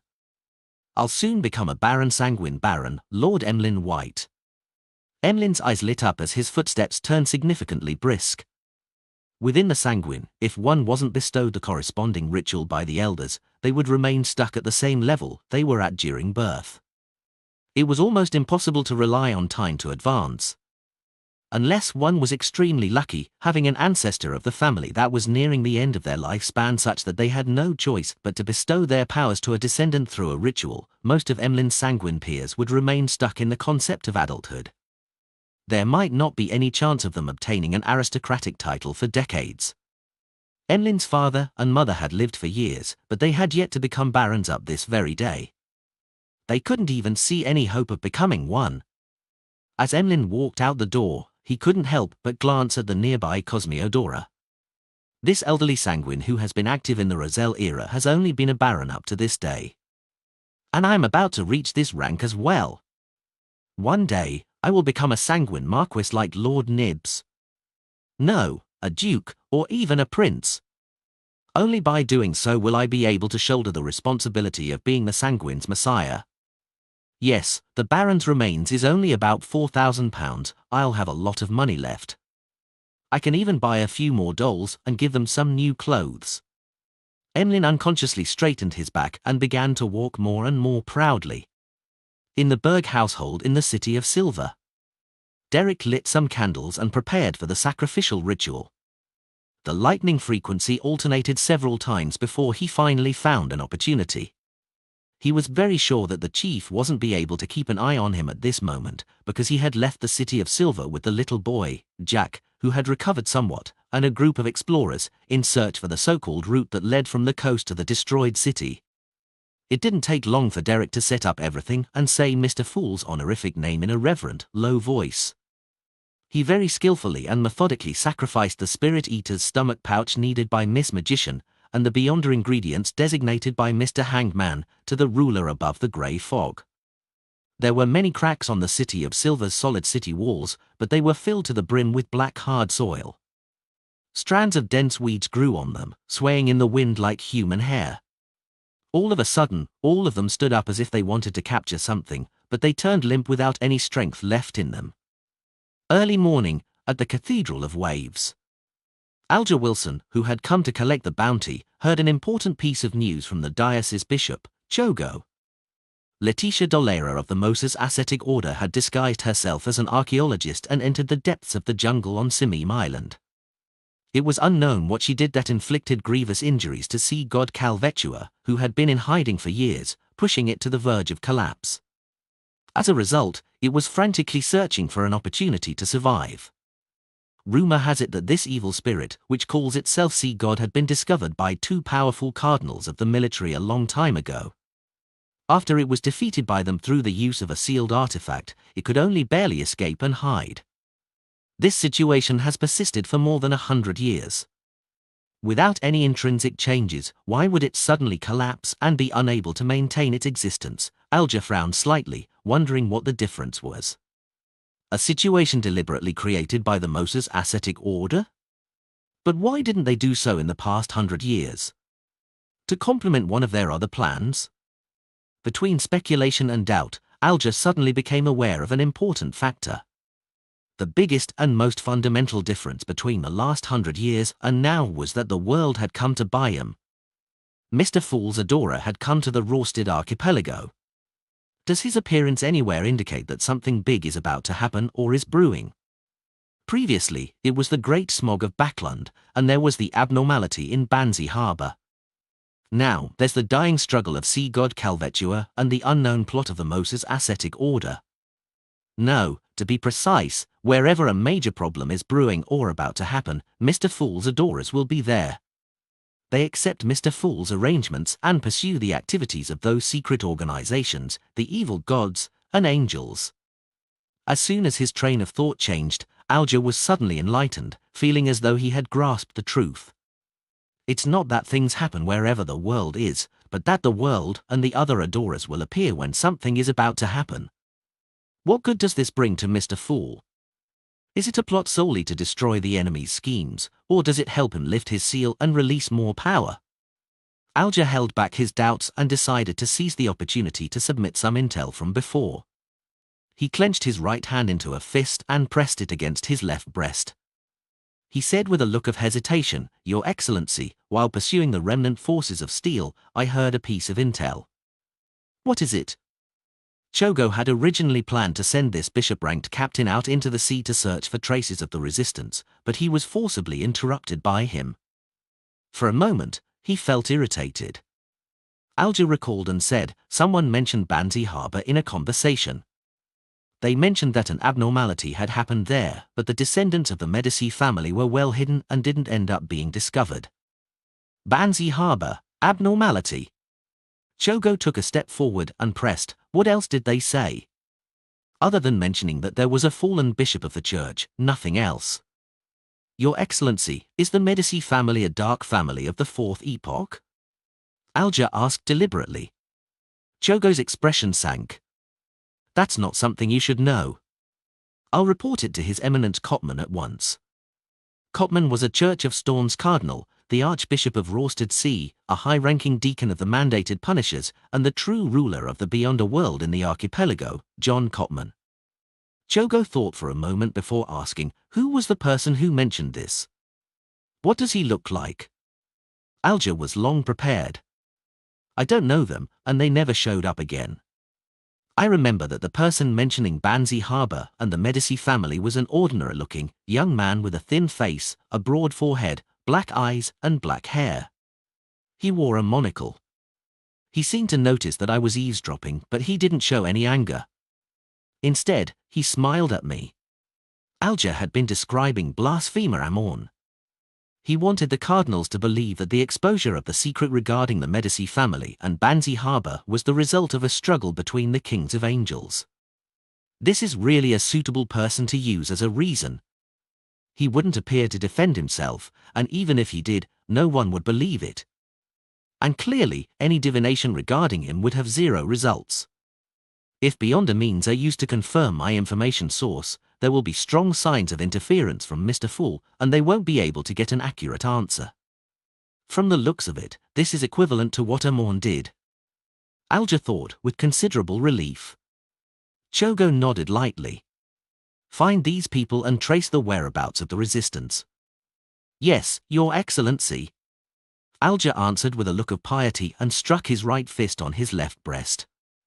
Dark clouds covered the sky as the rain fell down in torrents, creating white fog in the process. In the port of Bayum, the blue water rose slowly but firmly, and the freighters and liners rocked like leaves fluttering in midair. The rain continued to fall, and the sea level gradually approached the dike. The city was flooded with water in many places, and the environment was greatly suppressed. One by one, the fanatical and numb locals, in their tar-bar shirts and tattered jackets, came to the edge of the cliff or the dike before jumping into the sea. Their flesh and skin rapidly lost moisture as they fell, and they were already desiccated corpses by the time they fell into the sea. A group of people were rioting as they hugged a Navy sailor who was walking out of a base. They angrily bit him to death with their teeth, reducing him to a mangled, bloody mess, and caused chaos on the streets. Whoosh! Boom! The dike collapsed, and the rising seawater poured into Bayum City. When Klein jolted awake, his mind was filled with the scene from his dream. For a seer, this was a very clear revelation. Sea god Calvetua has failed to find a way to survive and has completely given up, resulting in it going completely mad. It wanted to create a storm, stir up a tsunami, and drown the Rorsted archipelago so that countless can join it in death. At the same time, its devotees are starting to do extreme acts. I've already informed the Church of Storms. They'll likely be able to stop it. No, even if I didn't inform them, they'll definitely be able to sense a problem with the appearance of such a situation.